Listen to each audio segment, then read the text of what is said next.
he goes down. Defense. Oh, wow. Wait a second. What? Oh, Gets blown up from the blue zone. Too strong, way too good. And here they go to take a huge chicken dinner.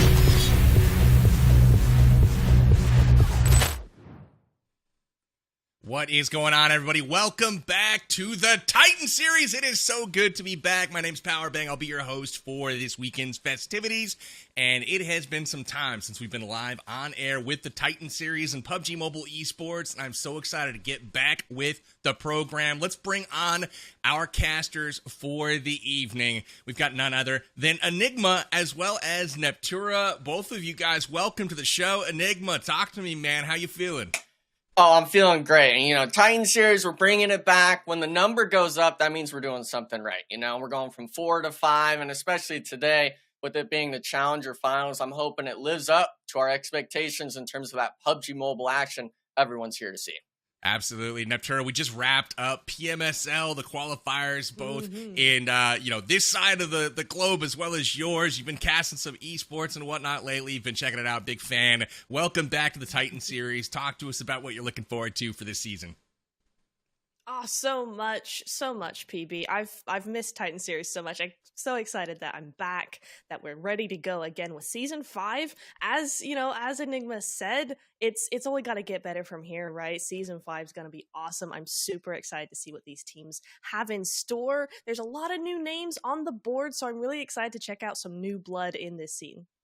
100%. So let's talk a little bit about the format, because some things have changed since you guys have last checked out the Titan Series. Last year, we had ourselves 4 teams, qualifying through to the challengers, etc. But let's go ahead and take a peek at what is going down tonight. First off, over this past week, we've had qualifiers, both in the Premier Division and the Challenger Division. 85 teams competed in the Challenger Division, and the top 10 from that group have made it through to the Challenger Finals here tonight. And they'll be joined by the bottom 6 from the Premier qualifiers, who will be struggling and fighting their way to keep their spot to go through to the Premier Finals, which will be taking place tomorrow.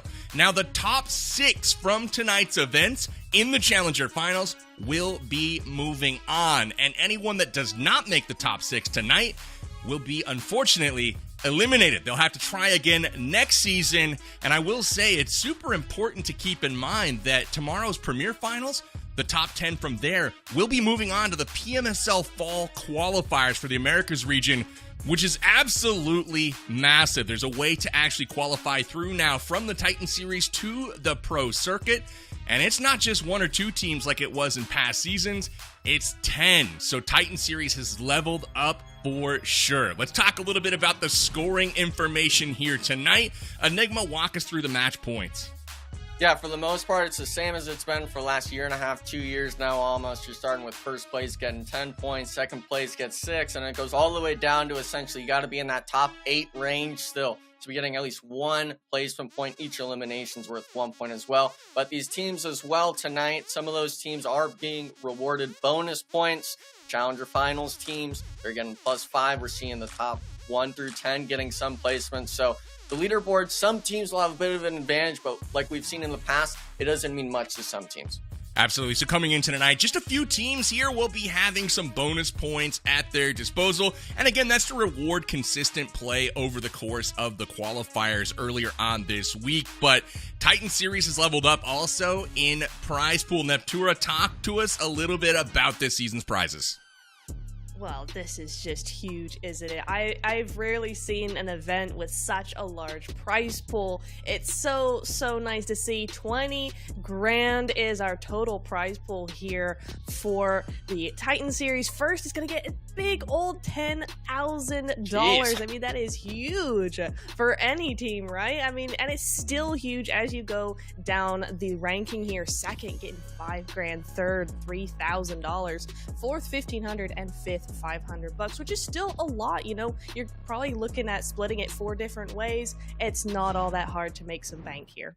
Absolutely. For a week of PUBG Mobile esports, I will take that type of payout for sure. Really nice to see the prize pool leveling up for the Titan series as we move forward. But I want to know who's competing for that prize pool, right? We got 20 grand on the line here this weekend. And here are your teams that are competing in the Challenger Finals. A couple of familiar faces here, but also, Enigma, there's a lot of teams here that maybe we're seeing for the first time and are looking to make a name for themselves.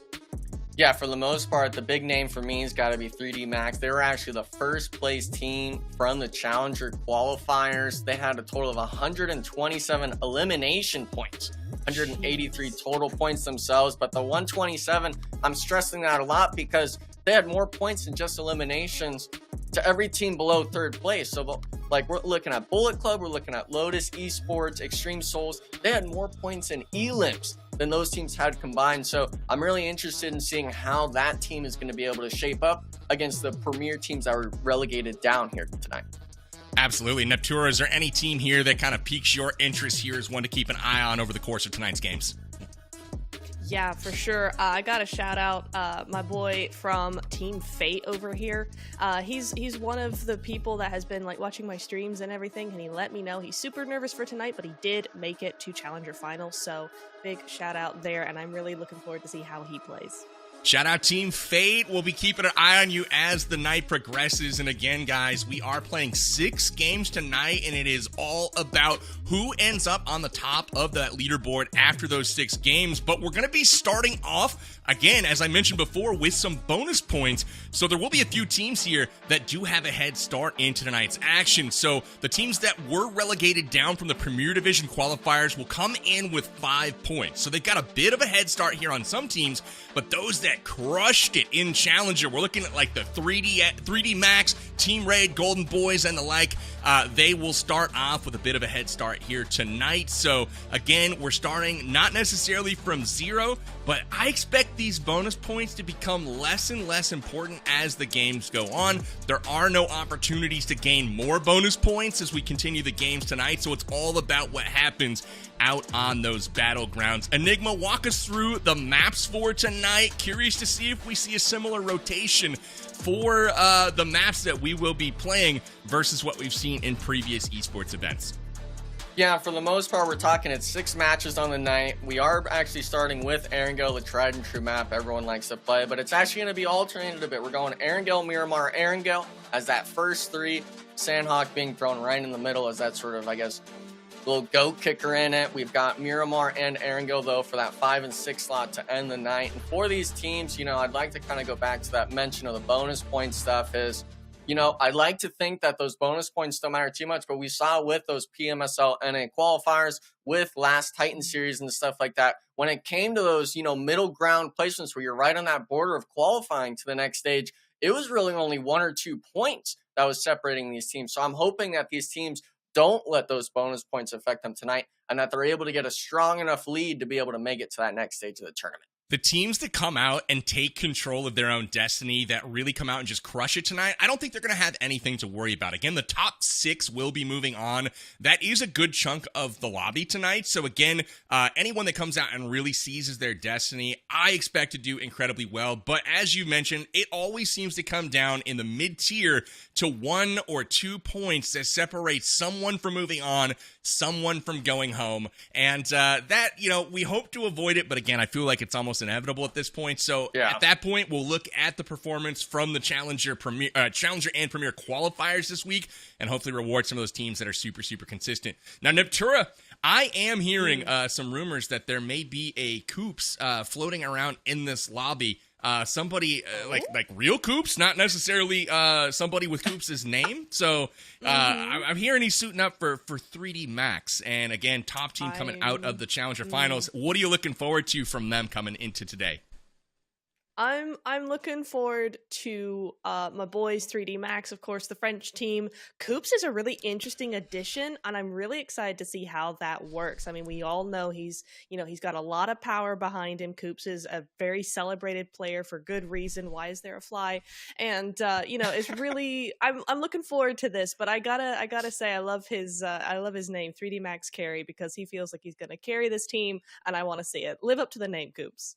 All right, so I'm gonna to kind of throw some things your way, Enigma, here. Obviously, we need to pick some teams that we think are going to do well tonight. I'd love for you to come up with 3 teams that you think are going to, for sure, move on after tonight. And Neptune, I'll ask you the same question in a moment, but give me 3 teams that you think have a really good shot here of moving on to the Premier Finals tomorrow night. Well, if we're looking at the premier teams, let me look at the notes real quick. I'm looking at XYQ. I'm looking at 3D Max, of course, when they had that huge elimination round in the qualifiers. And for my third team, it's got to be Lotus Esports. I'm throwing a wild card pick in there. These 3 teams, we've seen some namesakes on them. I'm talking about the likes of Coops on carry. I'm talking about HH24 Intensa, previous Ghost Gaming, Tempo Storm players, PK. I mean, you can add the list on for them, so to speak. But these teams themselves, including Lotus Esports, we've seen them compete in the past. We've seen these players come back time and time again. I'm hoping they're able to show results that match their prowess. That's a great selection there. We'll see if that indeed comes true. Neptura, talk to us about your prediction. Give us a few teams here that you think are going to move on. Well, right off the bat, it's got to be 3D Max. It's got to be Team Fate. But you know what? The third one, I'm liking the vibes off of Extreme Souls. I want to see what they're going to be doing, how they're going to be playing. I'm pretty sure that's a name from last year as well. So I want to see them come back and do something here for Season 5.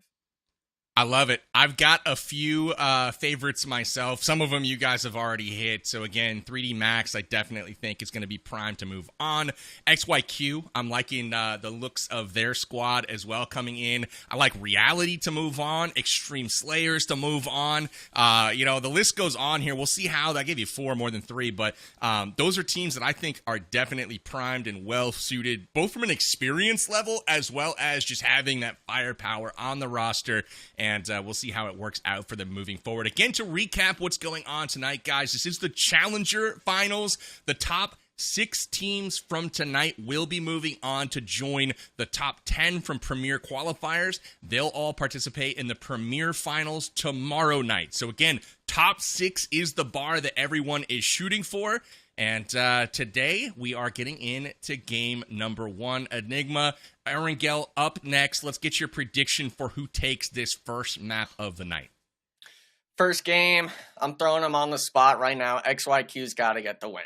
They've got too much history. We're talking Valak. We're talking Juancho. He actually even showed up to the LAN event for Titan Gaming at PMSL Americas. The other 2 players, they've been on stage themselves as well. Now, with this being online, I expect those nerves nonetheless to still maybe be there, to be there. But this squad, they've got too much of a resume for them to disappoint me. Neptura, hit us with your pick for match 1 on Erangle. I think it's got to be 3D Max. They won the Challenger qualifiers, right? They're going to want to come out with a bang tonight, PB. I'm picking them. I also am going to front run a little bit. I hear Coops. I click like. You know what I'm saying? I'm going to go with 3D Max as well for my pick for the first match. We'll see after this first match how they're gelling, how everybody looks in the lobby, and maybe adjust some things moving forward. But I'm with you. I'll go 3D Max for the first game as well. We are ready to drop into Erangle for our first map of the evening. The players have loaded in 64 in the plane, and it's time to get it on. The Challenger Finals kick off now. Neptura and Enigma take us away. Game 1, Titan Series, baby. Thank you, of course, Powerbang. If you're just joining now, of course, we are going to be starting off on Erangle. Make sure, of course, to follow on the socials down in the bottom left. Get all the action, that sort of stuff. One thing I'd like to bring up, Neptura, we haven't worked together for a good bit. I don't know if it was me, smelling, or maybe I just looked kind of funny to you, or, maybe I just rubbed you the wrong way previously. Never. But I had to address the elephant in the room. Of course. No, it's been an absolute crime. We've not worked together since, season 4, season 3, something like that. It's been forever. Yeah, I always enjoy it, though, of course, especially working with PB as well and everyone else. Obviously, now we're coming into Erangle. We're seeing the plane path. It's starting right down here in Milton Power, going all the way up northwest towards that Zarky spot. One thing I'd like to address, Nepturo, you had really big faith with 3D Max and stuff like that. The Challenger teams that qualified in. I'm more of a fan of the Premier teams, going from the track record from the previous Titan series and stuff like that. Do you think anyone's going to be hot dropping these games, or do you think everyone's got respect on drop spots? You know, I really hope they don't hot drop. Yes, it's fun, but we've only got 6 games, right, in England? Yeah. We've only got 6 chances to get that top 6. I think qualifying is far more important than ego drops for your drop spot. There's so many places on these large maps, right? Maybe Sanhok, maybe, you know, maybe that's a little different, but you really have no excuse for hot dropping here. I know. Yeah. And I mean, one thing I'd like to note as well is, you know, the team XYQ. I talk about them so much because they've actually given me the opportunity to watch their qualifiers and stuff like that. They private streamed it to me and stuff like that. So I had a bit of an idea. And this team actually chose to swap from Yasnaya to that eastern drop spot. One team, though, that actually decided to fight each other, we're actually looking at a Rozhok hot drop. So reality, losing one player, it looks like already, unfortunately. Now, I mean, we're seeing it off in the distance as well. There's a team School maybe coming in for the third party. These teams, you know, I'm not liking this. Yeah, it's very central. I mean, I understand why they're doing it, right? Rozhok is such a central part. It's very important strategically on the map. However, you don't need to be doing this much. Certainly not. It's not enough for 3 teams to all be here, Yeah. right? DEve's got a very interesting, what looks like a 2-2 split there, which I don't hate, but it almost feels like they didn't actually realize that there were going to be other teams here, and they've been caught out unawares. So could look a little dicey for them right off the bat. Yeah, and those bonus points as well. I mean, they'll start really biting you in the butt if you're not paying attention to it. Seeing another hot drop as well. This is going to be, I believe, all the way up in the north on Severny. Extreme Souls versus the Boba Lovers. And one spot that I really do enjoy when teams actually decide to fight here is that Boba Lovers holds this whole northern side. They hold that sort of power position when it comes to Severny. But I got to ask you, do you really feel like Boba Lovers is the type of team that could be able to make this aggression work in their favor? Or do you think this is almost going to be a stalemate on the north side? It is entirely possible to be a stalemate. I mean, Extreme Souls are really in a very gatekeeping position, although you're going to see them now move away slightly, trying to just get that loot, I think. It really depends. I think Boba are going to have to make sure this doesn't last long. Ooh. If they let it last too long, it will go against them, I think, here, just because of the position of Extreme Souls, and also those shots coming in, right? So now you've got a little bit of damage. That's, again, going to be helping mentally with Extreme Souls. They're like, okay, we got a little bit of damage down. This is the start of the fight. So Boba, they got to be really careful that they don't let this go too long and that they don't fall back too much. Yeah, the other issue as well is Extreme Souls. I believe they actually were the ones with the buggy that spawned there. So they're actually the team that's able to opt out and kind of pull away. The zone shift as well. We weren't able to see it too much, but it's just west of Severny towards that shooting range idea. So they're not going to be the only team kind of rotating around here and stuff like that. That whole eastern side was reachable off the plane path, so I expect teams to be rotating up. And we're seeing it right now. Boba, I'm really not liking this. I wanted to see the aggression, but reality, they lost the player early. Now getting pushed. Chapo getting the early knock onto Duke, 77. Thomas now pulling the nade out. Actually closed the door. I like that idea. Honestly, he doesn't get knocked from it, but 1v2 situation, no support from his teammates, has to clutch up for the squad, and a little bit of a pre-nade. Oh my goodness, almost knocks him with it. Uzi in hand, M7, he's actually going for the jump play. Oh man, it's just ring around the rosy right here, Reneptura. M7 comes in, but the Uzi hip fire is way too good. Thanos actually, excuse me, not Thomas. Thanos getting the knock, saving his teammate. Outlaws, though, they were the School team, now starting to look for a third party. Yeah, I don't hate this from Outlaws. This is nicely timed as well. It is very unfortunate that Real lost one player there, but I think, yeah, they probably wanted to have a little bit more of an eye on him. He was just too far out away from the eyes of his teammates. They weren't able to back him up effectively there, and so, you know what, DE gonna get that extra point on board. They do have one down at the moment, but they're gonna get that res back up nice and easy. 2 elims to start off the evening. That's not bad, Enigma. We're not even in stage 2 yet. Yeah, but the issue is it looks like Outlaws is starting to kind of constrict themselves onto the building. Looks like they're not going to commit to it just yet, knowing where exactly Rozhok is kind of populated. I actually really like that idea from Outlaws if they're able to full commit to it, especially with that revive. I think was a little bit slow. coming through. But, Yeah. you know, first game, a lot of people are maybe going to play a little passive unless they're dropped on, of course, like we just saw. So, you know, I don't blame them. No, not at all. Yeah, 6 games really gonna make you have to move on a little bit, get the ball rolling. Excuse me. No, it is gonna be challenging for these teams because I always say, right? It doesn't matter if you've played qualifiers or it doesn't matter if you've played with these teams before. Every event is going to have its own thing happening. It's going to have its own sort of vibe, not in that way, but like, you know, it's always going to have a different aspect to it. You're always going to have to sort of feel out what's going on in the lobby itself. And generally with a 3-day event, you've definitely got enough time to do that, to play a little bit more passively in the first few games. But here you don't. So it's got to be like in the first 10 minutes and then you got to move on.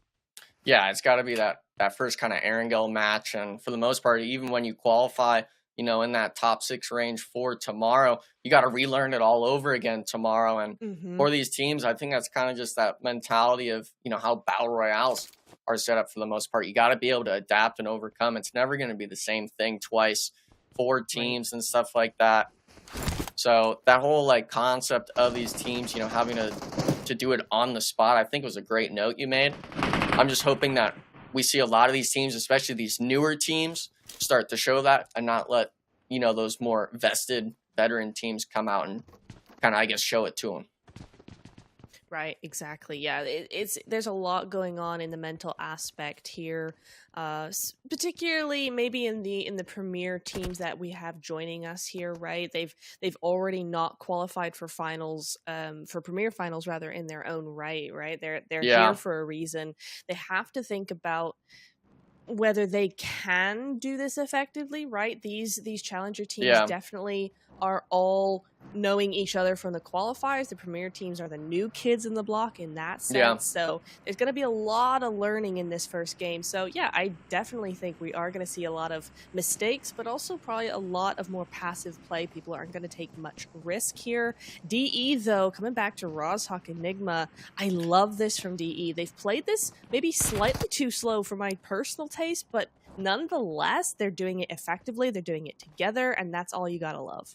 Yeah, and I mean, they didn't lose any players really coming into this. They had that knock early on from Chapo, from Reality, but, you know, winning the 1v1 afterwards, saving the squad. And I think they actually kind of had to play it slow with the Outlaws peeking over from school. A lot of the teams, you know, were kind of maybe looking for their piece of the pie on it in terms of points. A lot of these teams, though, now they're starting to try to play edge. We're looking at Old Gangsters versus Lotus Esports, now congested in Pachinki. This is going to be on the far south side of zone. So both these teams, they're going to have to take this fight and move forward. But looks like Old Gangsters, they have a bit of an idea where Lotus Esports is. It's just a matter of if they can find the player isolated.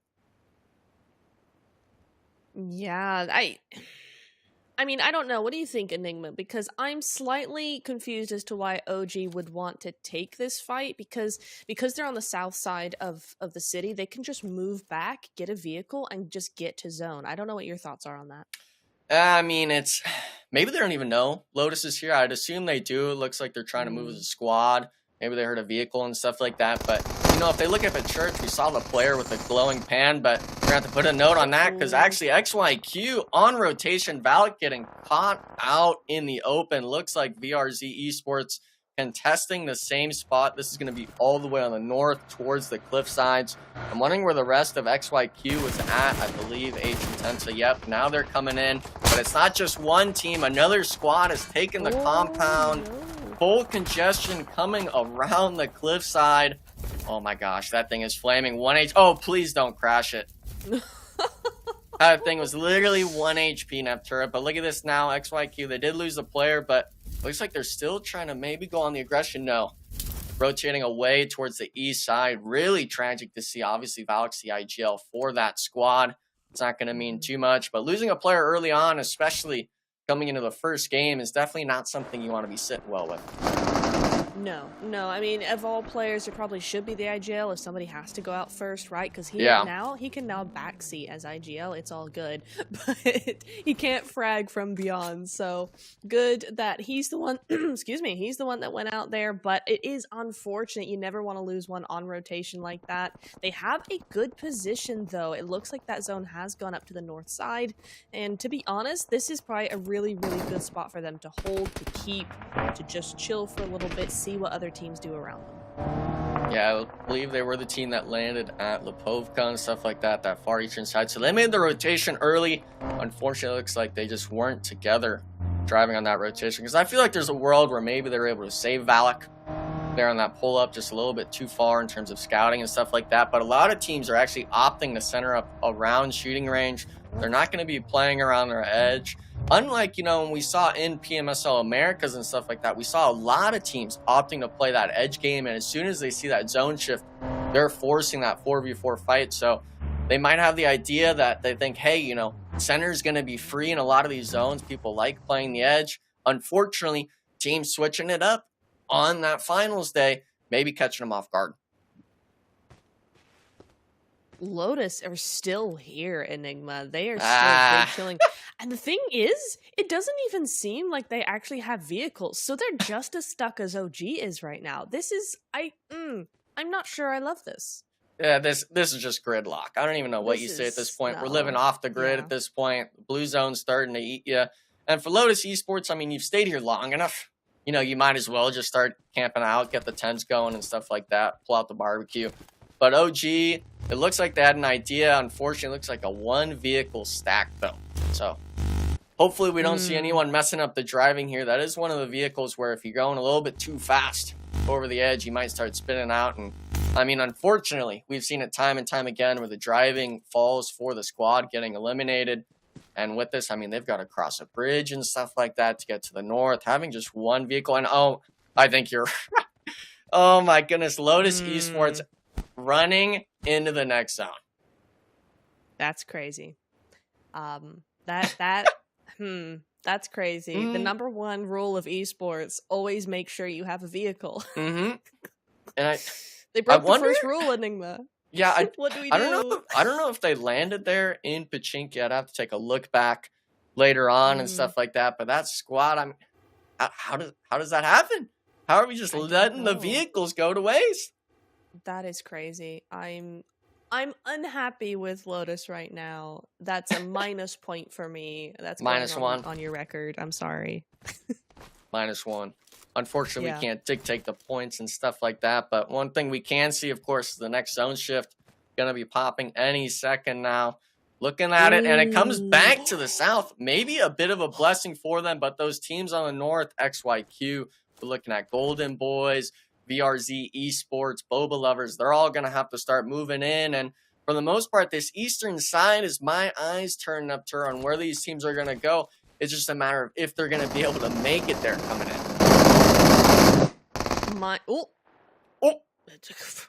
A lot of shots. Hello? Who was that to? I didn't even see. Okay, to one vehicle. That's where that was at. Yeah, yikes. My thoughts were straight onto 3D Max, though. PB, we're looking good, and as I say that, one goes out. The caster curse is real, Enigma. Take it away so I don't curse these teams further. Hey, I mean, for the most part, it's you guys that said it, not me. I'm still going with XYQ. They got 3 up and a point on the board, okay? But for the most part, we're looking at GR Esports. This is going to be centered up towards that southwestern side of the zone. And I'm not liking the Shack play so early on. Maybe they were just stressed. They lost that player early on rotation. A lot of these teams kind of feeling the brunt of the force with, having to rotate into this next zone. Boba Lovers, though, they opted to rotate around that eastern side, just finding a spot on the bunkers. And for the most part, I think we're still going to be seeing no real fight commitments from squads, no 4v4s. It's mostly going to be these pod shots, trying to get those knocks and thirsts. But we've seen it time and time again. All it takes is one knock for these teams to get aggressed on. I'm just wanting to know, especially with, I'm going to ask you the question right now, Natura. Do you feel like if you get a knock in this spot from Boba Lovers, do you even ever push it, or do you just stay on the spot? I would do a split. I would send 2 or maybe even 3, depending on how many players there are in there, and finish it up, take the fight if it's necessary. If it's not necessary, then you could just see if you can get the flush from afar and keep your position. It really depends on where that team is. If they're going to be a threat, then you take the fight. Yeah, I love that. And for the most part, one thing I like too is, especially with this being such a high elimination point spread, I guess you could say, I'm wanting to see these teams really just get aggressive with the vehicles. We saw a lot of Brazilian and Latam teams from PMSL Americas. As soon as they get a knock, they're driving up, they're doing 720s in front of your face, just hoping someone peeks, because usually 9 times out of 10, they got the man advantage. They've got someone eyeing exactly where you're going to peek. Unfortunately, though, these teams, they're starting to take the fight on this northern side. BRZ Esports getting naded out, and there's another one down. We're actually down to just a solo here on the compound, 1v4 situation. Bestie upstairs, he does have the S12K, but I don't think anyone's going to give him the 1v1 just yet. Naded out, flushed out with the DBS. Nice 3-man wipe for Fate. The squad, they are going to have to still rotate in Neptura, but I'm liking the idea of the nades there. Yeah, really nicely played there. I mean, even using one of their players there as a little bit of a distraction, I'd like to think he was a distraction. That was on purpose. He wasn't just late to the fight. But for sure, really keeping it nice and tight there. Not really any cracks in their armor coming into that fight. Very nicely done indeed. But now we got Extreme Souls. They heard those shots. They heard the nades. They are going to get gate kept. Oh, no. I mean, you never really see the SKS come out, but as soon as someone gets an 8X on that thing, you might as well call it a Car 98. That thing does so much damage in a headshot. True. As we're talking about as well, they're actually trying to gatekeep them on that north side by shooting range, but it actually just kept shifting south Neptura. These teams all on this western side, on that north side, they're going to have to start moving in, and with it being a mountain, you're really fighting for trees and rocks out there. There's no real cover for you to play. No, there really isn't. It's such a difficult zone, but it's actually one of my very favorite places in Erangle to actually play. It's so cool. It's so dynamic. It's very open. But is it cool when you've got still 15 teams left alive? I'm not so sure. You know, it's a far cry from classics. Hey, I mean, for the most part, you know, I'm fine with my classic games and stuff like that. I did play these lobbies, but the stress starts getting to you. We're putting the pressure now with DE Outlaws. They actually get a full 4-man wipe. Looks like they were slammed on the building, not losing a single player. Nice elims for them. Old Gangsters as well, trying to take the fight with Boba Lovers. They were the team on the bunker, rotating east towards them. Now with it being this 3v3 situation, the nades are coming out. One flush for the squad. The tree, unfortunately, being thirsted on Old Gangsters as well. And it looks like they're actually going to tuck tail and run. Oh! I think he got him there. The knock from the team. Absolute madman with the Scar. And with this being said, you know, 15 seconds left on the clock. Old Gangsters being able to come out on top and, in my eyes, get some free points on the board. Yeah, what the heck? That 4-time spray on the Scar? OP. GG's there. Fate, though, leave one team, meet another at the moment, and they do have Zoom is down, Zoom is gone back to the lobby, Riven's down, just 2 left, and that's a good push away for them. Get those nades going, and then rotate out. I love the use of nades. They're doing it. They're continuing to do what we saw in that last fight. Yeah, and for the most part, I think utility is one of the hardest things to use other than vehicles because, I mean, one small mistake, it could be the difference between you getting the squad wipe or not. Bullet Club now, they were making the rotate in. You just saw someone with the Scar hitting shots. Unfortunately for them, Bullet Club will be able to get by Skate 3, but they're actually pulling up on the solo of Fate. They followed them into the zone. They do have to do this fast with the other teams around them, but Harry isolated out. A bit of a knock on a 1 player, strafing around the US, not going to be enough. They're coming in, but look at this, Neptura. 2 teams on either side of them. It is going to shift towards them, but Rob, I mean, there's too many angles for you to watch. You don't know where Cigarette's at, and now being knocked. Bullet Club down to just a solo. The 2 teams next. Yeah, this is rough. A lot of teams thought it was going to go way more to the north. Oh! It hasn't. And so, whoa, wait, whoa, 2? No way. This guy has some sort of shield, dude. How does he survive 2 drive-bys at the moment? Can he make it a 3rd? Oh! Yes, he can! Oh my goodness. They got him. At least that time, Neptura, I don't even know what to say. At that point, you know, if you ram into the vehicle, Neptura, you know, 9 times out of 10 you'd expect to knock them. So they just did it from both sides, making sure it happened. Outlaws, though, they're having to take the fight with Lotus Esports here, getting actually another knock. This is their compound to hold right now, winning every fight. We're talking 8 total eliminations for the squad. They're going to be just outside of zone on the east, and these teams now, Neptura, are dropping like flies. They really are. We're down to just 9. But I tell you who's still here, who's still in zone. It is 3D Max Enigma. The zone has blessed them abundantly here. But can they make good use of it, right? That's what it comes down to. You do have Robs on that little bit of a split, some nice control as much as they can. But what I like here, Enigma, is they're not overdoing it. Yeah. I mean, we do like the roof angles and stuff like that, but you gotta wait till the zone's closed in. My only issue, though, on mine is, do you really like Rob being split at this point? There's not much real estate for these teams to play. I feel like they maybe should just congest down into the compound. Ooh! Oh. On show. Tensa. Big damage, but I mean, Tensa, no Overwatch damage whatsoever. H getting beamed on that drive-by play. And the Overwatch, I think, is the main thing for the Extreme Soul Squad. There's no way. Being able to get away with their teeth. Oh, my. I thought he was going to make it in to solo now. Actually, XYQ outlasting that team on placements. We're talking top 8 now. On the right side, you can see the battle tracker and stuff like that. 3 squads with full 4-mans up, and the rest are solos or trios. 21 total players remaining. It shifts to the west. 3D Max, Neptura, I know you are ecstatic right now, especially with PB as well, seeing that zone shift. 100%. Look at them. Instant rotation into that zone. They're looking to take control of this. As it's all downhill from their position, it's easy to do, right? Great nade coming in there, though. The nade's thick and fast. There is no mercy whatsoever for Raid right now. Look at all of them. Oh, my... What is that? 2 teams worth of backpacks. I think that was, what, 10 frag grenades? I'm seeing Trigs with the MG3. We're talking 100-round mag. You might as well just start letting that thing sound. Unfortunately for Team Raid, they're not in zone either. Just having to hug the buggy.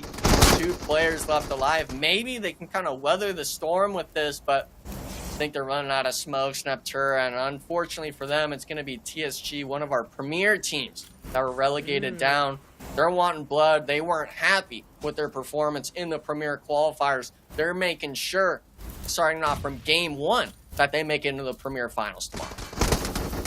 Yeah, 100%. Top 5. I mean, I know Raid are in a tough spot right now, but top 5 isn't the worst result for the first game of the day, right? So I think they can still be happy with this if they can just try their best here. And yeah, 3D Max have such a good angle on most of these teams here. It's going to be very difficult for any of them to get into zone right now. Massive gatekeep opportunity here. Down they go. Rob's OP. It's in the name, people. There he goes. He's getting that 4 eliminations on the board. Yeah, and I kind of like what you said, too, is that you were happy that they weren't overextending and stuff like that as a squad, because now we just saw it. They were able to 3-man spray onto Team Raid. Now they understand that a lot of these teams, they're losing a player early on and stuff like that. An opening nade knock onto the Outlaw squad. Almost another. The zone shifts onto them again, Neptura. This team, all they have to do is all they got to do is hold the Mountaineer. This is insane. I don't think I've ever seen a zone go this consistently onto the team. But hey, why not? Push the nade. Excellent decision here from Zuko, but it is going to make him go down here. Hopefully he's got some backup. Oh, through the smoke. Yeah, the hip fire. I mean, UMP is saving grace for him. He's only got 1 extra clip in that gun, but for Outlaws, they have 9 eliminations. I'm hoping they can kind of back it up, but TSG's full slamming into him. I don't even know what the heck's going on. Cat God being eliminated. Now they're coming for the 3rd party on 3D Max. Only a duo left alive. And yeah, I mean, you got to get back up the mountain. There's no way you're fighting TSG, but they're out for blood. You're driving around. It's only a solo on the other side of the map, Neptura. You're battling for second at this point. You sure are. TSG love the car meta coming in here. I like that they're being really maneuverable. They're not sticking to one place. TSG, they're wanting to get all the info they can, be as unpredictable as they can, and you gotta love that from this team. So love that for them. Hopefully it's gonna work out in their favor, but for now, 3D Max sure do have the height advantage. Yeah, the only, I think, wild card's going to be if GR gets found out, but I think that's worth it. Driving his zone and go for it. He's actually not going to stop there. He gets one on the run over. No way. TSG now, yep, get the third. So it's going to be 9 total elims, but 1v3 spot.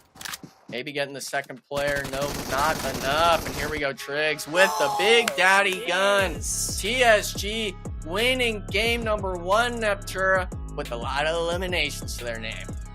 So many elims. What a game from them. Because remember, they came out on that western side, right? Or that sort of northern side of zone. They were in all those teams that were all fighting it out. And oh my goodness, mate, they came out on top for sure. Oh wow, what a great win from them. Excellent stuff. Incredible game, honestly, to kick things off. I was thinking about Jukes early on that when we saw that northern zone, and I was thinking Zarky finish, maybe, and then it started to come back down, but ultimately a really good job, and I thought 3D Max was going to get blessed there as that circle kept chasing them a little bit, but ultimately 3 Sheep Gaming coming out the way they needed to and putting up a dub here in game number 1. Enigma, talk to me a little bit about, I guess, the key points that you saw on that first match.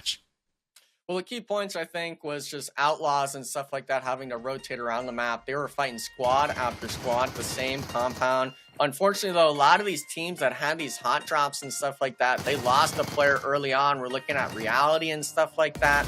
We're looking at XYQ, GR Esports as well, even losing a player we could see right now on the pull-ups. But the key point, I think, is the difference between good teams and great teams is 3D Max. Like Neptura said, they were able to stay in the compound. Yeah, they did get blessed a bit, but as a 3-man, they're able to hold that, move into that late game, and for them, finish in that top 2 ranking to secure themselves a lot of points. 100%. We see the replay here. Absolute madness kicking off in this one with vehicles just zooming by. Some of the shots of this first game, absolutely incredible. We saw some flicks. We saw some 4X scars from range gunning down people in the road. We see some collisions. Just absolute madness in this one. And obviously towards the end here, Outlaw having a couple different engagements, crashing compounds, ultimately coming out the better of both of those. So I'm liking Outlaws after this first game. Granted, they finished in 4th place for this match, but they had a chance to get their guns warmed up here in Neptura. They sure did. A really, really good result here. I think, to be honest, PB, this is one of the toughest starts to a day, to a finals that we've seen in a long time, right? There was so much going on, and those poor teams on the north side were just inundated. There was about 6 people in like 2 square feet there, so a lot of tough decision-making happening for all of these teams, and what a way to start off Titan Series. Absolutely. We see the match rankings for our first game on Erangle. 3 Sheep Gaming picking up the dub here. 6 elims, so kind of light work on the elims for the day. It'll end up with 16 total points. 3D Max putting up 9 elims. That'll have them just 1 point off the mark there from 3 Sheep Gaming. GR Esports, Outlaws, and Team Raid will round out your top 5. But I got to call your attention down to XYQ. Only 1 rank point, but 7 elim points to start things off. Didn't finish in the top of the standings, but man, they had some good work. What do you think about XYQ there, Enigma? I mean, for the most part, I didn't even think that they got that many elimination points. We didn't catch much of it on screen, but it seems they were doing something right as a 3-man. They were one of those north teams. They had to rotate in, and fortunately for them, they're able to kind of salvage this game in my eyes and pick up those elims. So nice stuff to see. Of course, we're expecting more placement points coming down. Absolutely. And as we started off today, we have some teams with bonus points, right? So let's see how those factor in with 3D Max winning the Challenger qualifiers, ultimately finishing in that top spot. They come in today with 10 bonus points already in tow. only 1 point back from that first game. They find themselves on top of the standings right now, 25 total points. Jeez. So you'll love to see it here. Ultimately, Outlaws, XYQ, 3 Sheep Gaming, we're crushing here, but overall, we'll get some standings sorted out and back to you here shortly. And again, Erangle in the books. We got to turn our attention to Miramar next. Enigma, we got the desert. Anything that you saw here on this first map that has you thinking, oh man, this is a team to watch here coming up here in the desert? It's definitely got to be Outlaws. They were the team that had teams slamming them on that southern side, I guess more north of the Rozhok River and stuff like that. A team won back-to-back team fights. They came into that late game, guns blazing and stuff like that. Unfortunately, not getting the placement we wanted, but that team, they've shown promising signs for a team that I've never heard of before. 100%. Well, hey, Netro will come to you for your thoughts here in just a moment, but first, we will take a quick break to get our second lobby loaded up. Miramar getting suited up right now. The teams are loading into the lobby. We'll be back with you guys in just a moment. Don't go anywhere.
Welcome back. We have our standings here for the Challenger Finals. We made a couple quick checks on the back end, got things squared away for our top 8 here, with 3 Sheep Gaming obviously winning our first game and bringing 5 bonus points into the night. They will be sitting in second place overall right now, so trailing 3D Max by just a hair.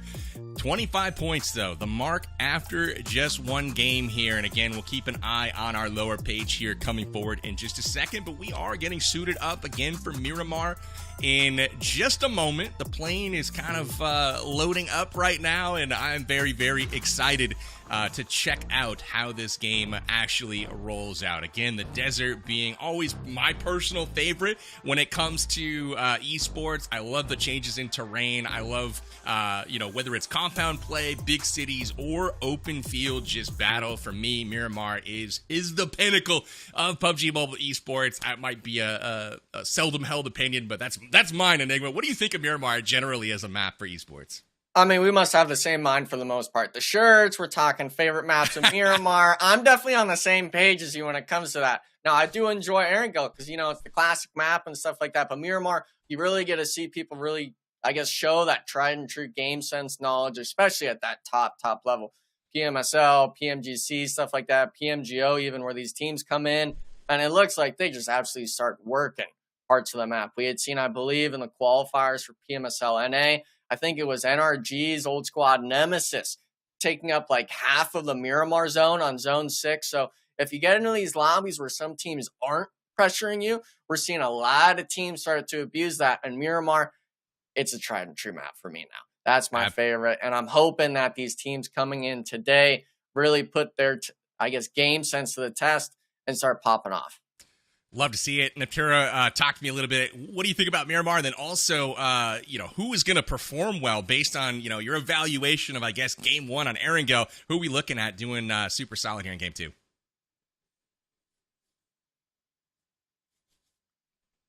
Yeah, I've got no audio coming through for you, Natura. You got to click that mute button over there? Maybe not. Who knows? But anyway, we'll come back to you in just a moment. Just holler any point when you want to interrupt me, Natura. No big deal at all.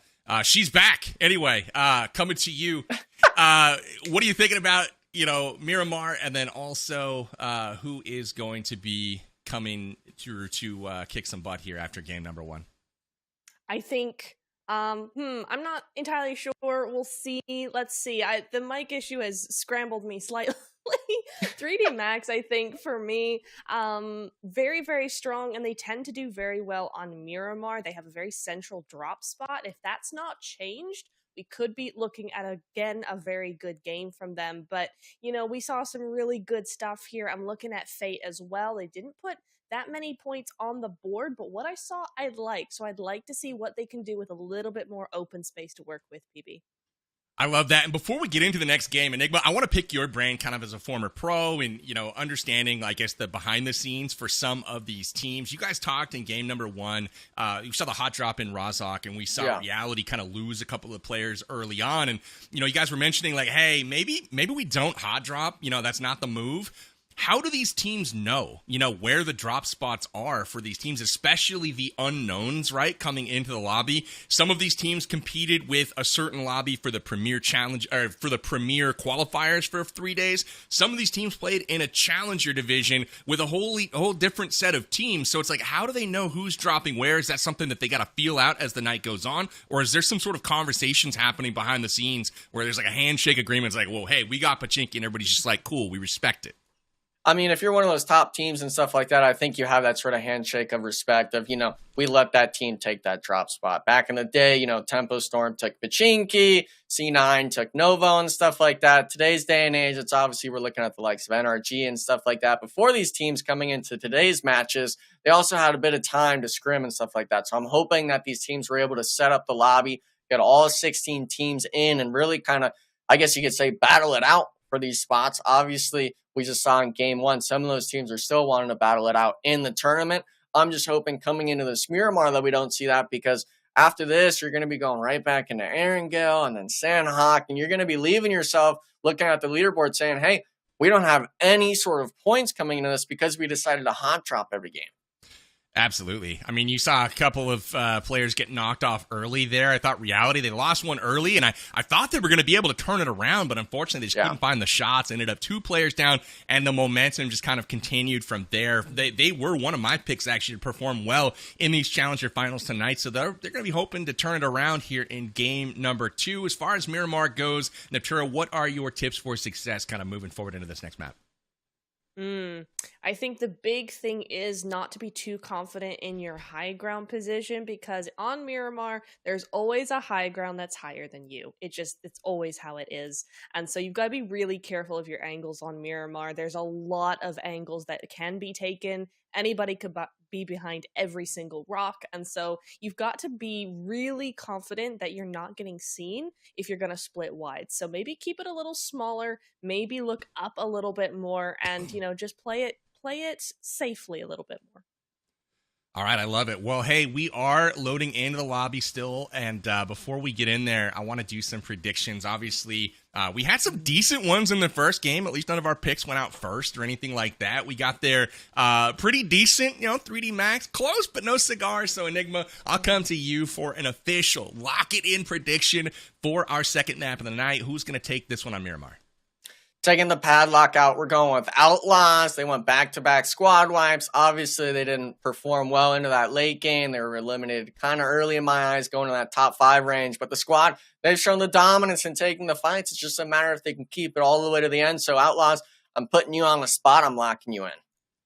I love the pick. I'm going to cut in line here and just echo the same thing, because you literally hit my pick with my logic. We're wearing the blue polos, baby. Let's mirror it up. Let's lock it in. Enigma, I like the pick. I'm going to lock in the Outlaws as well. But Neptura, coming to you, who do you pick here for our second map? You know what? XYQ actually had a really good game on Erangle. I want to see what they can do on Miramar. We've been talking about how it's such a big map, big game changer in the esports scene, and I want to see if they can really hold on to it and really lock it down. So I'm going with them. It's definitely a good pick, and like you, Enigma, they kind of surprised me a little bit. They put up 7 elims on our first map tonight. I didn't notice a ton of elims popping off from XYQ, but they were able to stash them away as the event went on. So hopefully they'll continue to be able to do that, and then obviously fix the ranking and the placement here as they get situated here for Miramar. Again, trying to finish better than 7th or 8th place, and ultimately, guys, if you're just tuning in, the whole point of tonight's Challenger Finals is to finish top 6. Whether you're number 1, whether you're number 6, doesn't matter. You're just trying to clear that bar, because ultimately those top 6 teams from tonight will be joining the top 10 from the Premier qualifiers, and they will be playing in the Premier Finals tomorrow night with a chance to move on to the PMSL Americas qualifiers this fall. And not to mention, they've got a really big prize pool on the line for tomorrow night as well. So let's go ahead and take another quick break. We've got some players that are taking a bathroom break or something. Who knows? We're going to go herd the cats, get them into the lobby, and we will be back with you guys in just a moment.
Welcome back. We've sorted those players out. We grabbed them by the collar and said, listen here, kids, you better be in the lobby when you're supposed to be. But anyway, we are getting ready now for game number 2. Enigma, as we were mentioning right before the break, we have ourselves a fat prize pool tonight. I would love to take a peek at that once again to see what these players are eligible for if they qualify through to tomorrow after the Premier Finals. We're giving away 20 grand, dude. This is crazy because we haven't seen prize pools like this since, like, you know, I guess PMPL. Now that that's a thing, Titan Series kind of takes the lead spot up until PMSL. Yeah, I really like how you said that lead spot because in my eyes, you know, Titan Series, this is a starting point for a lot of these teams. We're talking the Challenger qualifiers. You said 85 to 10 teams now being here tonight. 6 of the teams competing here as well. We're from Premier. So these teams, they're coming in tonight. Maybe they've never touched competitive PUBG Mobile. This is their first experience with it. They qualify tonight and they move on to tomorrow. They have the chance at winning $10,000 total dollars in first place. Now, obviously, maybe your eyes are set a little bit lower. Anything in that top 5 range, especially if you're just starting new for PUBG Mobile, I mean, $500, I'll take it for a weekend of play. Heck yeah, man. It's video games. Am I right? We get paid to play some games. I'll take it. So before we get into the second match of the night, let's take a peek at the standings, see kind of where things are at. Again, guys, top 6 is the spots that we're looking at right now. So as it sits right this moment, 3D Max, 3 Sheep Gaming, Outlaws, Team Raid, XYQ, and Golden Boys are in position to move on right now, but I'm sure things will be shaken up as we have 5 more games to go this evening. Neptura, any surprises so far on this standings page?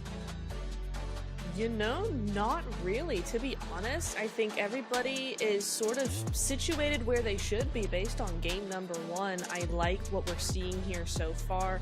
My big thing is Boba Lovers. They're sitting at 9 points in 8th place. They're tied with Bullet Club as well. I just think we saw a lot of them on the stream, and I think they felt a little bit shaky, which is fair enough for a first game, right? But I do want to see a little bit more structure within the team, and I think once they get that sorted, you know, it's first game, right? We're not all is not lost. There we go. All is not lost. If they can just get a little bit more together, kind of figure out what they're trying to do, I think we're looking good for them. 100%. So I am hoping for the island finish. I don't know if you guys have seen one of those recently, but that's what I'm rooting for. We took a peek at our bottom 8 right now. 9 through 16 obviously have their work cut out for them. I'm looking at VRZ Esports. I'm going to call it early. They got to come to play here in this one. They came into tonight one of 2 teams with no bonus points at all to their name, and ultimately they were the first team to go out last game. So VRZ, I'm looking at you guys to kind of show us that you belong here in this lobby, and I'm looking for them to kind of put the pedal to the metal in game number 2. Obviously Team Fate sitting with no bonus points as well, but decent game in the first run there. They were able to win 1 squad battle, but Enigma, it's going to take so much more than that. Yeah, one thing I'd like to shout out as well, I know Neptura shouted out Team Fate, but looking back at the tracker and stuff like that, we have access to. Team Fate was one of the only 4 teams to break that 1,000 damage mark. They dropped 1,100 total damage, with them being eliminated in that 13th place. Those 3 eliminations, they're getting the damage down, getting the knocks, unfortunately not maybe finishing their food, so to speak, maybe just letting them get resets too much. So the team itself, in my eyes, is showing a lot of promise when it comes to damage and stuff like that. I'm just hoping they're able to correlate that into elimination points and hopefully play some points going into the late game.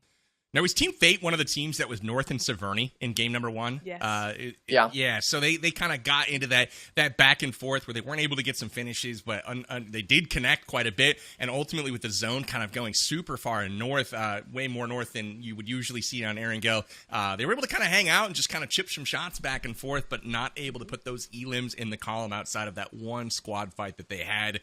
We'll obviously keep an eye on them moving forward as Neptura has a friend, and we want to root that friend on, obviously. So we'll keep an eye on things there. Again, we are loading in. Looks like we're waiting on 1 player right now to get into the lobby. Almost ready to go, though, for Miramar.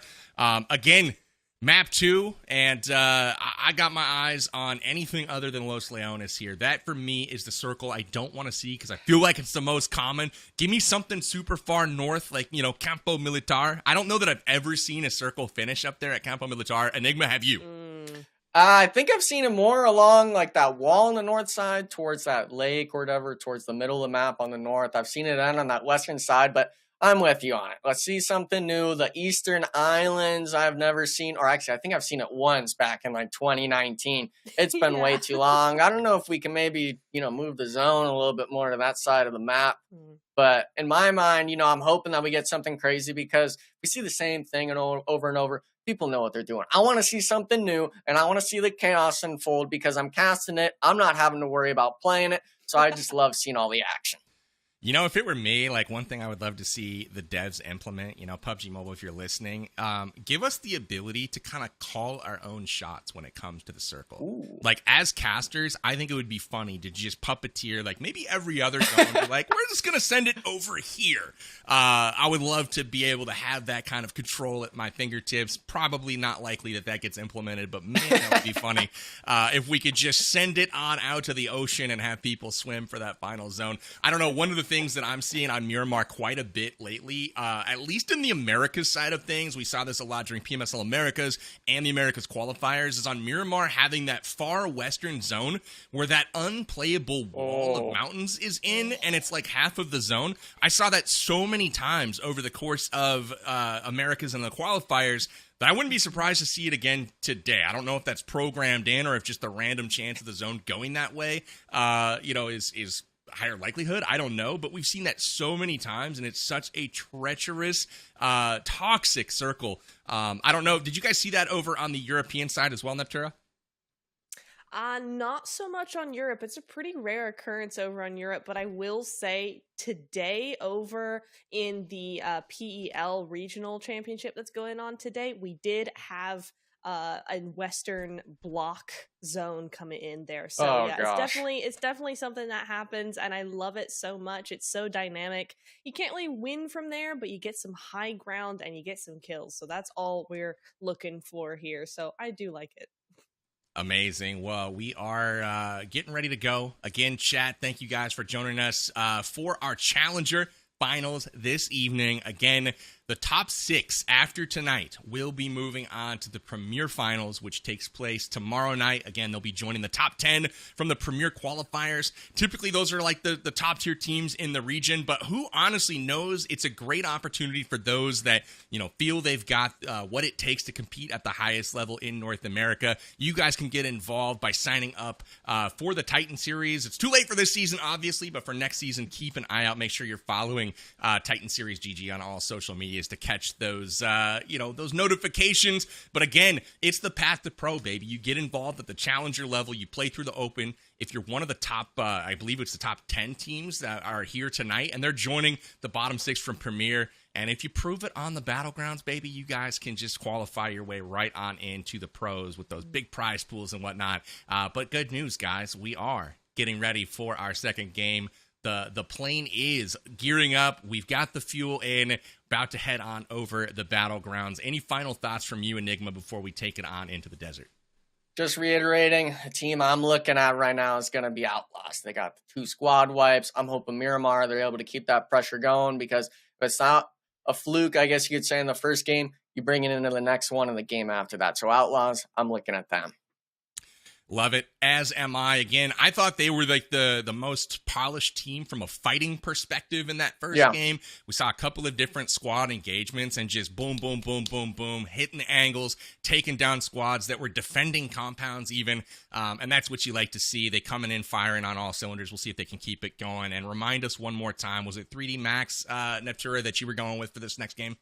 Or no, it was XYQ, wasn't it? Ooh. Yeah, it's XYQ. Yeah. I want to see what they can do here. Now, I'm always going to be siding with 3D Max here a little bit, right? You gotta go with the French team. But, I think I want to see something a little bit different. They already go really well on Miramar. So you know what? They don't need me to boost them if I boost at all. I mostly cast a curse, but we're going to ignore that for the time being. Let's see what XYQ have. Well, perfect. I have completely lied to your faces, and we are going to go to another quick break. Again, I don't know what's going on with some of the players. We're going to go sort them out, make sure everybody's in the lobby, and we'll be hitting the battlegrounds here momentarily. We'll be back in just a jiff, guys. Thanks for bearing with us.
Welcome back, everybody. Hopefully you've gotten your popcorn made a couple of times now and have eaten it and have made a second batch because we are getting ready here for game number 2. Just gotta get the players to, to stay in the lobbies, and hopefully we have, some players in the game to play esports together. You know what I'm saying? That's helpful to get these games completed. But ultimately, Enigma, top 6 move on tonight. Again, we've harped on this a little bit. What are your thoughts here moving into game number 2? Give me the most outlandish scenario that you think could happen at the final circle. Give me some crazy thought that you have. I'm wanting to see some PMSO America's Koi kind of nonsense where it's you're a solo behind a team, you're getting nade knocks and 2 or 3 bunches of them, making it come down to 1v1 scenarios when we thought a team had it dead to rights. And unfortunately, I don't think it's going to be ending up in Militar or on that eastern island, but we know the south side on Miramar. I've seen it go there a few times. I wouldn't be surprised if it went down there towards that bottom side of the map. And I know a lot of these teams, they would probably absolutely hate it, but I know us, including the viewers, of course, would absolutely love the fact if that zone happens. So I'm hoping today is the day for it to happen. Amazing. Well, we are flying into the game, as you can tell by these visual indicators on the screen. Neptura chat has requested you cast in French. So good luck with that. We will see you guys in game. Take it away. Miramar starts now. Game 2, baby. Now, I wish I knew French, Neptura, so hopefully you're going to be the one that teaches me a word or two. But for the most part, Miramar, we're finally getting around to it. This is Powerbang and I's favorite map. We got the same shirt on almost, I don't have the facial hair like him, unfortunately, or Dave or Jukes, but we're trying to get there. But for Miramar, though, one day it'll happen. But for Miramar, thankfully, I think the sand would get in the hair and stuff like it doesn't sound comfortable. But for the most part, how are we feeling looking at the playing path right now? I'm feeling good. I'm feeling very good about this. It's nice and central. Teams can go left or right as they choose. Certainly for teams that drop in places like San Martin, like Los Leones, all right, it's going to be a really good zone for them.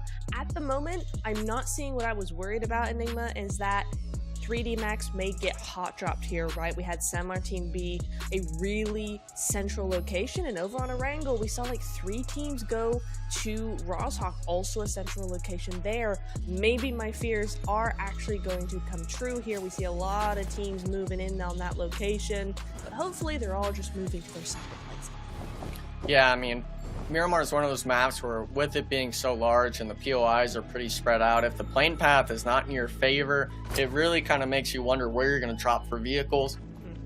We saw Lotus Esports that last game, of course, having to run it on foot like they're hillbillies or something, the Outback, and we're seeing it. Even though the plane path suited a lot of these teams, we're seeing a hot drop here in the middle. 3D Max losing a player early on to DE, so Nate, actually looks like Nate and Zuko both on the squad, previous players with Valak. Happy to see them competing, but 3D Max, they're needing to start putting the pieces together because with it being a 3-man so early on for the squad, Rob's actually just isolated here. I don't know what happened here.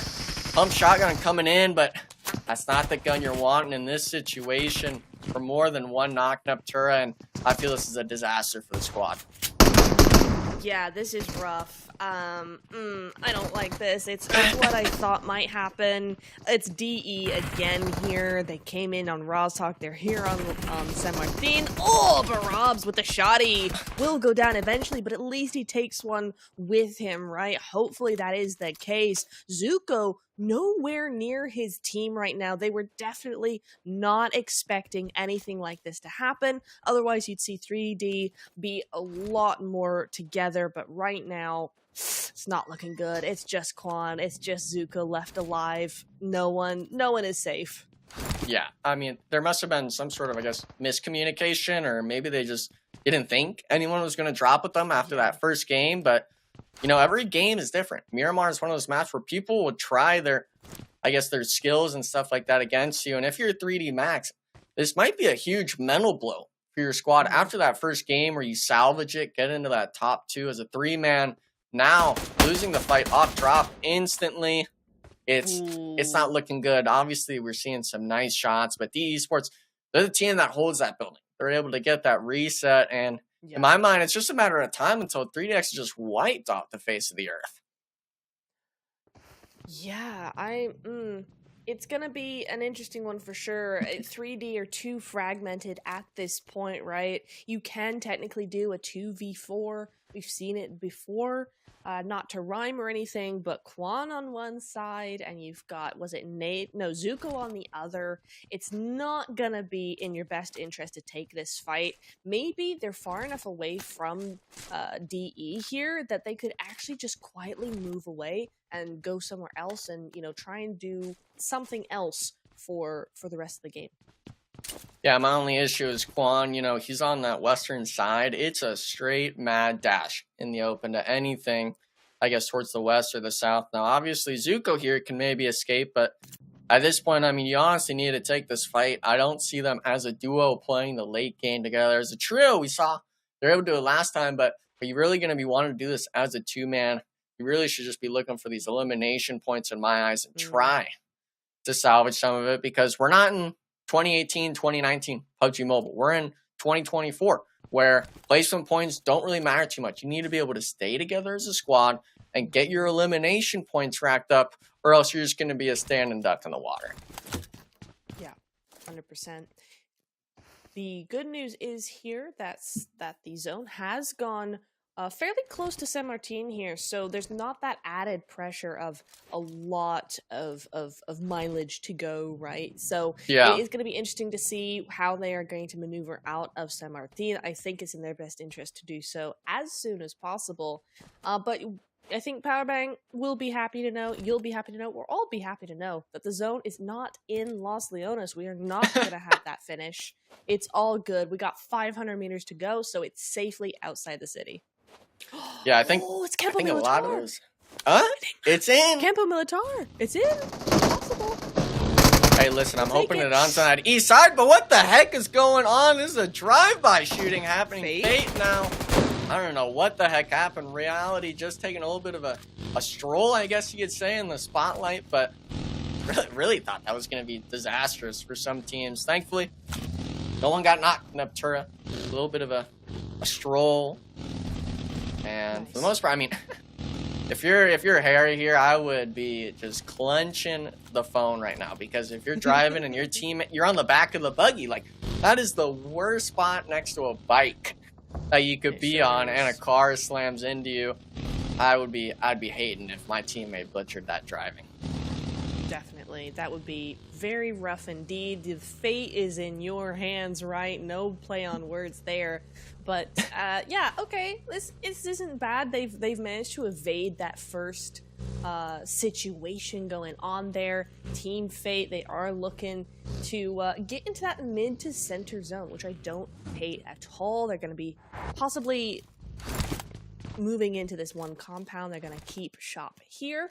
And it's a good bit of high ground, actually. It is very open. I know this team does like to play a little bit more in the open than in compounds. That's where they're more comfortable.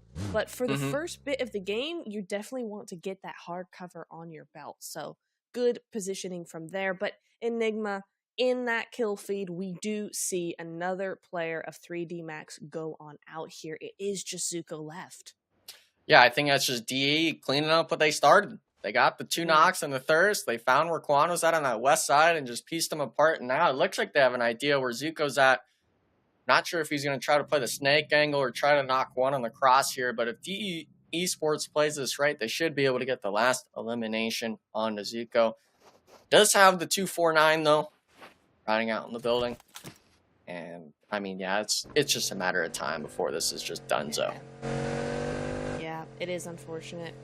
Big rip, I say. You know, coming from a second place to, you know, a Miramar map that is one of their better maps. Yeah. Okay. Nope. Can't even get a knock. Can't even get a knock. That's a rip. Zuko, big rip. He's out. 0 eliminations. 16th place. That is 0 points on the board for our first place team. Yeah, 25 points to you're staying the same. You're hoping that those teams 2nd through 4th, 5th, maybe even top 8, with it being that 9-point mark, you're hoping that these teams don't have a pop-off performance like they did in that first game. But for the most part, a lot of these teams are still making their way into Miramar. Actually, a lot of teams deciding to eat the blue zone. I believe there's only 6 total teams actually in the current zone. We're about to see the next zone shift as well. And I mean, look at this. We're talking Golden Boys, TSG, Outlaws, Lotus Esports, GRX. Thankfully for everyone, it kind of centers up. I was hoping it would actually go to that far eastern side along that cliff on the edge of the map, but we'll be centered up. I believe that's Team Raid having center spot. And these teams right now, we're looking at XYQ, Lotus. They're all going to be taking the same path, Neptura. Do you think any of them are going to try to just fight in blue zone? I think absolutely there's going to be at least 1 or 2 fights there. I'm looking straight at TSG and Outlaw, to be honest. We had this clash from them in the blue zone in the last game, and it looks like we're going to be having that same thing again. Real might be trying to do some gatekeeping, something like that, but we'll have to see. I think it is highly probable, though, but, you know, each of these teams do want to get some kills, want to get some eliminations. And why is there just random loot by a tree? Oh, I mean, I'll take it. Sure. Well, you don't celebrate Christmas there? Under the Christmas tree? Now it's the desert, so Fair, it's, fair. kind of I guess like a cactus tree. I don't know what you'd really call that, but Yeah, if there's loot on the ground, it's kind of like if there's money on the ground. You don't question it, you just take it, okay? Fair enough. Fair enough. Back to this, though. Team Fate rotating in. This is one of your squads you liked. Actually, looked like thinking maybe this compound's free, but Old Gangsters holding a split hold onto it, not knowing there's a solo on the roof. Could be disastrous for them. Opening knock on a Dazzler. Kiddu holding the roof angle. I'm expecting all of Old Gangsters to be pulling up. You cannot be leaving this player as a solo. Pushing into the building. He's got the shotgun. Just trying to stall. Blow the nades. Harry missing with no damage. Getting the opening, though, onto the teammate pulling up. And looks like Old Gangsters is fumbling the bag right now. 2 knocked on the squad. Now just a Katri having to give some sort of overwatch. Another team as well is looking to move in. And Old Gangsters, I thought they had the power play here. A little bit of a misplay, though. Big save from Team Fate coming in onto this team fire spot. And look at this. I mean, it's only a matter of time now. We see Raid coming in. Who's trying to get the nades. Needs to get the damage, and they're all full sending out in the open. 1v1 situation now. The Overwatch gets 2 on Old Gangsters. It's just Harry now in the back. I believe he was trying to get an off angle. Not synced with the squad. Old Gangsters looked like a doomed situation from the start. Salvaging it at the end for the squad wipe. Zeus having 3 of those, Neptura. I don't even know what went wrong there. I do. Why were they all grouped up at that door? Why? Don't group up at the door. Oh, okay. All right. Big rip, Fate. But you know what? If you're gonna group up like that, maybe deserved. I'm just saying. Hey. But it's okay. It's okay. You know what? It's second game. It's fine. Yeah. Listen, the first game, we gave the -1 to that one team. Given the -1 to Team Fate on this one. Yeah. But, it's not just them fighting right now. Team Raid No, actually not. pulled up onto Old Gangsters now. That was the third-party team that shot Team Fate into this compound. I believe as well XYQ coming in behind. So a lot of these teams, they're hearing the action in the center, Neptura. They're wanting a piece of the action. They sure are. Raid was lurking in the background for a while, all through the Fate times OG fight there. So look, what a buggy shot there, my goodness. But he's trying to get rid of that tail that he's got in the form of Raid over there, and he looks like he might be able to do it. Nice little idea to skirt that hillside so they aren't able to get him, but we got a replay coming in here. Oh yeah, really nice shots there with the scar. Good stuff. Yeah, and I mean, look at this as well. We're seeing a lot of pre-fires, teams common where he's at, and I mean, just absolutely flood him. He's only got a shotgun if everyone comes at a different angle, but this is the moment you were stressing about. Big nade, actually gets a knock and damage on 2 of them.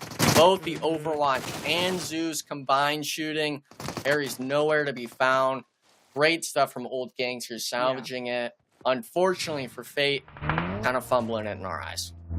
Yeah, a little bit of a fumble, which is such a shame because I think that push was a great push. They played that very, very well. Yeah. OG were looking really sorry for themselves there until that nade. So really good job from both sides there.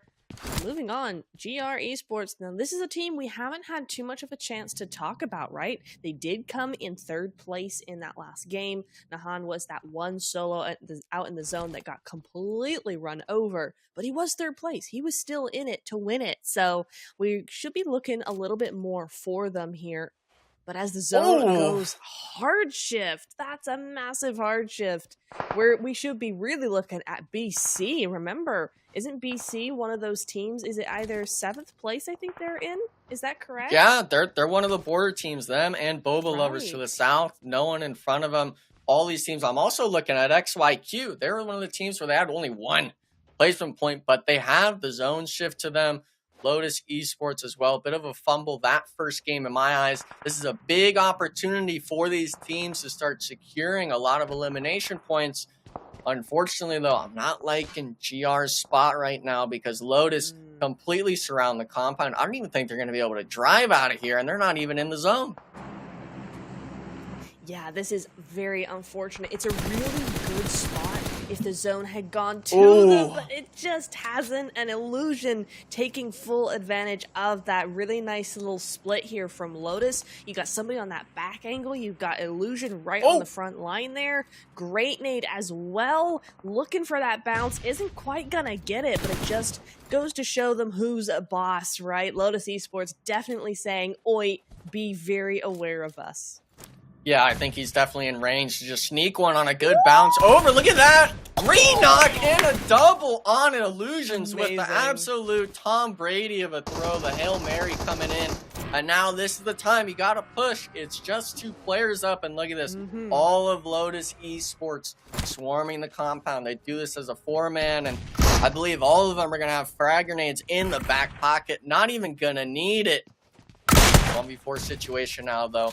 Has to be on the solo to salvage this. Try to get at least 1 teammate up, but Zozo, they're not buying the nade. They're going to be forcing him to take the fight. Does get 1, but going to be stopping at that. Lotus Esports completely wiping off GRX off Miramar.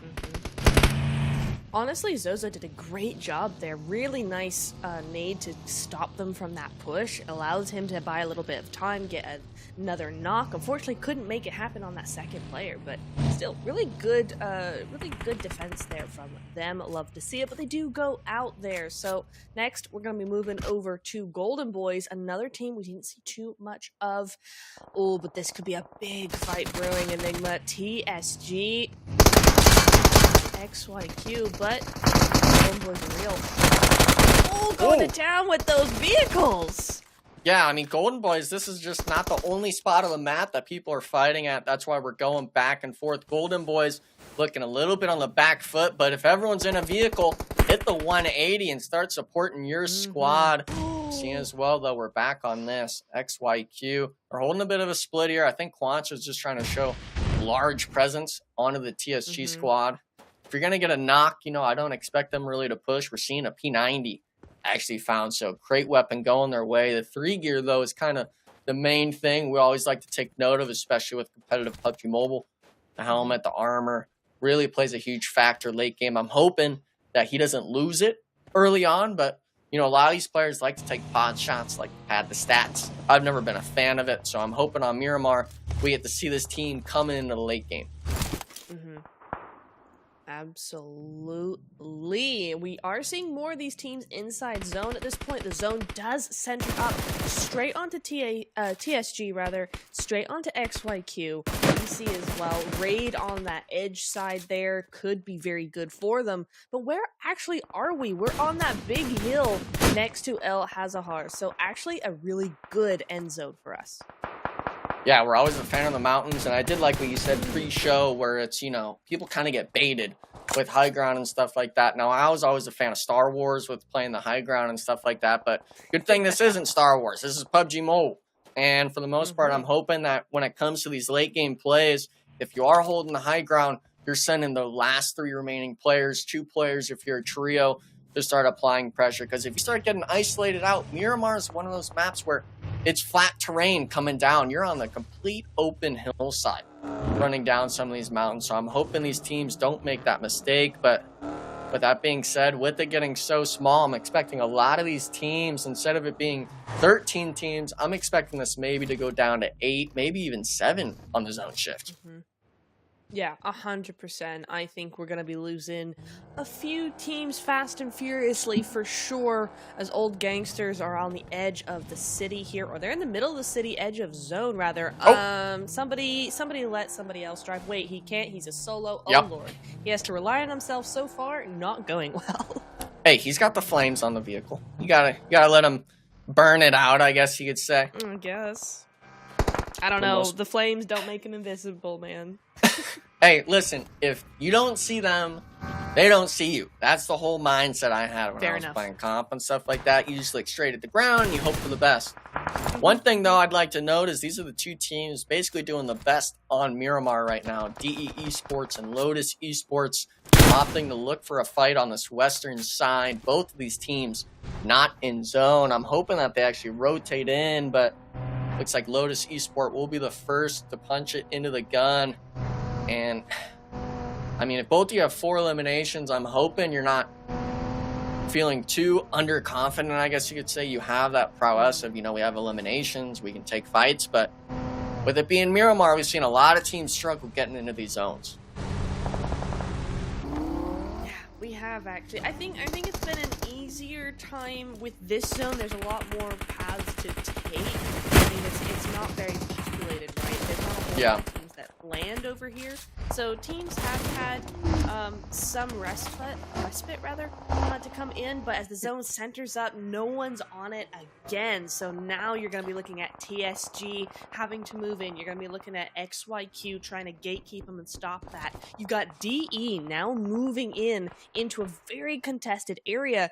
It's like we got 2 halves of the map right now, both with each half of the lobby, and then the middle bit, the actual zone, is completely empty.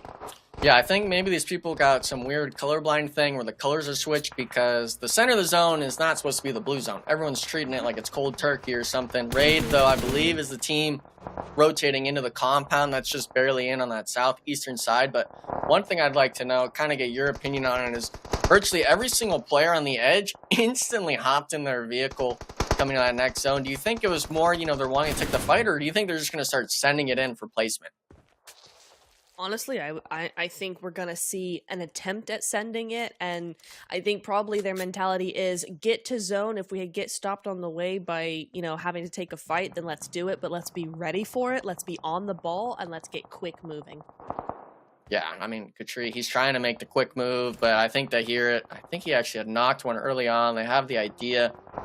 He's there. It's just a matter if he can kind of maybe win this 1v1, but he's actually going to run out into the open, give him the 1v1. Katri almost winning that. Could have actually been disaster for Extreme Souls, but luckily for him, I think that was a great proactive play, because now they can revive both players at the same time, not having to go one at a time. And with the zone shift, I'm really hoping these teams start making moves now, because with 10 seconds left, the timer's not going to be on your side on this one. No, it's really not. Often, I do kind of, you know, advise you don't have to listen to the zone all the time. You can start to move in when it suits you, allow other teams to be pressured by the zone, but, you know, you can have a little bit of leniency. Beautiful little crash there. Great spray from Lotus. But for this zone, Enigma, you cannot be thinking that the zone is your friend right now. The blue zone is your enemy. You have to get moving now, and this is what we're starting to see. Oh my goodness, like it's just a bloodbath right now. Everyone's looking at you. XYQ, they were the team on that kind of spearhead of the north. They actually opted to just not even look for that third party on the west side. They were able to kind of third party TSG and stuff like that as they rotated in. And look at this, every team, they're getting caught out in zone. People are fighting for little lips of cover here, and the only team that's looking in a comfortable spot somehow is going to be VRZ Esports. Yeah. I was gonna mention that this is the team at the bottom of the leaderboard right now, and they are looking so strong. They're the only team inside of zone. They do have Jinx off on the massive off angle, which is risky, but hopefully that is gonna pay off in their favor, right? And I think teams are too busy looking at each other to really look at Jinx, so this could be a very powerful position. Yeah, I'm hoping he kind of just snakes his way in. If he could have that sort of off angle, even if he was to get eliminated, in the blue zone. If he was able to keep his squad alive, I believe they're playing a little shack. Little kill shack, I guess you could say. All these teams that we're seeing, Golden Boys trying to make a move, stuff like that. Lotus Esports being pigeon-held down. XYQ, though, they're making the send up onto the ridge. They're actually turning their sights towards the Lotus Esports squad. Tensa being knocked. Full aggression coming out. It's going to be on a Juancho and H to clean this up. Tommy gun in hand. Big nade from Juancho. Nice damage. Unfortunately, though, getting traded out. We're down to just a solo, I believe. No, actually still 2 players up on XYQ. Big nade again from the squad. A little bit of a trade, though. Down to just HH. And unfortunately, XYQ eliminated from the threat of Lotus Esports. 9 eliminations. Neptura, they're looking hot. Hey, yo, PB, don't just skip my prediction next time, all right? Just skip it. It's not worth it, bro. It's not worth it. Jinx does go out here, but LTS have done enough here to keep themselves alive. VRZ still in the game. We're down to our top 5 already. It seems like it's gone pretty quickly. Raid is here, BC is here, Outlaw is here, and VRC and LTS are also here. A lot of teams from the bottom of this leaderboard coming into play here. Yeah, Bullet Club, it looks like they're a trio, actually a 4-man. Since we're down to the 4 teams, we could see it on the top side. Outlaws, that was my team. They are a solo. Maybe my Cinderella story happens this game. Not too sure just yet, but Raid, they're a trio themselves. They're trying to get, I think, in range to maybe nade this shack. It'll be disastrous. But, I mean, if you're VRZ Esports, you're kind of happy that Bullet Club's putting pressure. They're that sort of 4th man on your team if they start applying. Unfortunately, not going to happen. I think we just skip predictions altogether. We're never going to do that, of course. I want to keep them coming and start cursing teams. We're down to just top 3 here. Looking good for Bullet Club. It's a matter if they can kind of piece it together and work themselves into this last note of the game. Yeah, I mean, you can tell, right? Their body language is looking really good. They're looking like they're adaptable. They're looking maneuverable. They're looking for that info, looking for an opportunity, which is really nice. Raid in a little bit of a more precarious position there. VRZ really within nade range there. But for VRC, if I was them here, we're still in zone. I think I'd keep a little bit more quiet. I know you want those kill points, but top 3, you could do so much better than that. Yeah, I think the big threat's got to be on Bullet Club right now. You got to really kind of assume which squad's got the 4-man, how they're playing and stuff like that. I'd like to see T-Raid, if they went anywhere, they work this right side, knowing Shaq doesn't have that good of angles onto him and stuff like that. But my eyes, if we're having to take a guess of who's winning this, I'm loving Bullet Club's spot right now. Yeah, VRC down to a duo. Yeah, I personally would let Raid and BC actually fight this one out. Out is over here somewhere. Speaking of Out, there's a solo somewhere. I don't see him. I'm not sure where he is, but he's there somewhere. He was vibing. No, he's not. No, he's not. He's vibing out in the lobby. I've just realized that he doesn't have a player bar, so that's my bad. Anyway, Bullet Club, though, they know exactly where VRZ is, obviously, but he does have to move in. Small Man 66 got 22 meters to go to get into that zone. So a good spread coming in from them, but when you're getting to stage 8, it's so open. This could be anybody's game. Yeah, but the time is now. The smokes came down, and Raid is battling it out with Bullet Club. Full pre-fires through the smoke. No cover for either team. Back and forth. VRZ Esports trying to hit a bit of a med-off. Not going to be able to do it more than once, I think. Bullet Club, though, they got to finish with the push. It's a duo 2v3, on this western side. Pre-fire every angle. Raid, they're actually getting 2 knocks, and the VRZ Esports solo, he's in zone. He's not going to clean it up. Amazing win for Bullet Club. Team that, was kind of quiet leading up to the end, but showing that if you have a 4-man in those later zones, Neptura, it's worth its weight in gold. Absolutely. Really, really well played. They waited till the end. They played it super quiet, and they came back with a bang. A really, really good job for them. That's going to get them so many points on the board. I can't wait to see what PB has to say about this game. What I had to say, 2 things. One, VRZ, I challenged them. They had to show up this game, and they did. They got right up there in the top 2. So again, not a ton of elims, but they're here. They have a pulse. We're still in it, baby. And number 2, how about that bouncing grenade? I am sure we are going to see it in the replay here coming up, but that, for me, getting the double. Man, oh man, I like that. But Enigma, walk us through the action, what we saw in the second game. Yeah, the second game was a repeat with DE Esports having a contest off drop. Unfortunately, was on a 3D Max, getting squad wiped down. Bit of stuff happened afterwards where teams were just slamming compounds. This was the big one that Tura and I were kind of baffled about. Team Fate, they get an opening knock onto one of their players from OG on the roof, but salvaged the situation working as a squad. And right as we were praising them, right here in this situation, they all run out through the same door and they just get funneled like sheep through the same corridor. And unfortunately for them, getting completely wiped by the remaining 2 players of Old Gangster. And oh man, this was, I mean, look at how money this is. This is the nade. Bang! And look, you can see him scramble right here trying to get away. I just feel sorry for him. What a camera angle there. I mean, that was quite literally the Kobe moment, right? You just chuck it and hope for the best, and it lands. And not only that, he was able to get the flush on the body crawling away from the action there. So really nice grenades there from Illusions from range. And ultimately, Lotus getting a few elims this game, leading the entire lobby with 9. So Lotus coming to play for sure. You see 3 Sheep Gaming alive late on in the game once again. And, our production, I think, favorite team, Boba lovers. They love that Boba. So here towards the end of the game. But XYQ, not a bad pick. They did pretty well this game as well, Neptura.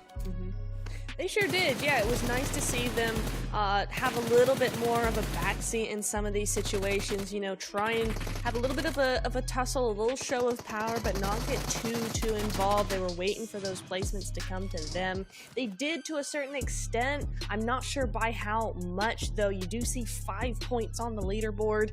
It's not a lot. It's fine for game number 2, but I would have loved to see a little bit more. Absolutely. Bullet Club picking up the dub here in our second match of the night on Miramar. 18 points to add to their total. That is much needed. They were sitting in 7th, I believe, after the first game. So they will definitely be shooting up the ranks after this one. As we mentioned, VRZ picking up a much needed second place here. That's going to vault them out of that bottom spot on the leaderboard. Raid and Outlaws once again finding their way to the top 5. So again, some consistent performances from them. And Lotus Esports, again, kind of a late entry to the whole Challenger League. They have put themselves in the top 5 once again. So, Enigma, here is the overall. Let's take a peek at where we're sitting after our second game. And we are, all knotted up in both first and second, as well as third and fourth. Enigma, notably, 3D Max slides down to third place here. Bullet Club, with their performance in Game 2, will move up to the lead. And Outlaws, they are tied with, give us your reaction here to the leaderboard. I mean, for the most part, it's got to be on 3D Max. We're going from 100 to 0, from Game 1 to 2, 25 points to 0 points. It's not something you really want to sit on too much if you're a competitor, but you got to address the elephant in the room. You just absolutely butcher it, essentially a 10-point lead.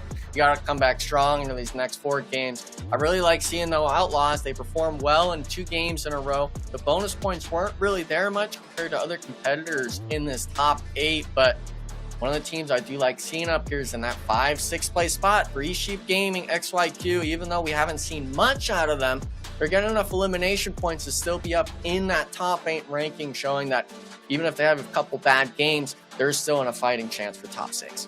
Now, Neptura, I did notice on that first page, 15 points for 8th place, only 27 for first right now. So everything is super, super condensed. And even as we go down through the 9th through 16th ranks, you still have 4 teams on this page in double figures right now. So quite literally, anyone is in it at this point. We don't have any point sponges yet.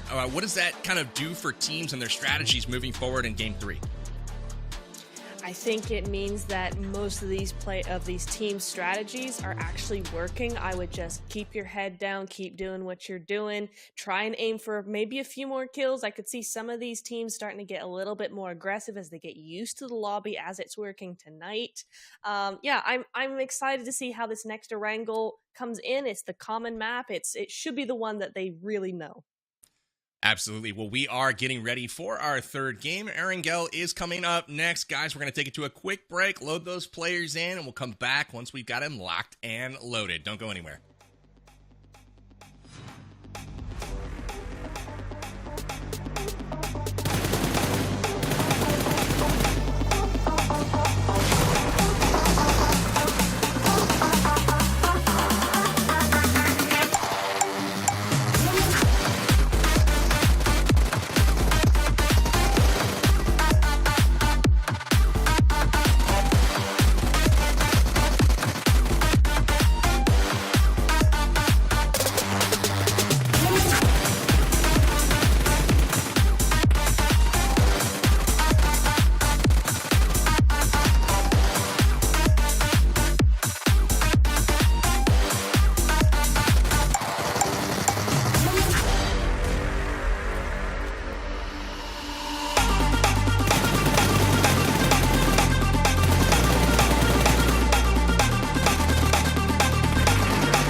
Welcome back from our break. We are getting ready for game number 3. Again, the story is all the teams are condensed into like a very small range of points right now. Anyone can win, basically. Anyone can move on. The top 6 will be moving forward to tomorrow night's Premier Finals. Enigma, my focus right now has been on Outlaw. They are in second place right now, tied for first, honestly. But they don't have that chicken dinner that Bullet Club does right now. But Outlaws have finished in 4th place twice, and they currently are leading the lobby in damage per game right now. They are the most active team. So again, my eyes are continuing to be on them. What about you? Who are you still kind of keeping an eye on? I'm still looking at Outlaws, like you said, but my eyes are turning now towards Three Sheep Gaming and XYQ. Both those teams were premier teams. They were relegated down from not performing well in the Premier qualifiers, so they're kind of wanting to get their name back up on the board. They do have those high elimination counts. We're looking at 11 for XYQ, Three Sheeps Gaming, really more so having those placement points. But I'm hoping that these teams start taking a note out of Outlaws' book, like you said, of being the proactive team, going out of their way to try to get the elimination points, because at the end of the day, that's what's going to save you from going from 6th to 7th place. Now, tell me if I'm wrong, Neptura. For me, I feel like ever since basically a year ago when the points shifted down from 15 for chicken dinner down to 10 and then only 6 for second place on down, I feel like the impetus has to be on getting elims, right? And playing a bit more aggressively. And with only 6 games, at teams' disposals tonight to move on, I feel like that aggressive play has to be really the strength and the focus of those top 6 that are ultimately going to be moving on. What do you say? I agree. I think it definitely has to be something that you prioritize coming into the final 4 games of this evening, especially when you have such a short format as you do tonight, right? So we're going to be looking at a lot of aggression, hopefully coming into this next Erangle. Amazing. Well, we're just about to kick things off. We got all the players lined up. Enigma, give us your pick for game number 3. Got to be Outlaws. Repeating their name over and over, they got to get a win at some point. Amazing. And Neptura, coming to you. Give us your pick for game number 3. You know what? Why not? Let's go Outlaws. Let's do it. Oh, 2 for Outlaws. Okay. Third. Mm-hmm. Mm-hmm. Do I make it a third? Of Erangle, first game winner was Three Sheep Gaming. I'm going to go back to them for the back-to-back. I will go Three Sheep Gaming for the pick. We'll see if it was a fluke. I don't know, y'all. Guys, we have Erangle loading up right now. Production's telling me in my ear, Boba Lovers was the pick. I don't know about that, but I'm going to hand it over to you guys. Enigma, take it away. Game number 3, Erangle, coming up now. Game 3, we're back on Erangle and Neptura. Now, I'm kind of upset after giving praises to PB. The second game, we had the same mind, the same, not the same, like, facial haircut, but, the same shirt and, the same idea of maps. And then just throwing the wrench of, not picking Outlaws. Kind of a little disappointed in that, but with this being, you and I on the same side, now I'm really hoping that our caster curses maybe kind of cancel out each other. They start putting the X on it. And hopefully they're able to get a win because they're in that second place, that tied first place spot in second. But, top 6 is the goal. If you're starting off in second place coming into what seems to be, almost halfway point of the match or a halfway point of the finals for tonight, seems pretty good to me. Yeah, it really does. And I think they've been in the top 4 consistently so far. So definitely a win is on the books for them. So hopefully it is this match. It would be a great time to do it, right? Because you get a nice big win, you're kind of cruising for the rest of the evening. So I think here, game number 3 is going to be a crucial one for them. Yeah, for the most part, after this, it's going to be that halfway point of the tournament. You're going to be able to really kind of digest everything and see where you're at on those point boards. And, we're looking at those middle of the pack teams. I think I want to kind of get your thoughts on it. We're looking at, Three Sheeps Gaming. Even though they have a winner under their belt, they're still in that 6, 7, 8 range. XYQ, they had a good elimination round that first time. But a lot of these teams, I'm hoping, don't fumble the bag in terms of this map. Because going to that Sanhok, it's really anyone's game on that map. Yeah, 100%. It is anybody's game on Sanhok, and also, in my experience, it tends to be the map of the lower teams on the leaderboard, right? So if you're in that top 7, top 8, you really want to make sure that this game is the one that you do well on, because you never know Oh, but Lotus sure knows. Ander sure knows. He knows he's back to the lobby already. But can he make it a second one? Fetty about to join him. I mean, Fetty almost hit him with the little pistol action there. Gets the headshot body, but I mean, if you don't get a real gun, it's kind of hard to do that sort of thing. And you know, we didn't really know what happened this first Erangle match, but it looks like we do now. Both of these teams opting to fight each other. I really like seeing old gangsters actually take the fight to them.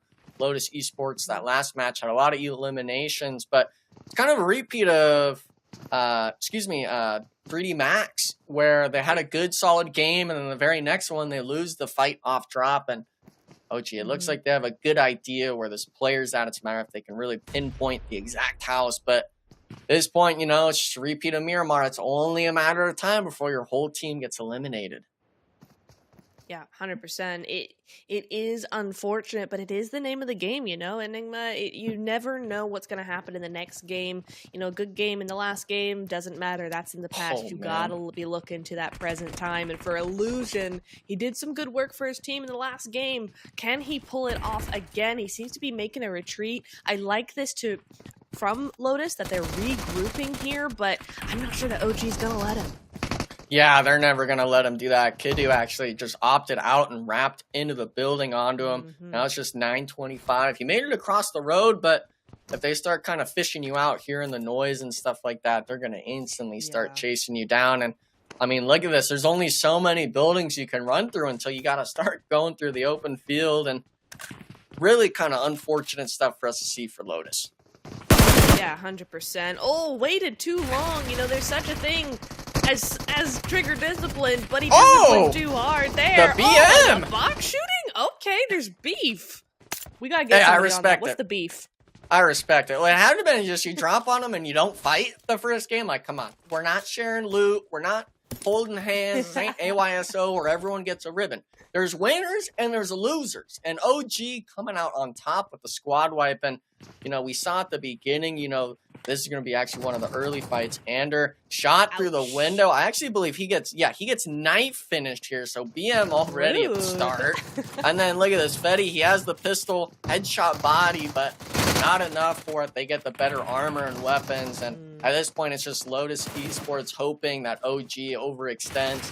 That's not going to be the case. Great stuff out of the squad. And the box shooting, I'm all for.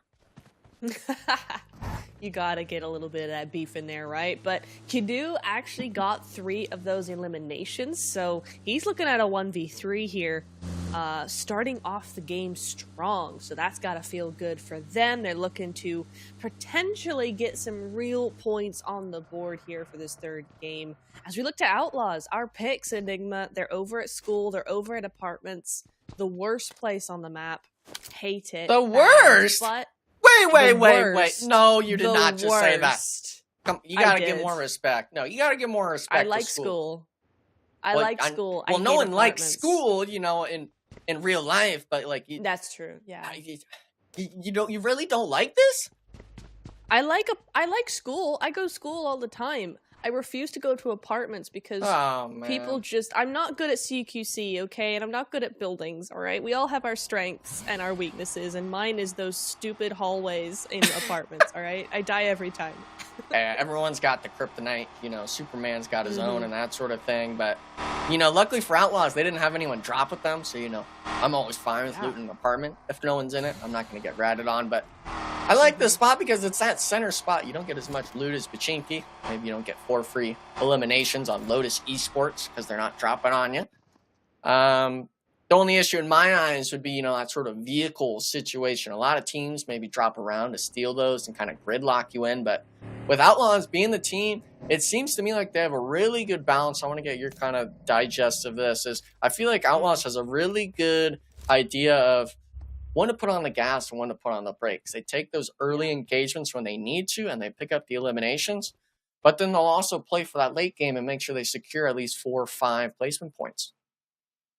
Yeah, and it really comes down to having really good timing, like an understanding of the timing of the game, the timing of what you want to do when, and also really good game sense in terms of what teams will be doing. They got a nice predictability, For sure. right? Because they're going, okay, well, we don't want to do it right now because teams will be doing X, Y, Z, but we want to be going into the mid game and then taking this fight in particular because of whatever reasoning they have. So they've got some really good logic on them to be able to time this nicely. So a good job coming in from them for sure. Yeah, really worried about Reality right now. They landed at this sort of water city, a lot of teams coming around them, and for the most part the zone hasn't shifted just yet, but that first zone is centered all around ruins. That's why we were looking at Three Sheeps Gaming and stuff like that. DE Esports actually camping out Reality, picking up a knock and thirst, I believe, on the buggy player. I stress it time and time again, you do not want your best player in the back of the buggy because he's going to get shot off. Outlaws, though, not feeling the brunt of that at all. Choosing to just stay on this eastern side, but I mean, look at this. All these compounds are already taken. Reality already almost losing their vehicle, losing one player as well. This is not the start you're wanting on Erangle, especially if the zone shifts towards you. Yeah, for sure. I mean, at least they got out of the water town, right? It's a great spot to loot up. I always like it. Yeah. But it's very easy to get surrounded there. So good job getting out, but the vehicle is smoking. You're kind of all inside it. That's not great, but they might just survive a little bit longer. Maybe just to get to another vehicle here, but they will be moving straight into raid and they don't know it. No, turn around, go back.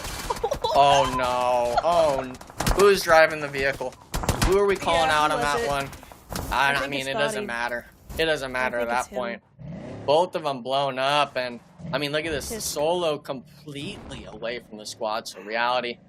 Really unfortunate stuff. We'll get an overall view of the map right now before the zone shift, and that center spot on the south side, a lot of teams wanted to shift around into it, and for the most part, that's not even the prime position anymore. Neptura, it shifts towards Mount Everest. I'm hoping we see a mountain finish. Are you? Because I like crate finish. Crates are pretty cool too. I always like crates. Everybody hates on crates for no reason, but I digress. Anyway, interesting that no one's in Georgia Pool. Everybody has moved out or actually never went in the first place, and yet it's got a major part in the zone. So definitely one to be watching there. Fate Harry. Poor Harry, he's in the mix of everything. Every single game, he's always knocked in some way. This guy, but he will get finished out now. He has time to go rest. Nate's going to be taking that for him. Zuko gets that point, though, and 3D Max just moving in very quickly. Yeah, look at that. I mean, full four-man, driving up in vehicles, looking for those sort of easy free points on the edge. I'm not sure how we got to an isolated spot there on that eastern side of the map, but a lot of these teams, they're making their rotation, and now we're actually going towards Watertown, towards that southeastern side. A lot of these teams, though, you were talking about crates and stuff like that. I believe Bullet Club is now starting to fill in there and that sort of speak. And, I got to call you out because on one note, you say that school apartments, the CQC's bad, and then you're like, oh yeah, but I'm fine with crates. Like, no, Neptura, we got to have like an internal discussion here or something, because that's kind of just counterintuitive to me. You know what? You may have a point. I don't know. I just always seem to do fairly well at crates. I like that it's more open than apartments, so that's probably why. Thanos likes how open that angle is. Onto TSG. What is happening with TSG, Enigma? They had such a good first game, and now game 2 and game 3 do not seem to be going well for them. Yeah, I don't know what the heck happened there. You should be able to hear the vehicle pull up, but now you're going to make sure you're hearing everything. Nades are starting to get pulled. 2 players now trying to get a re-knock. Benny being on the brute end of it, almost getting knocked out. Sicario being able to get the reset, and we're trying to get trades, but Triggs on the off angle around the backside getting knocked. Benny trying to hug the crates, and I mean, you're just getting swarmed with it. Next one might knock. It doesn't yet. DE needs to start getting aggressive. They need to be pushing on this, or else that reset's going to be coming through. Benny still holding close. It does come through. I got the reset off, but they just stayed on the bottom. I want to see you start. We need to start storming the hillside here in Neptura. Where are the shots coming from? See, This is crazy. DE, you had the advantage. You naded that area to smithereens, and yet you still didn't push. Like, obviously there was no one there. If you weren't hearing that damage feedback, there's nobody there. Oh my goodness me. Anyway, DE, good push coming in from the start. A little bit slow now, not able to push on up. Didn't want to, and now double knock. What the heck? Oh my goodness me, not good for DE at all as nades keep pouring in. Benny is knocked, but Enigma, it could go either way at this point. Yeah, the key component's going to be chosen. He's got smokes in front of him, but he has the off angle. Benny should be able to get reset. At some point, you got to kind of figure the nades are going to stop. You're the team that's throwing them later. Sir is hearing chosen walk up closer and closer. This has to be a big nade. It's a double reset coming off. If he can just get one reset again, but the close range is going to come in. Leaves him 1 HP with the pre-fire. TSG now down to a trio, having to find a point of entry. Below toss, big nade damage, not actually connecting any. I thought that was on the money. Now TSG still forcing themselves on the lip, but I mean, you got to start making moves at some point in Aptura. These nades, we're seeing the connects, but no aggression from either team so far. Yeah, I understand it more from TSG's perspective. They've got the high ground. They've got a lot of cover, a really good position there. So I could understand they don't want to go down. But for DE, they should have pushed a very long time ago. And now you've got this sort of thing where they can't really push away. They're kind of stuck. And now you've got teams coming up over that hill. You saw them taking shots there. Not sure who that is up on that hill, but you're starting to get third-partied. Yeah, the third party is always going to be the thing. Old gangsters now. It's Ruins, Angle side. We're seeing a lot of teams, you know, kind of, I think, put the pieces together of where this fight's going to be taking place. But zone shift starting to come down. Maybe they just kind of tuck tail and split either side. But the real tragedy of the whole situation, of course, TSG losing one. But I'm not even sure if any of those teams have utility left. We're seeing probably 30 or 40 frag grenades get thrown. We're seeing the smokes get used. I mean, I'm not sure what kind of backpack people have, but excuse me, thankfully for both those squads, the zone shift kind of stays towards them. We're going just south of Mount Everest. All these teams are making the mad dash in, thinking they're Jason Statham or something, but for the most part, you're having to make it in, and a lot of these teams aren't letting you do it for free. No, indeed. Boba still making large rotations, a late rotation for them. It could work in their favor. They've gone to the north of north of Giorgio, so they're out of the way. There's nobody over in that direction until they get closer to the zone. So it should be a quiet rotation for them. TSG did, in fact, move away. They just skipped town completely, said hey to OG through bullets, and then went on their merry way. So trying to get a massive rotation here. Don't hate it from TSG, but this is a Hail Mary sort of situation. And it's just gone horribly wrong. All in one vehicle, Another driving fiasco. I don't know what to say. It's basically the same spot on the map, and we get to just see it's deja vu. I don't even know what to say on that one. And Golden Boys, you know, I mean, you're kind of happy for Golden Boys. You know, 2 free elims. Someone just came in on a smoking vehicle. You know, it's free points, but you kind of feel bad because they were in the zone. If they just felt like playing there as a 3-man, maybe they were chilling, but really tried to just get them in there, and unfortunately just trying to bite off a little bit too much more than they can chew, and ultimately dying on rotation. Yeah, I think we have our -1 point team for the game. For the game? It's got to be TSG for this one. It's got to be. Yeah. I mean, that was we gotta. It can't be just the driving. We gotta include that fight in there too. You know, around ruins, like we're fighting at the castle. We thought they were the kings of the castle, and then they weren't, and then they started doing a Mad Max sort of, I guess, cosplay, and ended up being one of the side characters, not the main car going through. So unfortunate for them. A lot of these teams, though, we're going to be looking at Boba lovers towards this northwestern side of the zone. This is going to be on the school side. Fate just in front of them. GR Esports, though, they're going to be the team on top of the mountain, Aptura. And I'll go on to get your opinion on this, because the mountain, yeah, it's always great. But a lot of games, I feel like we see people completely steer clear of Mount Everest, and this team just kind of get stuck up here. They don't really get Mhm. elims. Teams don't come their way. And it just kind of seems like a wasted potential in my eyes.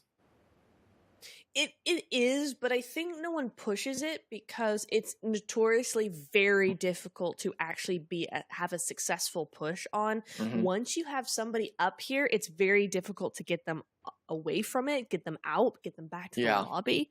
I often say that, you know, no fight here is ever clean. It's always the messiest fight, all down to a 1v1 at the end of the day sort of deal. So notoriously difficult. I'm not surprised people steer clear, but that does mean that, as you said, the team on top is not able to get any points and actually gets stuck on rotation outwards. So it is difficult. But we do have Boba and Fate making some waves here. Boba did a great rotation, but into the wrong team, it seems. Dazzler able to take out Diddy Party there. Get wrecked completely, but Zoom trying to do something. They are just down to 2. Yeah, and I mean, it looked like Boba Lovers had sort of 2 eliminations. They knew the last 2 players are here, but fighting off a little bit more they can chew on that rotation. Now forced into a 2v3 situation. The nades are going to be the big deciding factor. And look at this. They hear that sort of pre-nade coming off. Boba Lovers do. So Team Fate, they're trying to kind of save the util, but at some point, you're going to have to start making moves. We're on this western side, and obviously the players can't see it, but I know Outlaws is right inside a zone next to them. So you got to kind of take this fight clean and fast, or else the zone's going to start really eating away at you. And I mean, the nades are coming in. It looks like they're going to start making their push now, and up to a UMP in hand. The smokes are out. Zoom's got to go big here, not be the first player knocked. All stacked, and oh, look at this. He's sticking the nade full. That's 1 knock, Iconic. a second on the pre-fire. Too worried about the stairs angle, and it's an all-out push. But look at that. Oh, no. Teammate body block. Looks in a 1v1 situation, and he barely misses it. Oh, my goodness. I thought they had that. Fate winning the 2v4 at the compound. All these teams struggling to take fights after they have a man advantage. We're also seeing XYQ make the send into the ridgeline. OG catching them off guard. We're looking at Raid picking up an elimination as well. XYQ now down to just the duo Neptura. I'm not sure if I'm liking their spot. No, it's a very tough spot, and they know it. You can see them. They're throwing those smokes everywhere. They're going to try and get out as fast as possible. They got stuck, and they've realized, oh no, oh dear. Man. We are not looking good. Please help. So they're getting those smokes ready to go. In the meantime, you've got Raid, you've got everybody looking at you in multiple different ways over on this eastern side of the zone. Raid as well there. VRZ could have some shots. So very, very difficult. At least Tensa and Valak do have this nice little ridge, so that is one angle sort of covered. But yeah, it's a tough spot for all concerned. Oh, and I mean, it looks like they might get 1 elimination as well, but XYQ, they really got to worry about where DE's at. They need to make sure the smokes are up because they're looking to take their spot. DE is not going to be slamming under the compound. There's 2 teams in each of those buildings, XYQ being the duo. You kind of start putting the pieces together, and with there being just 10 seconds left, teams are really going to start struggling on their next rotation, not even this one, if they don't have the vehicles to play with. For sure. OG down there as well. Oh, hang on. Okay. Things just got more interesting. XYQ might not want to vacate so quickly, right? It's a fairly good spot, actually. If they can get rid of DE here, it's not the worst position in the world, but you do have OG. They're going to be trying to make a move as well, and I doubt really it's going to be on the buildings. Yeah, I'm looking at Golden Boys as well. They're on that south side. OG is starting to make a move where it actually looks like they're going to ignore Raid and only look at XYQ. As being a duo, you got to really be looking for the shots, but looks like DE, they're trying to regroup there. I like the off angle, but not going to be the case. All these teams still stressing to come in. XYQ actually losing a player, but this is going to be on the mountain. 3 teams up here. GRX losing 2 players on the mountain. Looks like Extreme Souls is making their aggression right now down to a duo. Bit of pre-fire going off. Looks like just 1 now. 2 of the players, both of them 1 HP. They'll be just Star Boys on top. It's going to come down to this 1v1. Gets him on the peak. Neptura, it's down to just the DBS, and it's not going to be enough. Oh. Extreme Souls holding the mountain with players next to them. 11th place as well. We're talking no placement points rewarded just yet. All these teams, we can see it on the battle tracker. 3 solos left in the lobby. They're really punching the air on this one. Yeah, it's always so heartbreaking when you survive this long, right? We've been here 15, 20 minutes maybe, and you still get 0 placement points. That is rough. You've put your heart and soul into this game and still no placement points. That is the problem. That's why you need eliminations, and that's what Outlaws are here to get. 5 on the board so far, and Fate run right into them. Is this going to be now 7? I mean, it's got to be something for him. Moneta's got the duo up, and he just peeks over. The freebies coming in, and this is the team holding that western compound. They heard the commotion on the mountain. They made their move up to it and trying to get a piece of the pie. I like the timing for them. Like we said at the start, they're amazing at doing it. I believe they were down to just a trio. Another team we've had our eyes on is XYQ, holding this as a duo, getting the reset off. Now we're looking at OG trying to get reset. Raid trying to get the reset. I believe there's a third team there as well now, trying to get the reset off with the zone shift going up to it. It goes to the mountain. All these teams are going to have to move this next zone. XYQ, this is really, really difficult. I mean, they're gonna have to move eventually. I think they shouldn't move yet, but now they've got 2 teams at their back. It's gonna be super difficult for them to hold or for them to push away. So with Valak down, it's even worse here. I have a feeling this is the end of the road for XYQ. We'll see, though. I mean, it is Tensa. He could do something here. He for sure could do something, so we'll see. Yeah, he's got to get the rust blown off right now, especially. 1v2 spot. The smoke push is coming. He hears them coming in close. Tensa understands what is at stake here. The DBS shots come out, and unfortunately not going to be able to hide underneath it. 5 eliminations, only 1 placement point, I believe, maybe 2 for that squad. Unfortunate to see. We're looking at OGX right now, though, on the battle tracker. I think that's 12 eliminations, if I'm seeing that right.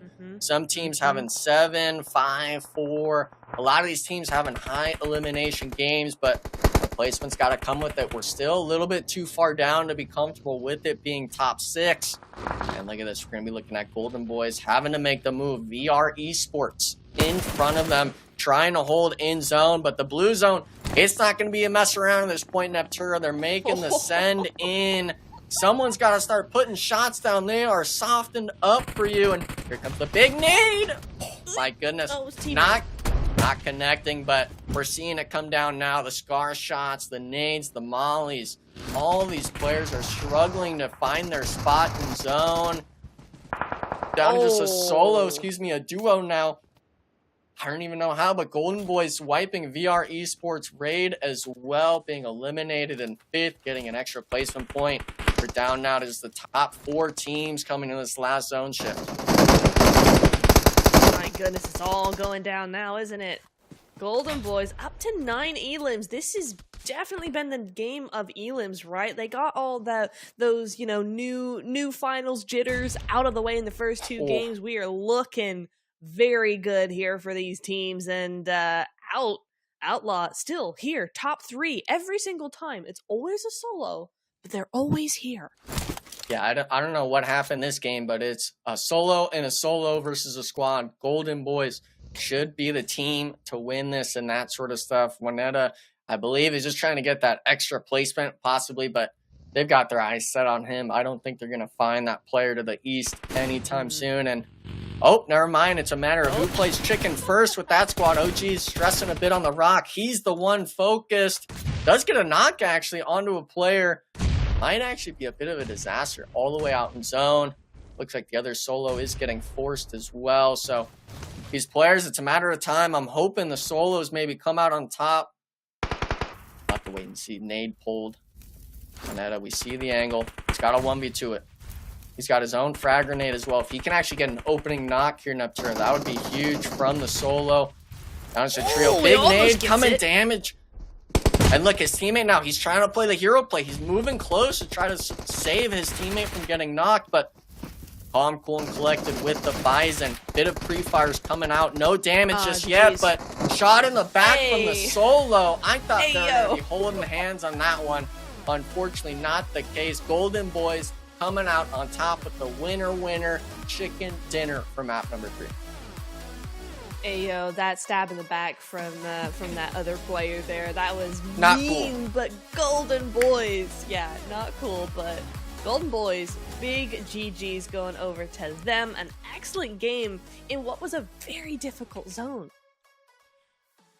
Absolutely, guys. That was an incredible finish. And not only that, sorry, I had to get the mute button there. I was like, I'm pretty sure I'm going to pull in the Natura. Haha, burn. But sick game from the old gangsters there, putting up a ton of elims, and I absolutely love the circle. Valiant effort from our boys XYQ. Look like Tensa and Valak putting up a heck of a fight. Ultimately, they go out of there. But what I'm seeing here, Natura and Enigma, is two teams really starting to try to put a gap between themselves and the others. That's the old gangsters and outlaws, both of them with high elims, high placement, and with everything bunched up right now, we'll see if this is a statement game that helps them separate a bit.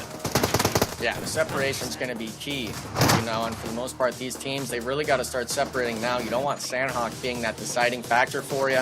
The main key takeaway, though, we got to talk about it. Someone's got to take these kids to driving school or something. I know back in your day, you were able to take that in a class, like at your school. They don't do that anymore, I think.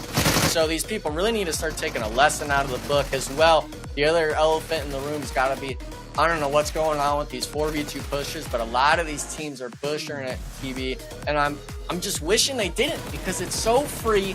When we see all the angles, it's just, I don't know if it's a mental gap or just the nerves getting to them in the tournament. Yeah, I don't know. It's a good point. I'm with you guys, though. What the heck was up with some of the driving this game? I feel like we need to open the Titan Series driving school for kids that can't turn the wheel good.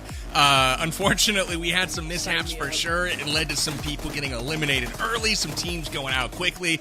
Not what you want to see, but ultimately here, a really interesting final zone. I don't know that I've seen it like this close when you're just in this kind of area. I haven't seen it on this side of Everest before. It always seems to go up to the top or maybe over a little bit further towards the west, but this was like a fun end circle for me. And ultimately, we have a couple of teams really starting to be super consistent, but also the Golden Boys, chipping in their name as well there. Neptura, 19 points overall. They got to love to see what they're seeing here after game 3.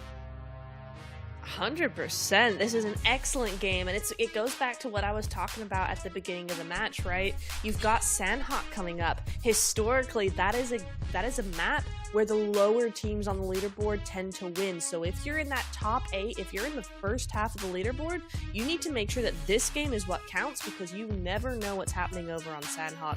So a really, really good result here for the Golden Boys, the old gangsters as well. 20 points on the board for them. That is insane. So a really, really good job from them as well.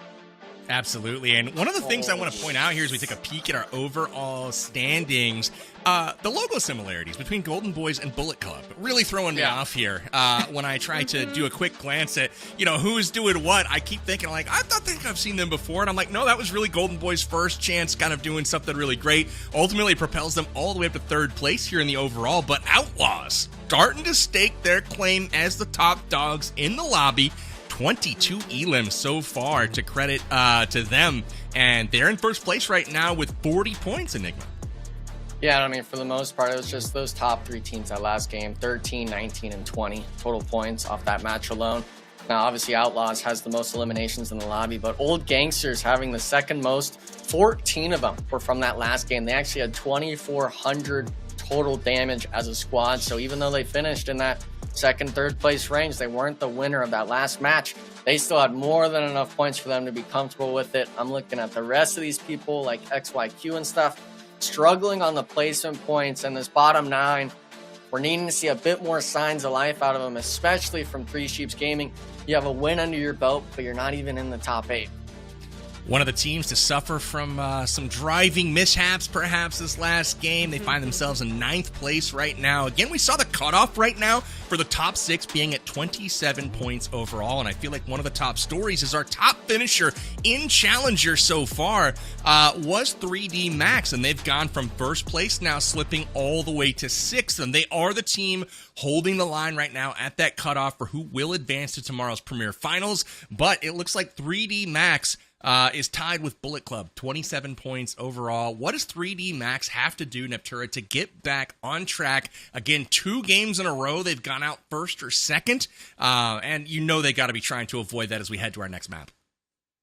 I think really the biggest thing is they have to actually be good. They have to play good, and they're not. So I don't know what they need to do, but just do it better. They're better than this. I don't know what happened.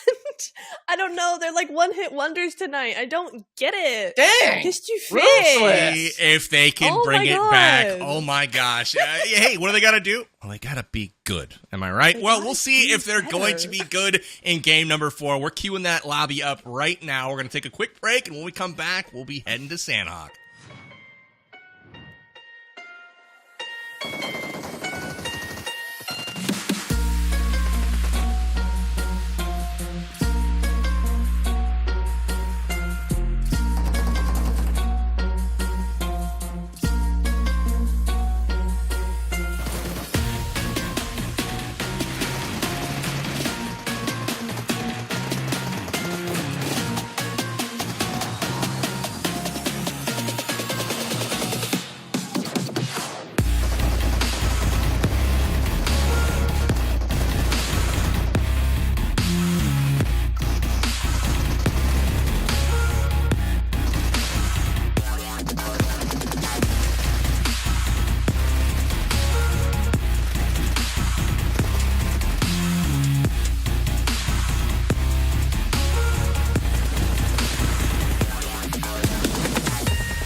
Welcome back. We are getting ready for Game 4. Coming up next on Sanhok, we'll turn our attention to the jungles to see how will these teams do in close quarters combat and see the chaos that inevitably will ensue at Boot Camp in Paradise.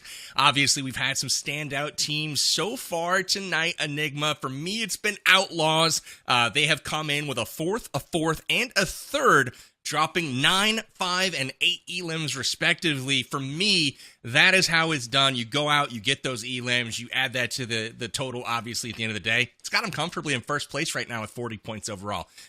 For you, moving to Sanhok, is this a map where teams, they're going to try to make that jump, or are they just trying to kind of hold firm and keep that position?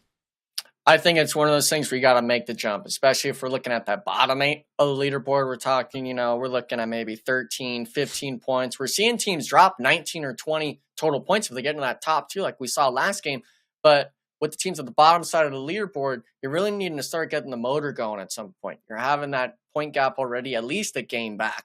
You need to have a strong performance to get yourself in contention for tomorrow's matches. And unfortunately, we're not seeing too many signs of life out of these teams. I'm looking at VR Esports, Lotus. Yeah, we've seen them win 1 or 2 squad fights, but I'm needing to see more than just one team fight win. Yeah, unfortunately, last game, I thought VR Esports, again, I called them out after the first game. They had been kind of sitting in that last position. And I was like, it's time for them to show up. And they did in game number 2. They finished second place. And they were primed to finish very, very well in game number 3 as well. Had great position on Erangle. They were in the only compound in circle on Erangle. And unfortunately for them, the second they had to leave, they just got absolutely smashed and run over. So we are loading up right now. Plane's just about to take off. So let's catch some predictions here. Neptura, I'll start with you first this time. Who are you picking here in game number 4? I'm picking Fate because lower ranked team. Sanhok is always a good match for them. So yeah, I'm going with Fate on this one. And I'm also predicting 100 grenades. Okay, because 100 grenades. Got it. I will get my grenade There's so many counter nades. up. Predict and them we now. will check that out. I mean, hopefully they throw less than what was thrown last game at Ruins. That was bananas. But Enigma, coming to you for your prediction for Game 4. Game 4, we're going with Extreme Souls. Haven't talked about them much. Saw them get a few elims on Mount Everest. I'm hoping on Sanhok they're able to keep it up till the very end. So far, so good for Extreme Souls. Everyone's still in it right now. I will point that out. We talked about this a bit during the break. Is the gap super narrow right now? One good game for any team has them in contention for qualification. My pick for this game, though, again, is with the team that's been most consistent today. That's Outlaws, and I'm looking for them to pick up their first chicken dinner. So Outlaws, we've got Extreme Souls, and we have Team Fate as our predictions. And with that, we will get ready to send it here to Sanhok. Any final thoughts before we head in, Enigma? For the most part, I think if you're those teams at the bottom end of the leaderboard, you got to be hoping you start off strong here and make sure that this game is a momentum shift for you. Right on. Well, I'm praying for a hot drop. Let's see if the PUBG Mobile gods will give us one. Guys, enjoy the game. Take it away. Let's get it, baby. Neptura, I gotta call you kind of crazy for asking for 100 frag grenades. I kind of would have PTSD if I even saw half of that go off in the match.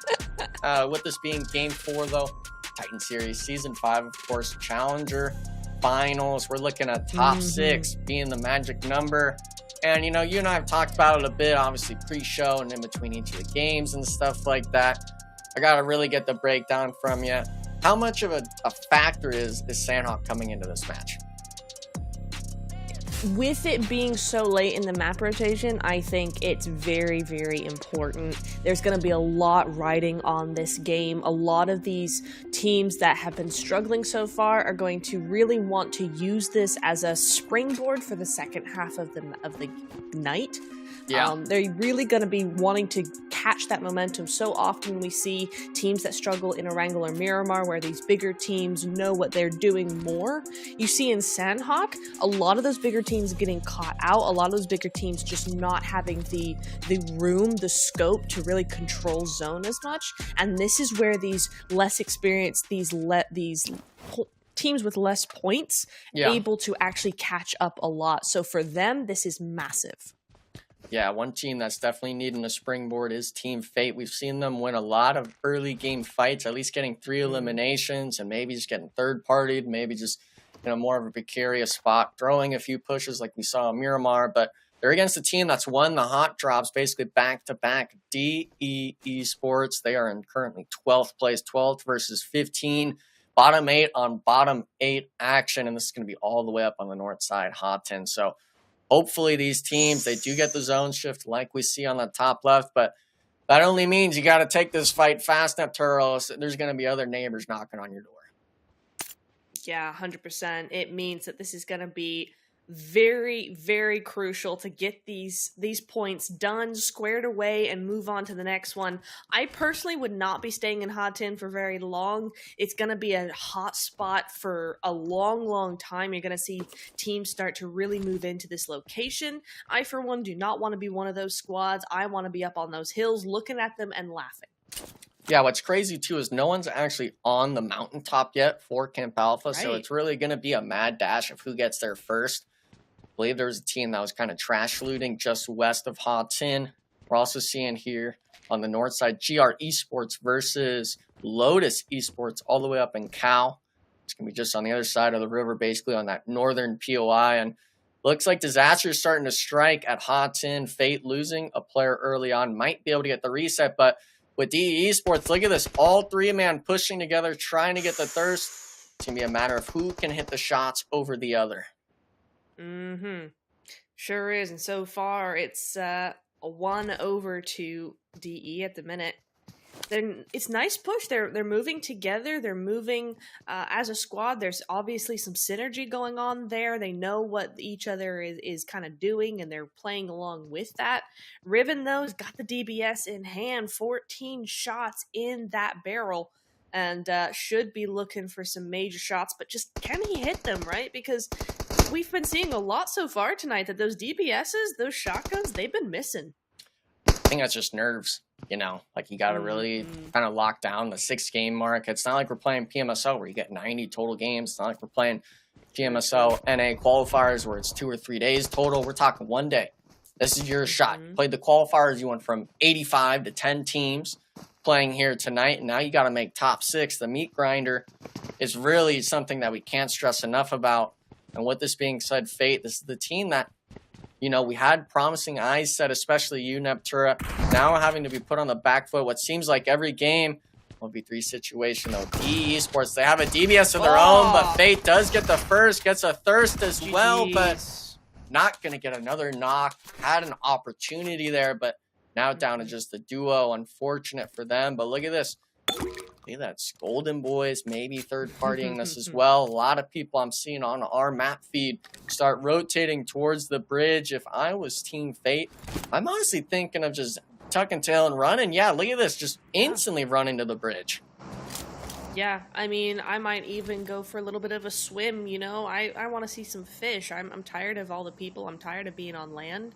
I want to go for a little dive, see what's down there for a bit, and maybe keep my head underwater for a little while just to make sure I don't get spotted, because these are 2 teams, right? Golden Boys, we saw them do super well here. Didn't we see them just win a game? So obviously this is going to be looking like a bit of a scary team here, especially when Cigarette has him in his sights and he's not doing anything. This is now a horror film. What is going on? Yeah, I mean, he's just waiting for the chance. Unfortunately, not going to put it together. Probably should have had that knock there. Now DE Sports, they're looking your way. He shouldn't be getting knocked here at all, of course, but Nah. a little bit of damage loss. He does actually see him on the wall there, so a little bit of eagle eyes going on. This wasn't the only fight either, of course. I believe Cow still has their fight going on the eastern side of this river. Teams starting to rotate in as well, one behind the other. And for the most part, the mountain's still free above Golden Boys. I'm surprised that no one's opted to take that just yet. Maybe they assume that people are there, but coming back to Cow, Lotus Esports, they have 1 elimination onto the GR Esports squad. Hopefully they're able to piece this together. But this is one of those spots where, I mean, we're not even in zone, Neptura. How long are you really wanting to wait until you start moving in? Yeah, this isn't great. It isn't good.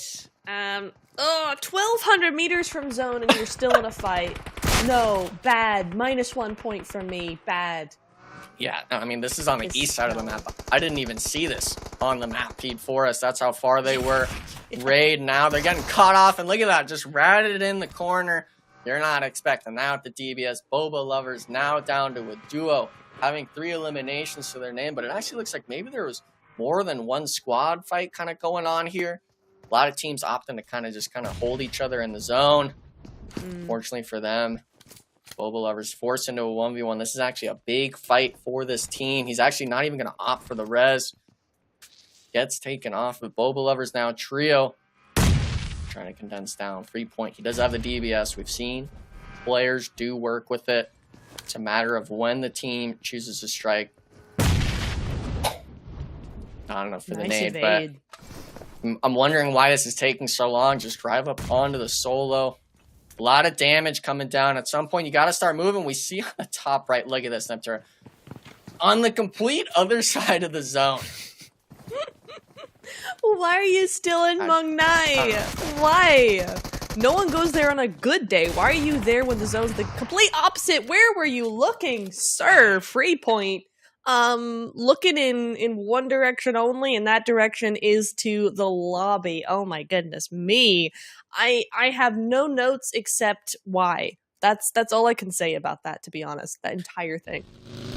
You know, I miss like when there was like team comms and stuff like that. They did that for one of the world leagues and stuff like that. I really would have loved to know what people were kind of saying when you first take the fight, because you know, some people, they like rotate on the edge of the map, kind of like we're seeing Small Man do here, just on that north side. And then it's like you just get full 4-man sprayed by people like holding one compound. It's like, okay, guys, what are we doing here? Obviously, that team kind of reaps the reward. Boba Lovers, they're needing the 0.6 actual eliminations to their name, only losing 1 player. But the zone shift, it's not something to play around with. It is on that far western side still. You got no vehicles, and I mean, the med situation can't be looking too pretty.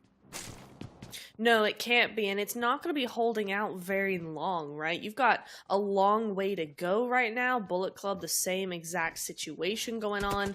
He's only got 1 med kit, or rather first aid even, so even worse.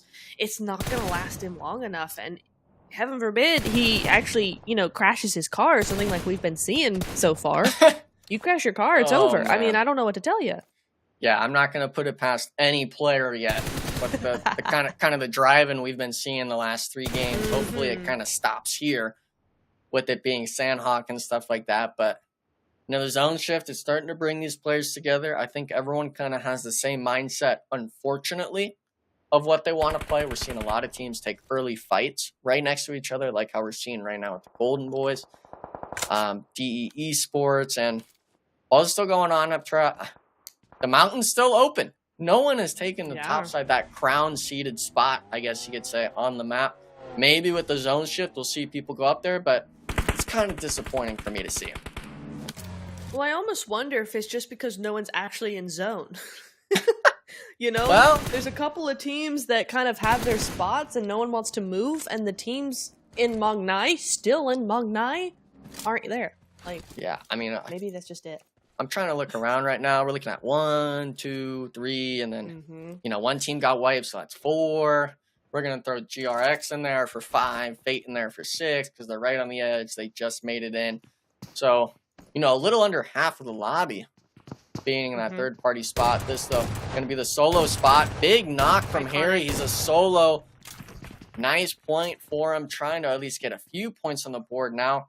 Another 1v1 situation. Zozo, though, he's not going to be taking the bait, trying to make this a 1v2. Ooh, it's going to be a matter of who hits the shots, but what do you even need for the shots? Don't give it to him. A little bit of a bank shot, free point. GRX, though, only 1 elimination, down to 2 players. Still not in that good of a spot for me. Yeah, but you know what? Save your bullets, throw an aid, iconic, OP, all of the things. Amazing, show-stopping, incredible. We love it. Oh, and the zone shifts and boot camp and the southeast side not looking good. Boba are like, you know what? We got this. This is going to be so clear. No, it's not. Turn around right now or go down to the south side. I don't know what to tell you. Even a botation would be better than going through boot camp at this point. Hey, I'm always a fan of the boats, okay? I don't like swimming. I don't like getting wet.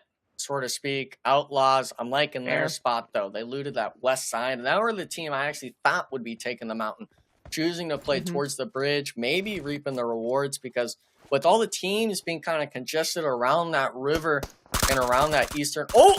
Ooh, sneak. I'm going to have to put a note on that. I don't know how the heck he got here, but just a little freebie. Hello. Thank you. You were shooting me all the way earlier, 10 minutes ago. Yeah, that's payback.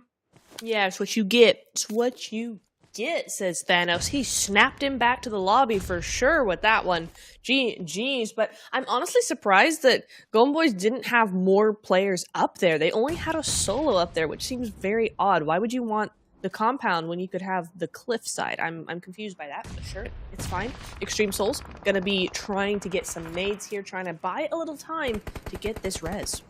Yeah, they're taking the fight with VR Esports. Primo's trying to get kind of crawled back and revived. A little bit of a saving grace angel from the squad, but Beastie is trying to get that confirmed. Not going to connect with the nade, backing off to the bridge. But look at this. Extreme Souls, I don't think they've realized it yet, but a team has snuck in behind them. Reality coming up to the compound, putting them in the meat sandwich right now. Gonna be on Kina right now to get an opening knock, but you saw it in the first Erangle game. Chapo did win his 1v1 on DE Esports on the Erangle. He has the potential to do it again.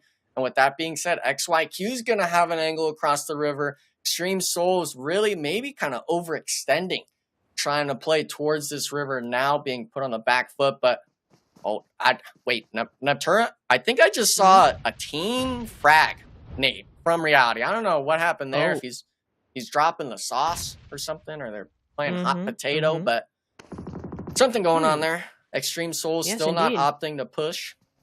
They're a little bit too spread out still, to say the least, but with 30 seconds left, you really got to start taking these fights now over never. Well, this is a very interesting thing going on here. 3Sheet Gaming coming out of boot camp, and actually 3D Max had like a 2-2 split either side of the river. They came back onto the boot camp side. They regrouped away from the zone, trying to gatekeep, I think, but it's not working. And now 3D Max are in a bit of trouble. So are 3Sheet Gaming, to be fair, but at least TSG have a bridge, right? 3D Max have to swim, and it's going to be a slow, painful path. Yeah, and I mean, all these teams were on the south side and the eastern side are on the river. That's why we're seeing so many players start to get knocked. Luckily for TSG, no one's playing that edge compound on the south side. Reality, though, we're going back to this fight yet again because this is going to be on the west. They are not in zone. They got to start moving in. We're talking Outlaws as well with VR Esports. All these teams going to have to start moving in. And now here's the point. Reality taking the fight to him, losing it. Down to just a solo. Extreme Souls getting 4 eliminations down to a solo. And now look at this. Boba Lovers, Production's favorite team right now, coming in for the third party. Should be a clean and easy wipe. I do like the logo. Maybe that's the sucker for him and stuff like that. I personally love the logo, but 5 seconds left. If you're Boba Lovers, you can't be taking the knocks like you can right now. But Outlaws, they're a team that's got to work in as well. Looking for the pod shots, getting damaged a bit. They need to make the rotation in. And look at that. One of them actually got knocked, I believe, at the compound. Going back to Boba Lovers, though. Big nades coming down. A lot of fights going on, Neptura. And for the most part, I mean, you can't even see anything if they're throwing flashes. Someone's got to peek them at some point. Nice. Not going to be the case for them. Extreme Souls going out. 13th place. That is unfortunate, especially, they do have 4 eliminations, but they needed a lot more than that. I think that's probably Boba's best decision so far, is to get that third party in. It only gets them, oh wait, no, never mind. I was going to say it only gets them a couple of points. No, they got 9 elims right now, so they're doing very well for themselves. That's exactly what they needed. We're seeing Outlaws, though, in a bit of trouble. Will they make it to the top 4 this time around? It's not looking good. Yeah, I don't know what happened here, but Lotus Esports must have came from the north or something, caught them off guard with their pants down. That's not the only team. 3D Max is the team. You were questioning that split on boot camp. Now OG, the team with the second most elims, taking the fight to 3D Max. And look at this, Carrie's in. We were talking about Coops potentially coming in. They made that roster swap. Hey, yo. They need to get the points, and this is the man that you want in these prime positions. Opening nade knock as well. down to the solo. And I mean, look at this textbook play stuff. OG now on the back foot, trying to salvage the situation. Nicely done. About time Coops came in to carry the team, because apparently they need carrying. What the heck is going on there? But a decent position for them so far. It's a nice, strong position against OG at least. Yes, OG are gatekeeping, but still, it's a nice cliff edge. The zone does not favor anyone though, so everybody's now in the hot seat for sure here, as we get a lot of teams starting to move on out now. Lotus, Ander rather, is going to go out. Boba continuing to do very well here.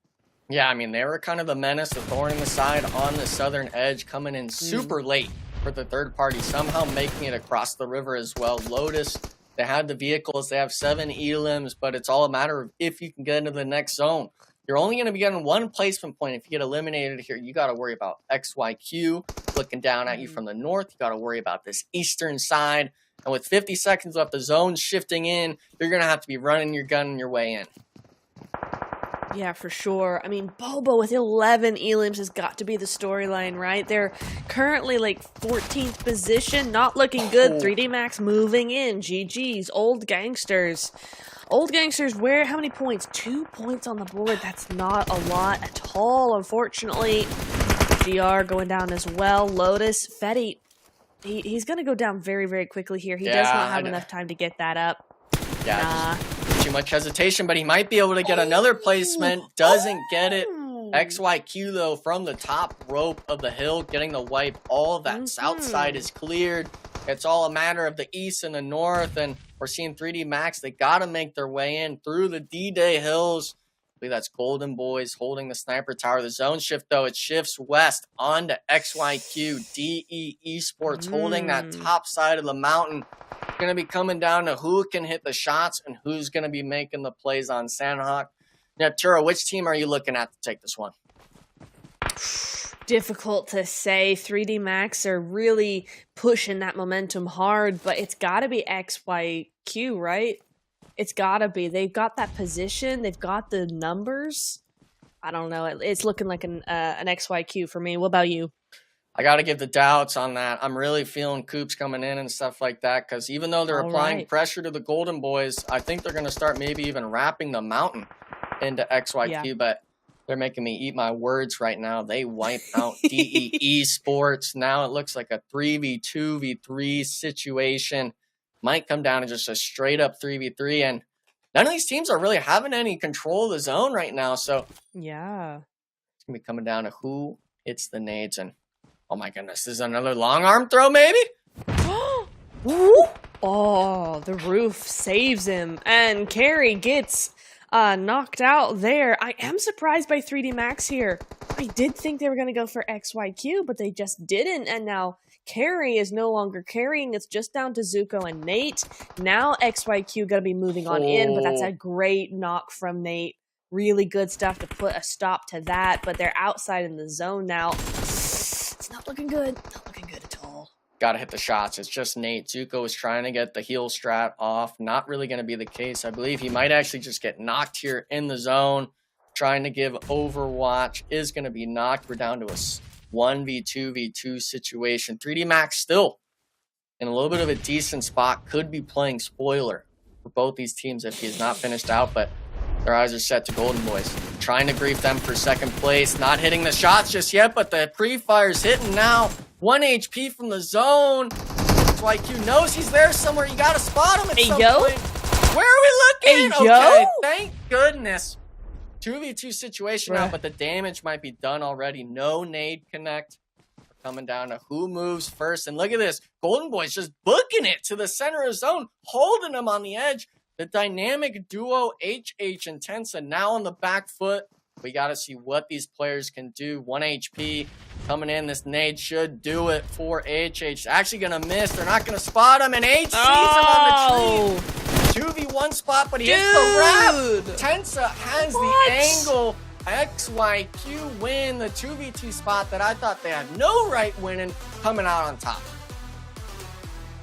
Well, goodness me. XYQ definitely did have the advantage there, But I gotta say, Golden Boys, that was a little bit of a throw. Come on, guys. You were looking really good at the center zone. You were moving to zone, and then you kind of just laid down and went, okay, we're in zone now, we win. And it's like, no, you don't.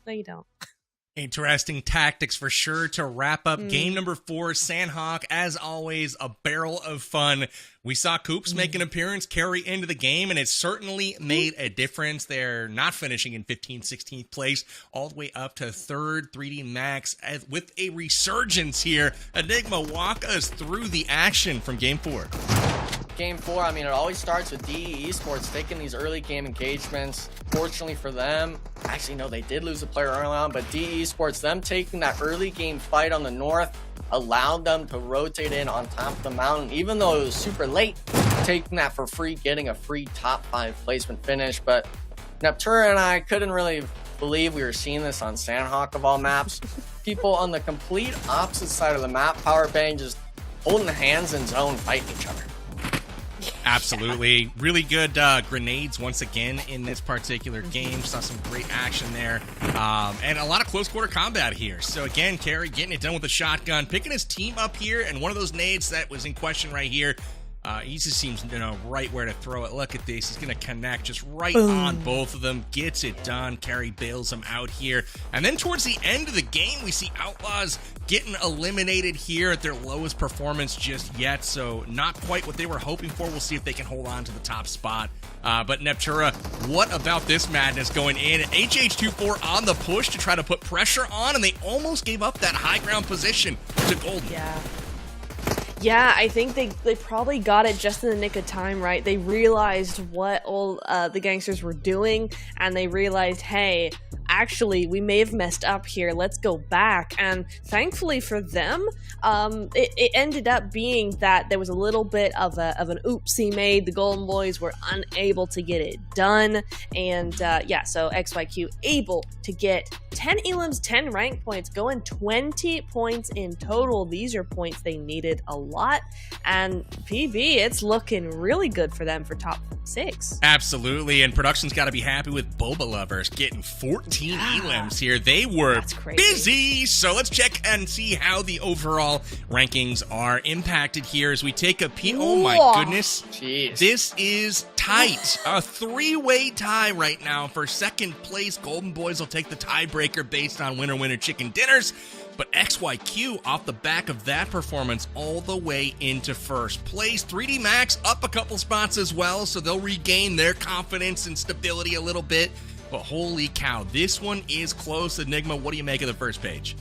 First page is all about those elim points. We're seeing it kind of congested in that 20, upper, 18, 19 range. These teams, even though if they're having bad games, they're at least taking 3, 4, maybe even 5 players down with them. Obviously with Boba Lovers that game, they didn't really get placements, but with 14 elims to their name, 14 total points, they were able to double themselves, essentially coming into that 8th place. So even though they're on the bottom, they're giving themselves signs of life going the last 2 games, and hopefully for them, when they go into the next Miramar and Erangle, they're able to carry over that progression towards them. Absolutely. So the mark at 33 points right now, that is the cutoff. And you can see several of these teams very well still in range of making that jump. Only 2 games remain tonight. You're going to see a Miramar and an Erangle to wrap things up for the evening. But the likes of Bullet Club, Lotus, 3 Sheep Gaming, and perhaps even some of the others still looking to make the jump into the top 6 to qualify for Premier Finals, which take place tomorrow night. Neptura, which of these teams on the second page here do you still feel has a great shot at moving up? Well, 3 Sheep Gaming won the first game, right? And I have to give it to DE Esports as well. I'm surprised they're only in 12th place. We've seen them do a lot of work, particularly in that early game. Maybe that's what's shooting them in the foot, getting them not able to get up to that top 6. But yeah, it's odd to see them all the way down there. So I'm looking for more from them. It really is, and we are going to be getting ready next for Miramar, so that's going to be fun. Going back to the desert, we will take a quick break and come back. We got more to talk about in just a moment. Stay tuned, don't go anywhere, and we'll see you guys in just a few moments.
are back. 2 games remain tonight. Who is it going to be? Moving on to the Premier Finals tomorrow evening with a chance to qualify through to the PMSL Americas qualifiers this fall. I'm so excited to be bringing you guys the action. My name is Power Big, and I'm back here with my lovely co-casters. We've got Neptura as well as Enigma. We are getting ready to hop into Game 5 for the evening. It is Miramar coming up next. If we could take a peek at the standings again in just a moment, I would love to kind of walk through the stage that we are going to be walking into, right?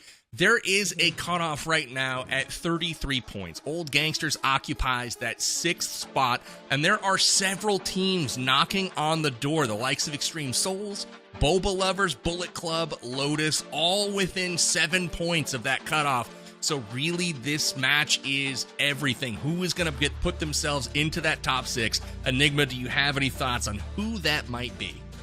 For the most part, it's going to be the teams that have those eliminations going their way. We've played 4 matches, PB, and we only see 2 of them up here in the winner chicken dinner column, meaning that 2 of the teams we're looking at TSG and one of the other squads getting a win early on and kind of just fumbling the bag with momentum on the remaining 3 games. So hopefully with these last 2 matches, it's really kind of showing that whoever plays consistent is going to be making that top 6. But I mean, we can talk about the point spread as much as we want. 6th place being the cutoff for 33 points, 28-28. It's still anyone's game with it only being 4, 5, 6 points coming back to that top range. And I even stress that the top few teams here, Golden Boys, Outlaws, 3D Max, they can all easily get passed up by multiple teams sitting on that outer edge right now.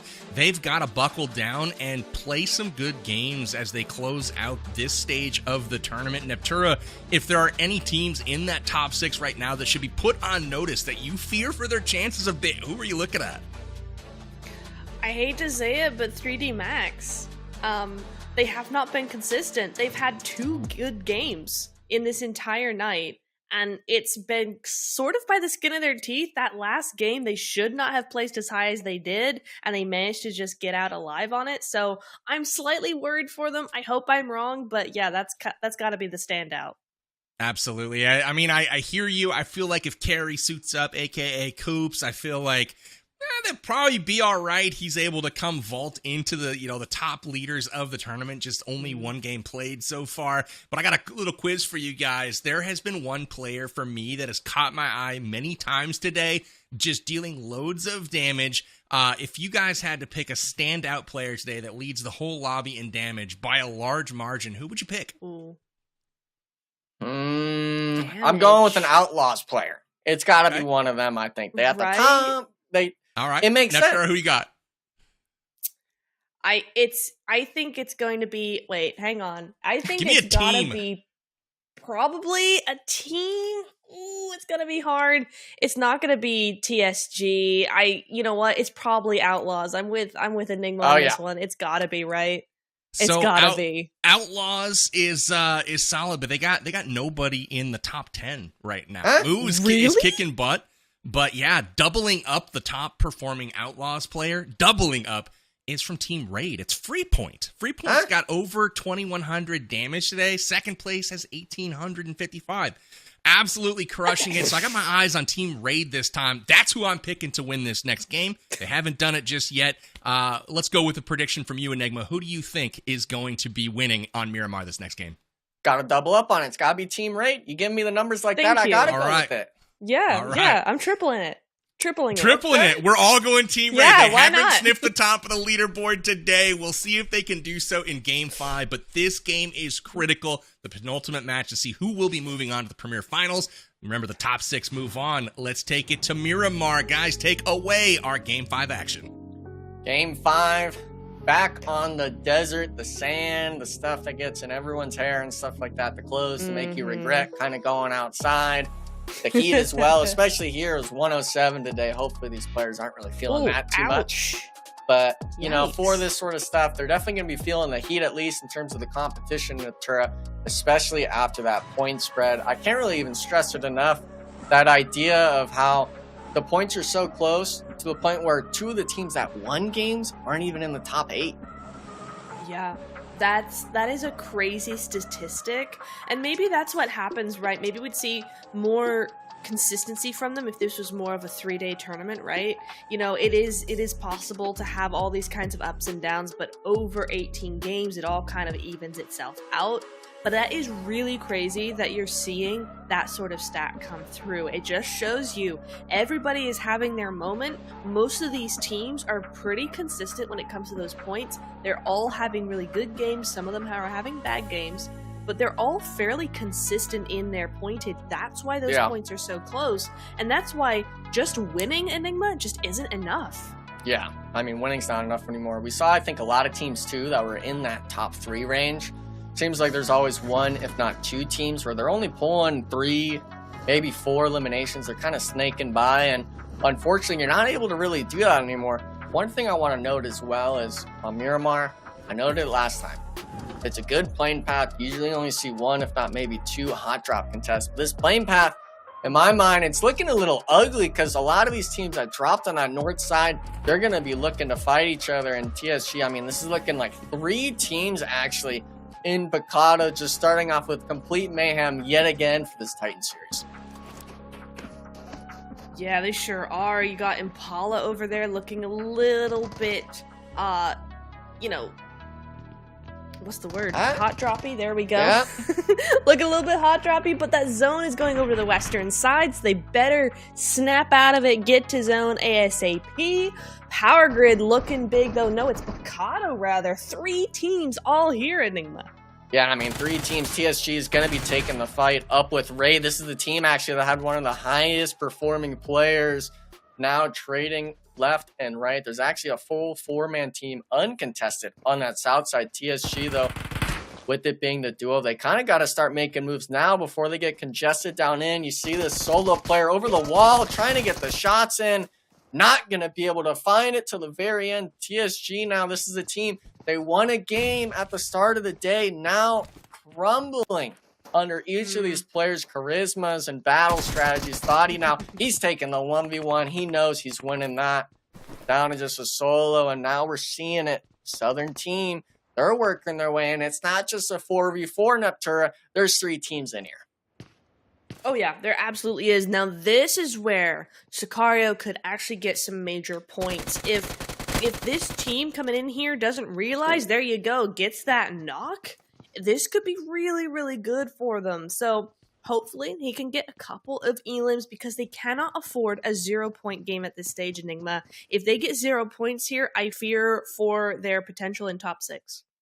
Yeah, I'm really hoping Reality actually just kind of pushes this TSG solo. If you leave him alive, then you got to worry about a thorn in your side. You already have Thoughty kind of holding this cross. I actually would have liked if Sicario just didn't even shoot and he tried to rat it out there, let them cross the street, because you don't get points on knocks. I would have liked to see him wait to be able to get into a thirst position. Maybe just stress too much about losing the fight off drop and stuff like that. But you got to play it out to the very end. You got to go for at least 1 point, because we've seen it time and time again. That point spread in top 6 sometimes comes down to literally just 1 elimination point. 100%. I mean, dreams have been dashed and hopes have been just torn apart by 2 points. It has happened many, many times, even at, you know, the highest levels. So definitely something to really keep in mind. Hello? Reality? Feeling a little bit too confident there? Finally gets it, but they did not need to lose that player. Reality, what are you doing? My guys.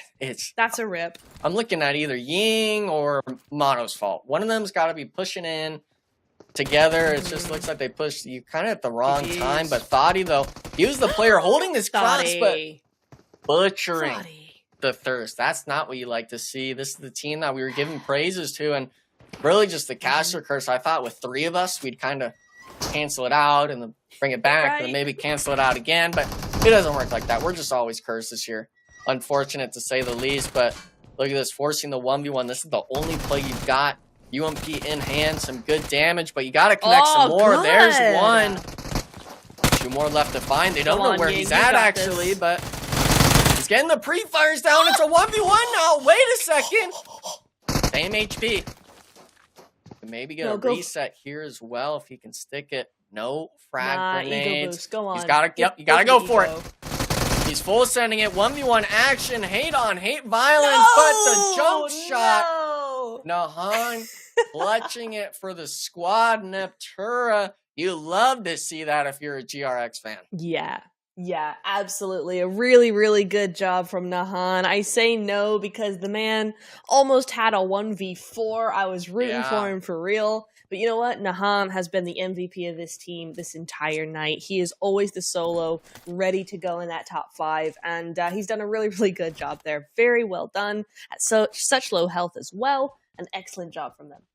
Yeah, this is one of those teams as well. Even though they only got 3 out of potentially 8 eliminations, they keep all 4 players alive, and they were one of those teams where they weren't on that front page. We're going to be seeing a replay of it after the reset. Excuse me, this will be the first knock. A little bit of a jump shot pre-fire.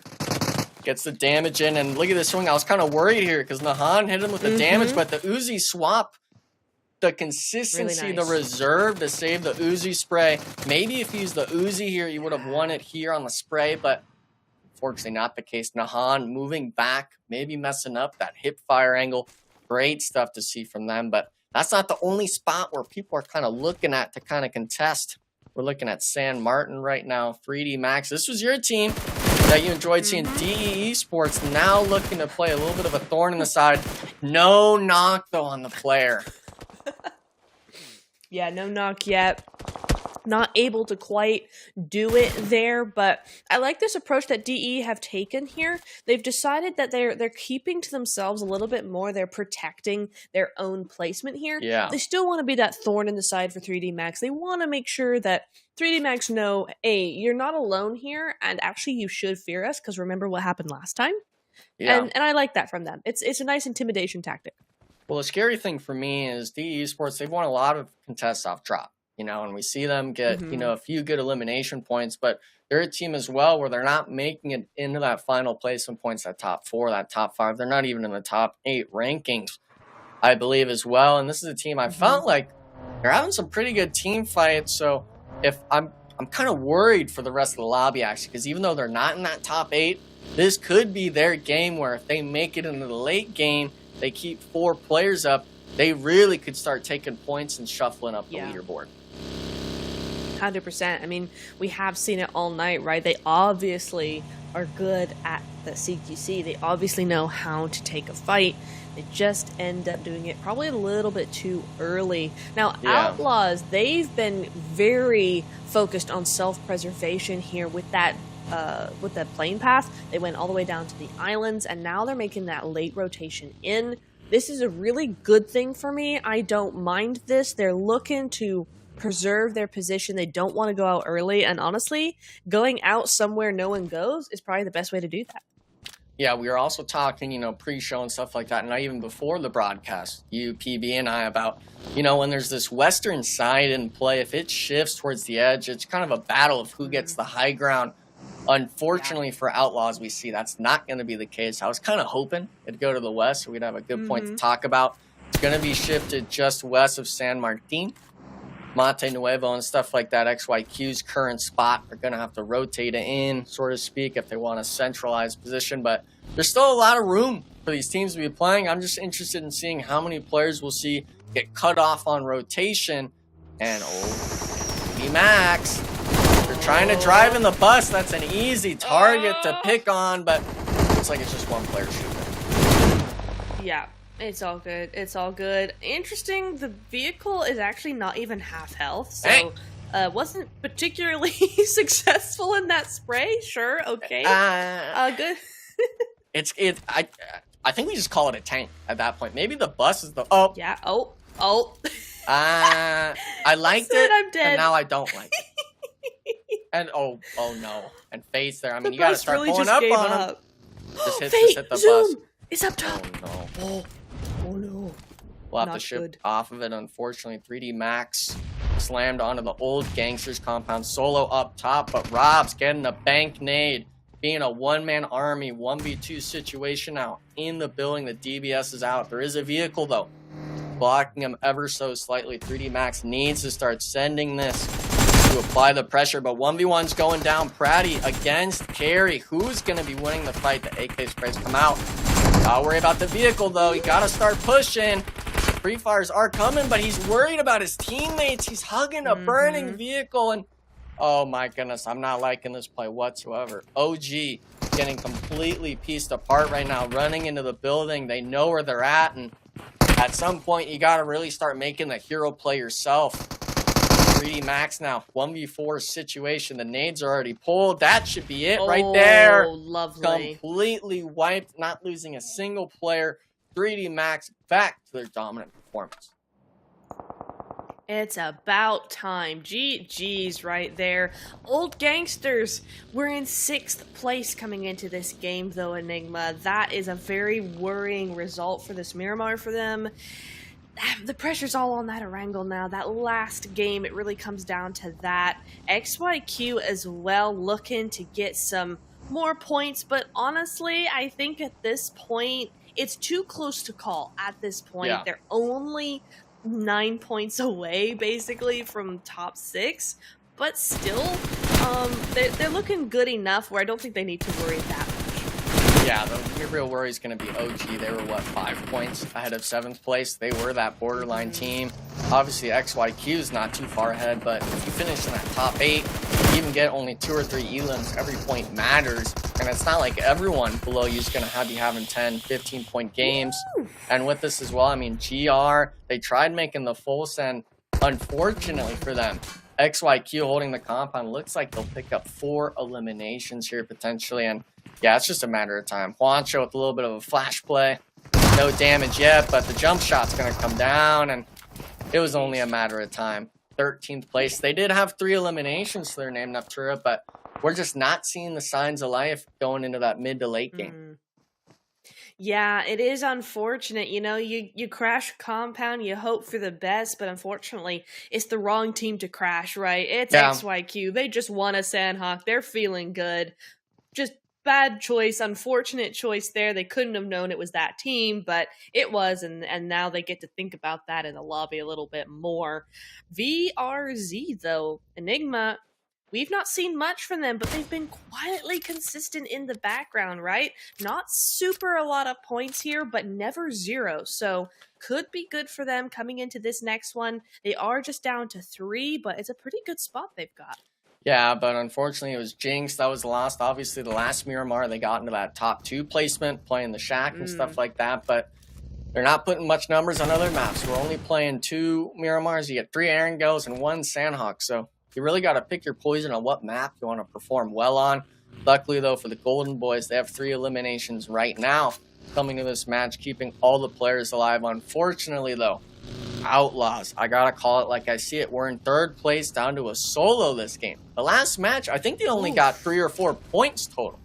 So, might be a bit of a fumble coming to this last game with the points being so close, Neptura. And I got to kind of ask your opinion on this. When it comes to these players and stuff like that, we're playing game 5, right? And you're near that borderline 30, 40-point range. How do you really kind of approach the game when your team gets wiped early like this? You got to wait for 30 minutes and kind of just absorb the severity of the last game.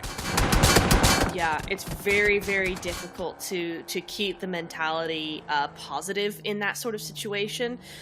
Something I always try and tell my players is you've really got to learn to compartmentalize each game. Right? Yeah. You've got to put it out of your mind. You can't let that affect you at all, because a new game is a new game. It's a fresh start. You got to come to it like you've had a good night's sleep in between, and you can't think about the last game. Yeah, I think you said that best. I didn't even think of, I knew it was kind of that idea of the same way, but you just phrased it perfectly, that you got to compartmentalize it, you know, keep it just one game at a time, because if you bring it into the next, if it's not going good, you're going to be a negative Nancy, and no one likes playing with someone negative. That's when teams start splitting and stuff like that. And that's kind of the severity, I think, of teams. They need to start really kind of absorbing what these higher tier teams do after a bad game. Maybe even just ask them. I've had teams from these challenger qualifiers, I believe it was TRT, reached out to me day 1 of qualifiers. And they're like, hey, Enigma, my team, you know, I'm IGL, I'm wanting to really focus on this stuff, but, you know, I'm just worried. And I'm like, listen, you got to go 1 game at a time. And you got to make sure that you're performing with the team and focusing on improving. Because some of these teams, yeah, maybe this is their first tournament. This is the starting point. Yeah. Not everyone's going to be having a running start when it comes to competitive. Coops, you know, for him and stuff like that, he was on a great team of EFC and then moved to Knights and then obviously made it to international level. But a lot of these teams, you start off small, you move to something great, and that's the whole point of this stuff, especially with Titan Series. That's why I'm so happy it's incorporated now, kind of in this flow of Titan Series, into NA Quals, into PMSL Americas, into the next portions of the tournaments. It's not just some third-party tournament. This is part of the system now. This is how you want to do it, and I'm happy that these teams are exposed to it. I just wish more teams, honestly, would reach out to people like you and I of getting, you know, what mentality stuff should we be working on? Absolutely. Mentality is one of the most important things. You can have the best strategy in the world. If you're not feeling it that day, you're going to fail. So, yeah, DMs are always open. You know, if you need some advice onto that, you know, because it's so important. And we want you guys to absolutely succeed. And sometimes the mental aspect is the hardest to overcome. Yeah. So definitely reach out to somebody you know or to us or something like that. Just to make sure you're feeling fit for your competition, because it's so important. Yeah. Oh, best. Back to the game. Of course, we're going to be looking at the northwest side. This is going to be up at, I believe, El Pozo. I'm not a fan of this spot of the map, to be honest with you, anywhere up here towards Lotus. And it's crazy because I believe it was PMSL, EMEA, whatever it was that had NGX and stuff. There was a team that played on Lotus's position. Zone shifted onto them. I believe they ended with 23 eliminations. They went from 12th place up to 3rd, won the next game, and finished in, I believe, that 2nd place spot on their overall leaderboard. Wow. So these zone shifts, there's a lot of times where you could see teams, they choose to make the same rotation, and if the same team keeps winning the fight, they start murdering the lobby. This, though, it's going to come down to this zone shift. We see it. The north and south is pretty free, but XYQ, Enigma. They get the zone shift to the east. What is that zone? Hey, I'm a fan. I'm a fan of it. Sure, I don't mind it, but I think everybody else does. This is a horrendous hard shift, except it goes to most of the teams. At least nobody's in Monte Nuevo. I think they saw that one coming, but Boba looking to get in on the action. I'm really looking at them this time around. Enigma, we've seen them get some pretty high points before. They're looking like they're doing it again. Yeah, they gotta go back to back with it. Obviously, they have 2 eliminations right now. They're gonna be on that far east side. Extreme Souls crashing the solo of Outlaws. I don't believe they know he's there just yet, but this zone, man, I mean, it's a field. It's, I believe, just 2 compounds and then the hills. It's kind of going to be a battle for really 2 or 3 spots on the map. Not even people on the north or south side can rotate in anymore. You have to start gunning yourself in, and that's exactly what Boba lovers are doing. Opening knock on the DE Esports. The only issue is, though, is there's 3D Max, there's XYQ that could potentially start shooting you. You need to make sure you're not over peeking while working into this zone. 100%. Yeah, you mentioned there's only 2 positions really in play here. Make it maybe 3 here. It's gonna be XYQ. It's gonna be who else? Oh no, I've lost it. I'm gonna lose it. I'm gonna lose it. Who was there? Was it Golden Boys? Yeah, Golden Boys there, and also the team on the compound here. Not Boba. Extreme Souls. The other team. Yes, thank you, Extreme Souls. We went off, the camera went off, and I completely forgot what their name was. Okay, it's 4 in the morning. Don't sue me, please. Hey, we're gaming right now, though. Boba lovers, it looks like they actually opted to take this northern side of 3D Max. They're worried about people playing the top of, I guess, Miramar's Mount Everest. No one's really there, though. No one actually opted to play that spot. Surprisingly, we're seeing a lot of spots that are prime positions. Be free. Right as I say that, Fate making me eat my words, trying to play that spot. A lot of these teams, they're kind of finding a little bit of a weasel spot, and we're still 11 squads remaining. With it being stage 4, though, the next zone shift, I feel like we're going to maybe go down to 5 or 6 in this next shift. Yeah, I hate to say it, but Raid naded, one of the teammates naded himself, and so they're down to 3. So the triple prediction, not looking so good at the moment, unfortunately. The zone, okay, Fate get up on that hill, get up on the cliff right now, immediately. And they could have a really good chance, to be honest. Oh, 3D Max's rotation here immediately on those vehicles. They're going to be going over to VRC, it looks like, trying to clear the south side, going for those elims. Yeah, I like that play because I think right where the care package is in front of them is a playable spot. Could be free points, but Golden Boys, they're waiting their timeout. Raid getting held in the blue zone. Softened up a little bit. Free shots onto the squad. We see Fate. They're actually opting to play in the field. Maybe getting shot. But what is that? Bullet Club? Maybe holding them back from getting on the mountain. So these teams, they have to start moving in. Extreme Souls is going to be the main point of focus for these teams coming in. I think it's going to be a matter of which teams kind of hold each other to zone and which teams force that fight into the compounds. Well, Raid go out in 10th place, 0 eliminations on the board, so not very winner of them at all there, unfortunately. They're going to have to work extra hard for the next game. The zone, though, still centering up on that area. Boba goes down. Hooks! Oh, no. Hooks, what are you doing, man? Don't do this to us. Come on now. I think they actually tried to rotate to that north side of the road, kind of under the mountain, across from XYQ's compound. But, I mean, we're seeing all these teams really trying to make sure that no one rotates around them. 3D Max holding what seems to be half the zone, even though they're outside of it. I know, though. Everyone making the mad dash in. 5 seconds left.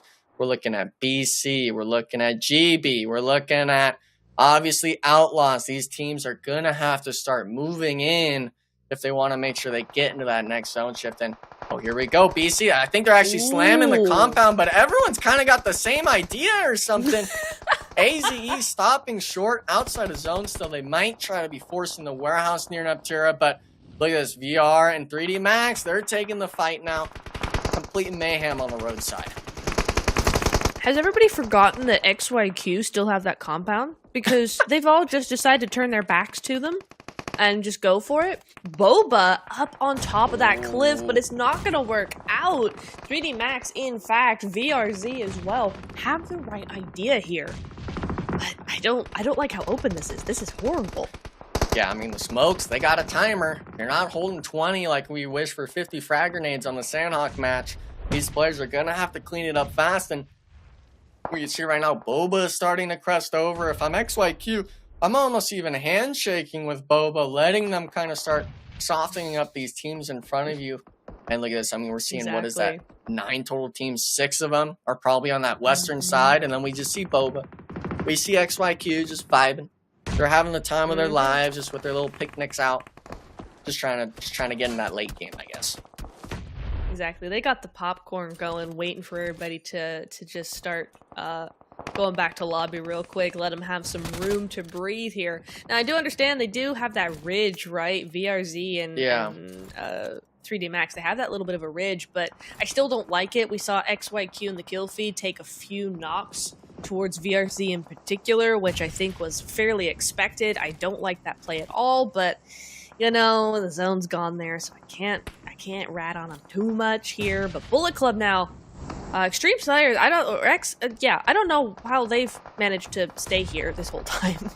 Hey, I mean, they've been holding it down. They're one of the remaining squads with 4 players up, only 1 elimination though to their name. Boba having 6 eliminations to themselves, but looks like these teams, even if they were 4-man, they're losing players left and right. We're down to actually 16 total players. And look at that. Essentially 4 solos left in the lobby. So every placement point's going to go up per knock. Extreme Souls opting to fight 3D Max. Dead in the open. And the Outlaws player holding him in zone.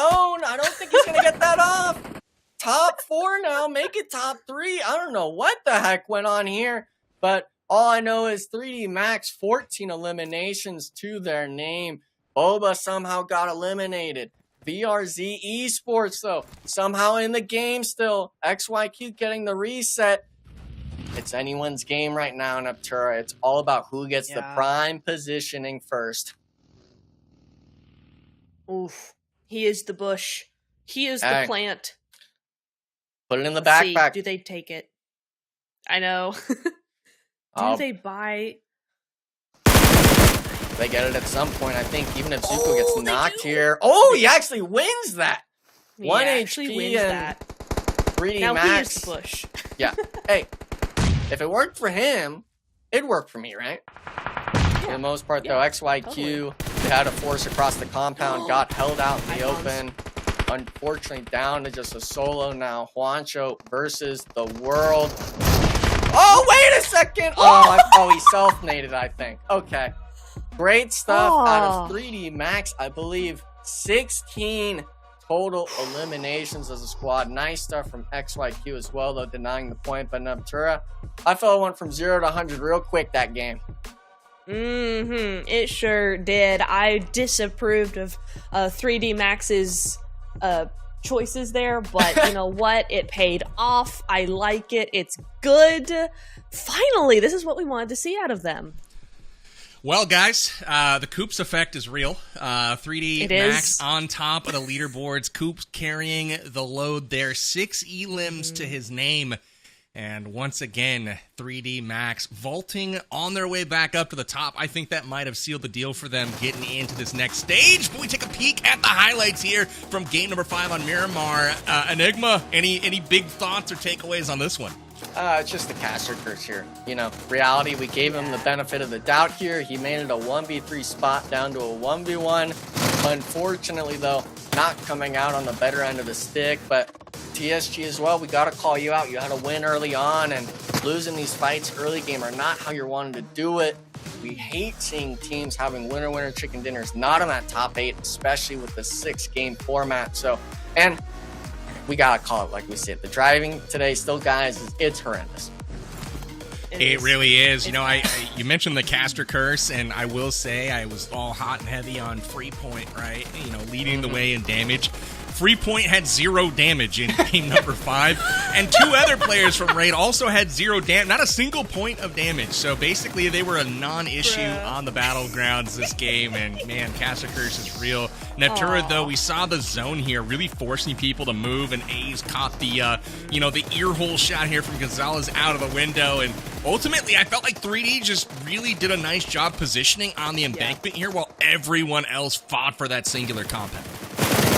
Yeah, I think a lesser team would have not been able to make this work, but, you know, you've got a very talented set of players there. You've got Coops joining you as well there, and I think they made a fairly bad position for anyone else work really well for them. 26 points on the board. You know what? I may not agree with their methods, but I can't argue with the result. Absolutely not. We took a peek at the match rankings here. This is really interesting to me, right? We had 6 teams in the top 6, obviously, but several of those, all they had to do was get a few points. And you see the likes of Old Gangsters, Team Raid, Golden Boys, all putting up 0 rank points, but going out early. At least Golden Boys, though, puts up some elims, but I have a feeling we've got a couple point sponges in 3D Max and XYQ, but I think everything else is about to get interesting. I don't know about production, if we're ready to see the overall. I'm very curious to see where we are going into the last 8, and this is as tight as it ever could be. 5, 6, 7, and 8, all within 2 points of each other. But 3D Max all the way to the top spot right now, and with a chicken dinner, that'll give them the tiebreaker as well if they need it. But Enigma, reaction to the front page here. I'm looking, even though we're looking at 5 through 8 in terms of closeness, even if you're Outlaws, if you're going out early and you're seeing those teams right below you get points, it's definitely going to be a nervous sight. Only 10, 12 point spread. If you go out with 0, you pull a 3D Max and just drop a big old donut after a good game, you're not going to be loving it, to say the least. But if I'm looking at Golden Boys, XYQ, 3D Max, I think they've secured themselves enough points to move on. I'm interested now more in seeing kind of what that bottom 8 looks like, because if the point spread, if we're looking at 6th place being around that 35 point mark, yeah, look at that, 9th place, even 10th place. One solid game all the way down to 3 Sheeps Gaming. One solid game could be propelling themselves all the way up into 6th place and kind of just snaking themselves that qualification for tomorrow's matches. Absolutely. With so many teams so close together, I think everything from 3 Sheeps and up is still in play right now. Obviously, it's going to take chicken dinners with big elims coming from those 9 through 12 teams. But honestly, with Bullet Club only 5 points back right now, it is not too shabby. Neptura, I would say that everyone down through Outlaws right now is probably looking pretty good to advance, because, I mean, quite frankly, you can't have all of the teams that are below you have a good game. It's got to be maybe 2, 3, 4 tops that are going to challenge for it. But I would say right now, if spots 5 and 6, oh boy, that is going to get absolutely interesting. Give us your reaction here to the standings after Game 5. I mean, honestly, it's nerve-wracking for all of these teams. I would not want to be playing this, that is for sure. To be honest, my reaction, I went straight to kind of how I would coach this and kind of just go, this isn't the final game of finals. Just pretend it's not. This is just a regular scrim. No pressure, just do your thing. Because if you start thinking that it's the finals, it's the last game of the finals, we've got to hold on to our top 6, we got to get to top 6, whatever, and it's this close, you're not going to do anything. You're going to go home with 0 points at the end of the day. It's not going to be good. So just pretend it's a scrim. Just pretend it's not important, and you'll be fine. That's an interesting mindset, but the reality is, it is the finals. It is the last day for many of these teams, and they've got to put up or shut up. Ladies and gentlemen, it's the Challenger Finals. We're going into the last game next. We're going to take a quick break and come back and settle it all here on the Battlegrounds. Don't go anywhere.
and welcome back. We are going to be bringing you guys the last game of the Challenger Finals of the Titan Series Season 5 action.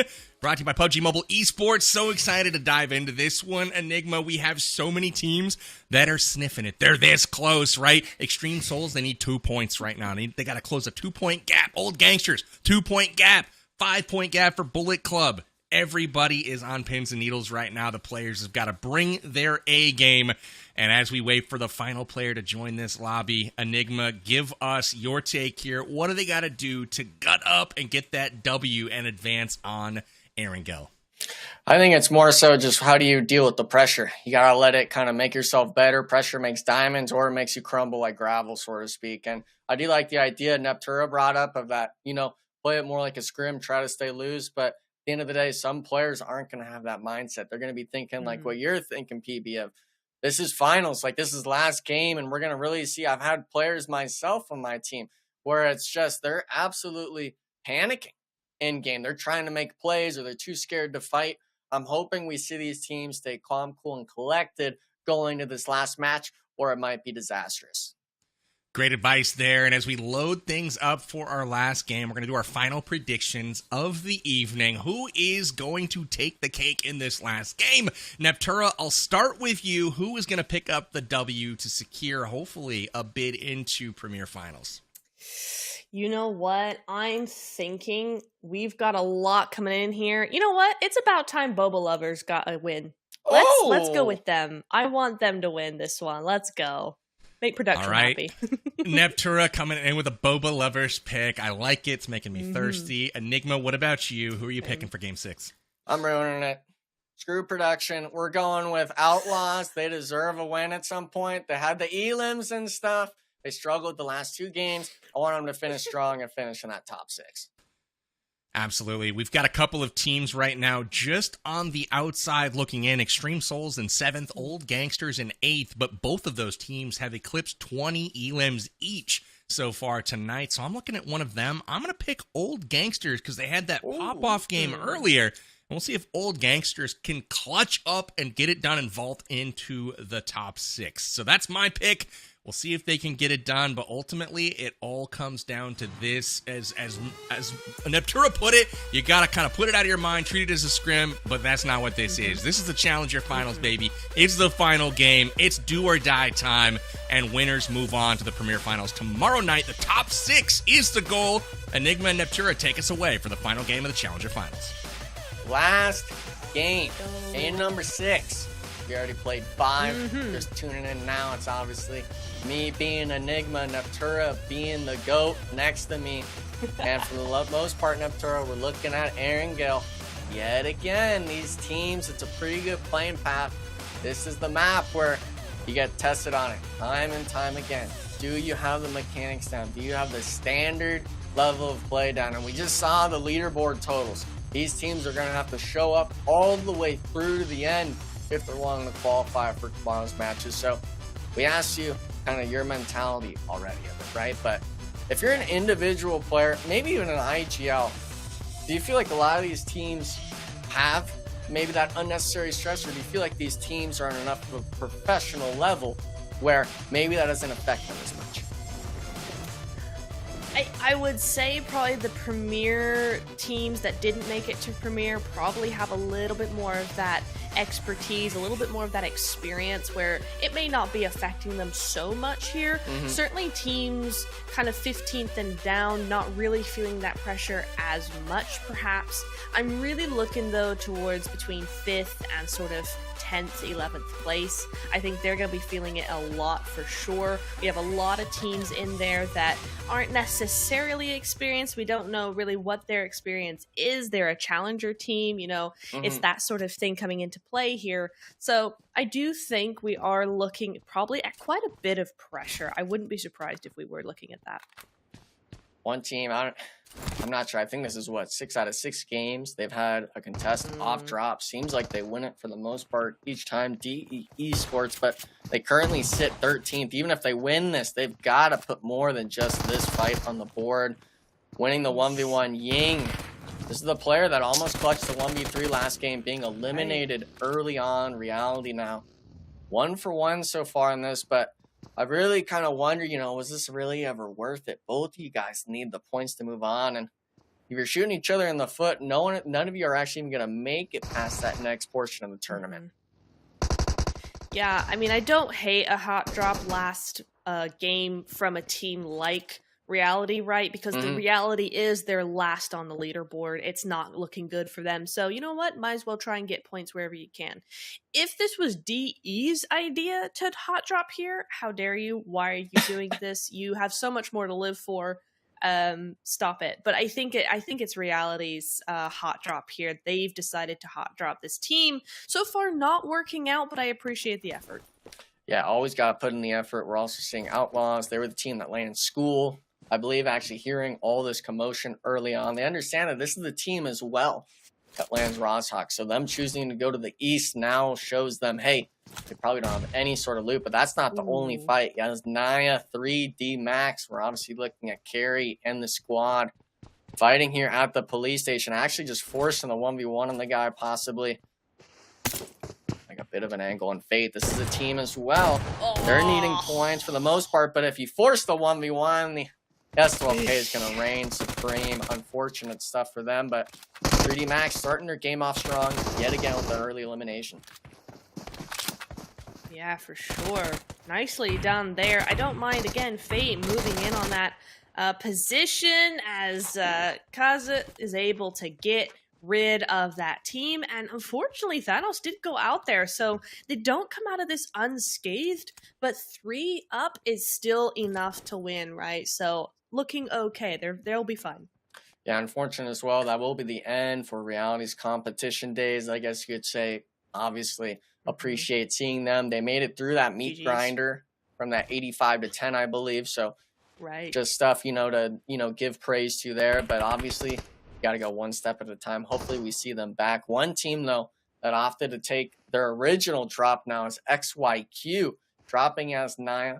They're grouped on this northeastern side. And OG, maybe they think this was Reality or Raid or someone, whoever they were fighting in those first 2 matches, now gonna be XYQ. And I'm hoping that they don't bite off too much more than they can chew. Maybe they're actually focusing Old Gangsters with XYQ's total points.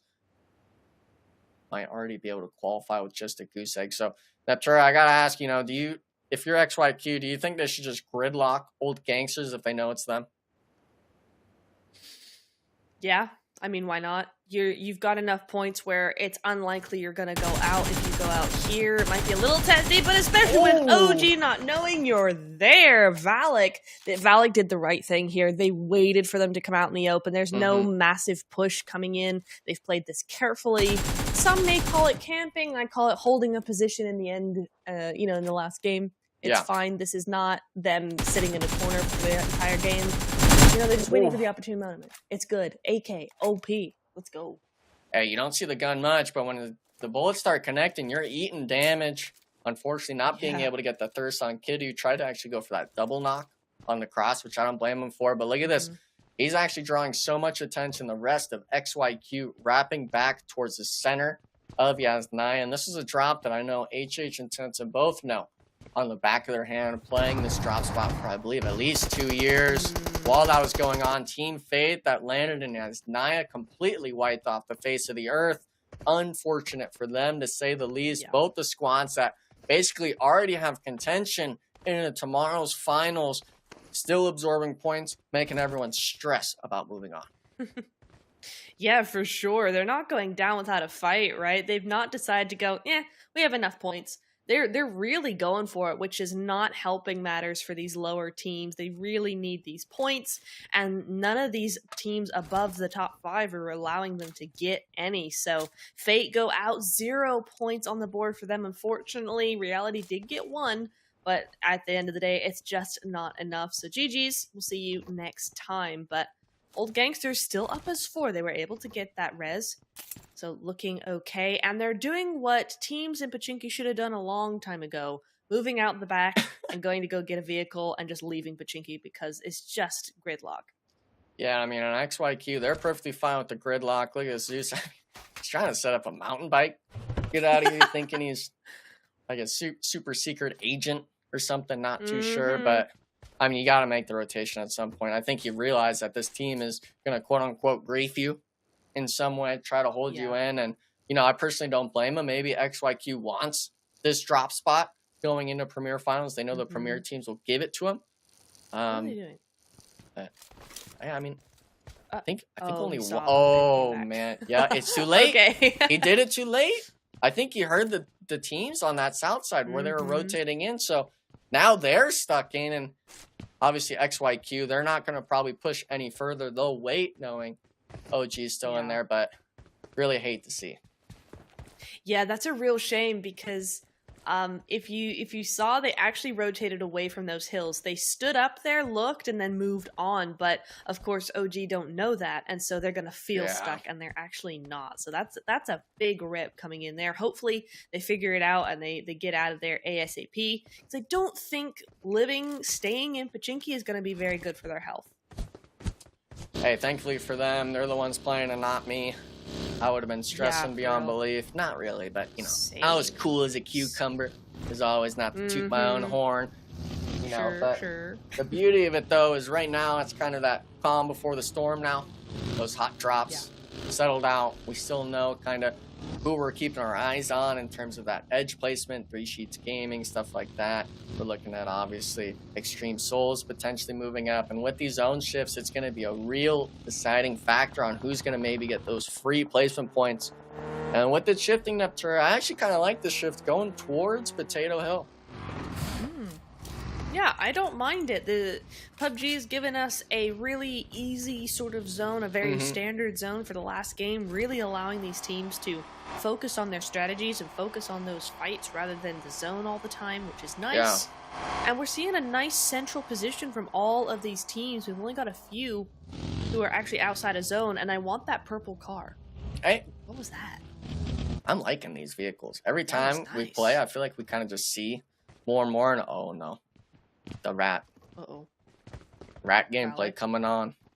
Oh, there's no one in his building. Yet. Look at this, though. They're all grouped. Oh, no. Here we go. Shots coming down. He didn't get the knock, though, but the rest of OG moved yet. That's got to be an instant nade. Oh, it is! But I didn't think it'd be on XYQ.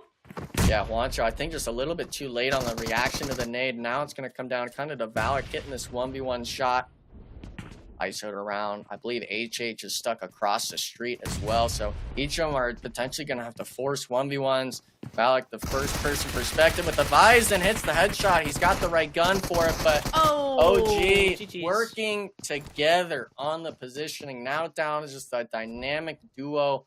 Kiddu waiting for the molly play. Some nades are getting bold, but if you hear it, you can move away from it. OG now congesting down.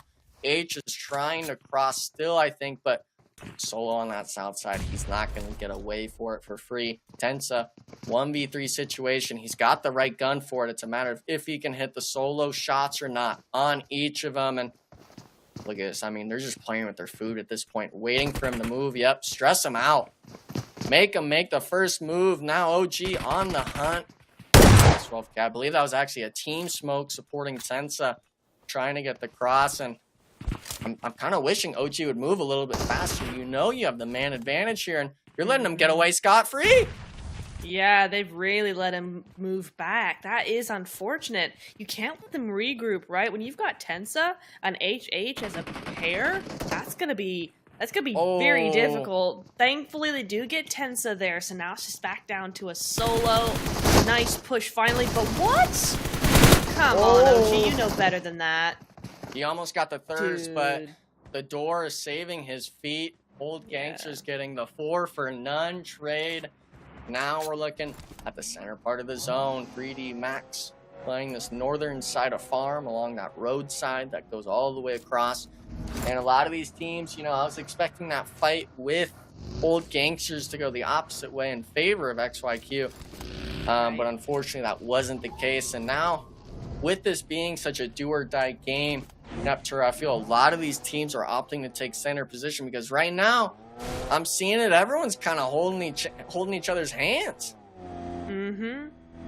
They sure are. They're really playing this quietly. They're playing it very carefully, which you don't often see for a final game in a tournament, but you know, that's what happens when the points are so close like this. Every single point matters, so they're all holding out for the late game. But you know what's ironic about that, Enigma, is it means that teams go out very quickly all at once in very low placement.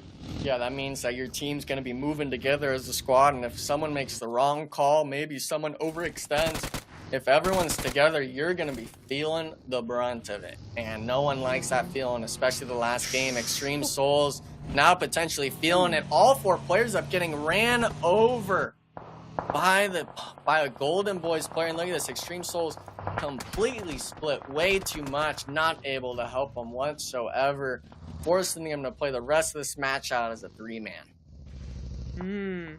Yes, indeed. And actually, got a pretty good spot up there on the Pachinki Hills, looking pretty nice for now.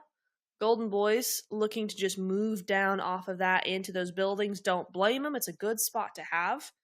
Good bit of property to own in this zone as we look at... Oh, it's actually got to be crashed upon. Okay, didn't realize there was somebody already here. Yeah, Golden Boys, it looks like they were just sending it thinking it was free. Lotus trying to hold a split. Actually lost a player on the pull-up. Now it's a solo. Rest of the players trying to move up to give support. But if we're peeking with the reload out Neptura, you're not going to get any shots down. 2 down on the Golden Boys.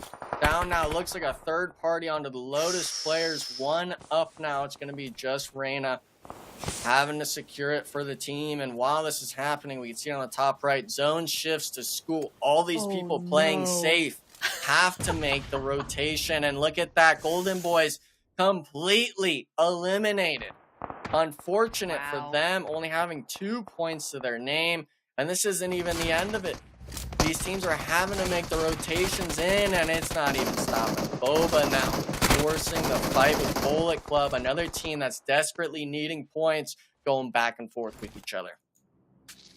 That's crazy. That's a big rip for sure here. Bullet Club, though, one of our winners here this evening, going head-to-head with TSG. Another one of our winners this evening, so we'll see how that works. But, hang on. 3D Max taking some shots, taking some names, and doing some business. Yeah, Robs, I mean, he's up close and personal, and luckily Carey's coming in for the support. Big nade, though, if he can land it. Big damage, but he's got the pump. He's got to hit the shot. Strafing a bit with the FPP. Hit him through the little slits, maybe in the window. Big damage, but the rest of the team's flooding in. 3D Max, look at that, Carey. 5 eliminations to his name. 8 total for the squad. They're wanting to make sure that they're the ones that finish in first place and moving on. They're taking everyone's names in their book. Oh, no! TSG, all right. I think they were wanting to just take that position, but just getting beamed out of the car. Actually losing 2 players on rotation here. This is not a spot you're wanting to play so early on, especially as a duo. At this point, if you're a TSG fan, you're praying they get zoned. You're praying no one slams them. I think it's not a coincidence that this has happened twice to 3 Sheet Gaming, where they just get exploded out of vehicle because they have 0 concept of who's in the building next to them. It's unfortunate, but why is it happening? I don't know. 3D Max, though, just looking at this leaderboard over here, 8 elims so far. Still 11 teams up right now, so they're having an excellent game so far. OGX with 5 and DE with 4 as well. As we look at those two, actually, OG and DE looking not really at each other, but they are neighbors, so it'll be interesting to see if anything starts between them, as the zone has gone to this northern side. Yeah, the issue, though, is DE, I think, they're just so far that they'd have to drop virtually, I think, a 15, maybe even 18 elimination game. They're so far down, and it is possible. They have been the team to win those 4v4 fights. Can they keep it going on to the late game? And at this point, I mean, I think you kind of almost just got to start sending this team. You don't know who's where, but knowing that you need the points, you don't want to just finish strong. You need to try to qualify for that top 6 finish. Yeah, try is the key word here. You can't be going out and doing all kinds of things unless that's your reaction to stress and to pressure is just go all out. You know, a lot of teams work very well under pressure. They do a lot of really good stuff when they feel like they have to get points right now. Maybe we're starting to see a little bit of that in some of these teams. But for the most part, most teams are going to want to keep that pressure away as much as possible. No! Oh, no. Okay. You know what I said about PUBG giving us a nice, easy zone so teams can work on their strat? No. Yeah. False hope. I'm going to call it like I see it, okay? PUBG gods, they saw it. All these people wanted to play safe by farm, and they wanted to play around potato. Get them out of here. Yeah. Fill in the whole map. The top left was completely free outside of Boba lovers playing on that. They actually opted to go in Pachinki and got pieced apart. So these teams like old gangsters and stuff like that, they took the fights early. They made sure to play their side of the map. And with them getting it, this could be a potential huge point swing for them being out of that top 6 finish. This is the time now where they need to start showing up. You know what, though? For the zone itself, I actually really love when the zone goes this way because I am the open ground queen. I love ridges so much. And we've gone straight to one of the best parts on the map with all these really dynamic ridges and open ground. So much fun to watch teams navigate this. And we're going to get it for our final match of the night. Yeah, Outlaw's spot, this little kind of canyon spot, this crater, I guess you could say, because it's almost 360. You play this spot well, you start farming teams that rotate through the field. We're talking 3D Max has full control of Rozhok Hill just to the north. And all these teams now, they opted on that south side. Like I said, no one coming in from the east. Everyone's flooding through this Pachinki side. So I'm expecting a lot of these teams, whether it's TSG, whether it's Raid, whether it's BC, having to fight their way into the zone. And with there being 11 teams alive, that's not something you're wanting to do so early on. I think OG and DE really feeling the zone bless at the moment. They've had a really good shift go their way. They've got those compounds, so it's all good to go there. 3 Sheep Gaming do go out. Our first game winners go out with no points on the board, Enigma. That's gotta be rough. Yeah, they started off strong and really just fumbled the bag in my eyes, making it into that next day's positioning. Obviously, we're seeing the battle tracker on the right side here. OGX having 5 elims to their name. BCX having 3, and of course, Raid having 2 to their name. So a lot of these teams, they're kind of on the board other than Outlaws, but you're looking for points. It's not going to be just 1, 2, or 3. You're needing that 8, 10, 12 point marker when we show those match results at the end. And the main thing I think is going to come down to is this zone shift right onto OG, baby. That's the team that needs it, and they are thanking the PUBG Mobile gods for this one. How does Boba only have a solo left? Why? Why have you done this to me? Bro. They were 4-man at some point, and I think they just got caught on rotation or something. They just died. Imagine if they even had a trio here. You know, like they hold this tractor and this hillside and maybe the tube in front of him. But not instead, he's got to try to play loud. And Raid is actually, maybe they were the team that pressured Boba lovers. They know something's up as a solo, and it's kind of only going to be a matter of time. It is indeed. 3D Max looking very strong, though, on the northern side, right? They went up for that northern rotation. They've just now come into zone. They've got to go back down south, but they got to clear north first. And so far, it's looking like they can actually do a really good job of that. Yeah, and it looks like Extreme Souls has Bullet Club pinned to trees right now. Neither team in the zone. One of them at least is up the hill trying to survive. 10 teams up. We're actually down to a duo for this team with only 3 elims. And the scary thing for me is, you know, we're fighting so far on this west side. OG is able to just rain down terror when you start driving. And it's not only going to be the west. We're worried about that north side where 3D Max is coming in. You honestly got to just start sending it for a spot in zone.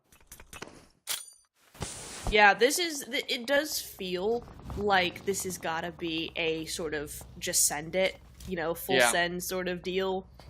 So many of these teams are not going to get good positions. You kind of just got to go for it. Maybe crash OG and then make your way in, try and take them out perhaps. Or not OG, who's Outlaw, who are over in the in that crater area, maybe try and do that. It's a weaker position outside zone, something like that.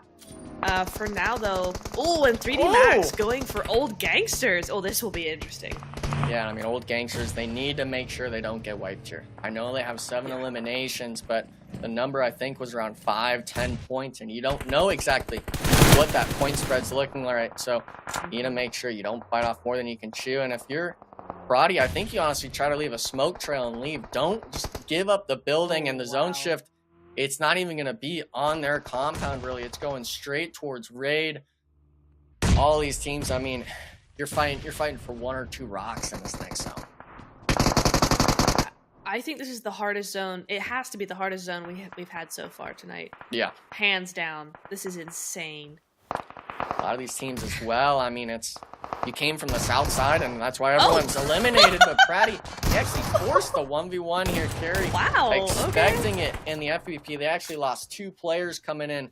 3v2 situation out. It is going to be Carrie trying to pre-molly. At least get some baited sort of, I guess, sound cues off. So look at this. It's not just them. Outlaws is on the backside of them. And a little bit of a pre-fire through the smoke. Give him a second one, baby. 7 eliminations to hit his name. Call him a one-man army. Putting it to work. Putting it to use. And, I mean, look at this. Outlaws now. They understand the damage at this compound. As long as they take their time, they should be able to wipe out both of these squads. And, unfortunately, there's still a few names up here that, if you're on that borderline leaderboard, you're not wanting to see. Yeah, 100%. And the thing is, right, is that 3D Max don't have anything to lose by this. So they can just push all day long and just have some fun with it. They've got 10 elims right now, or more than that now. 11. They're big chilling. For Old Gangsters, this is life and death. So very, very important for them to get these points. They're now up to 10 eliminations, just down to a duo. But it could be enough. Yeah, I was kind of scared too, seeing Carrie play right in that corner of the room because there's a gas can right in front of them. Now trying to... big nade out of him. 1 HP though.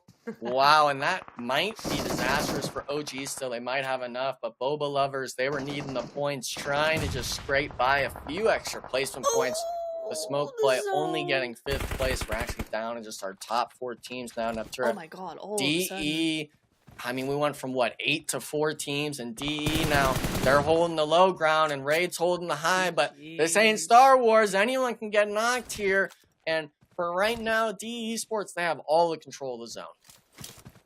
There's actually a lot of cover on this side, which I wouldn't have thought of, but that van is going to be crucial in this next zone here as it does move down towards DE. 6 elims isn't a whole lot for a team that's been in the middle of the zone for most of the game, but I think they've probably been trying to take that quiet approach for now and just wait until this top 4. It has worked, so now's the time to get those eliminations. Yeah, you got to go for it. Put it all over the wall. Make sure that you're putting the game into your hands. And looks like Outlaws is going to be the team that does that. Opening knock onto the Raid players. CatGod trying to actually just play it slow and not go for it.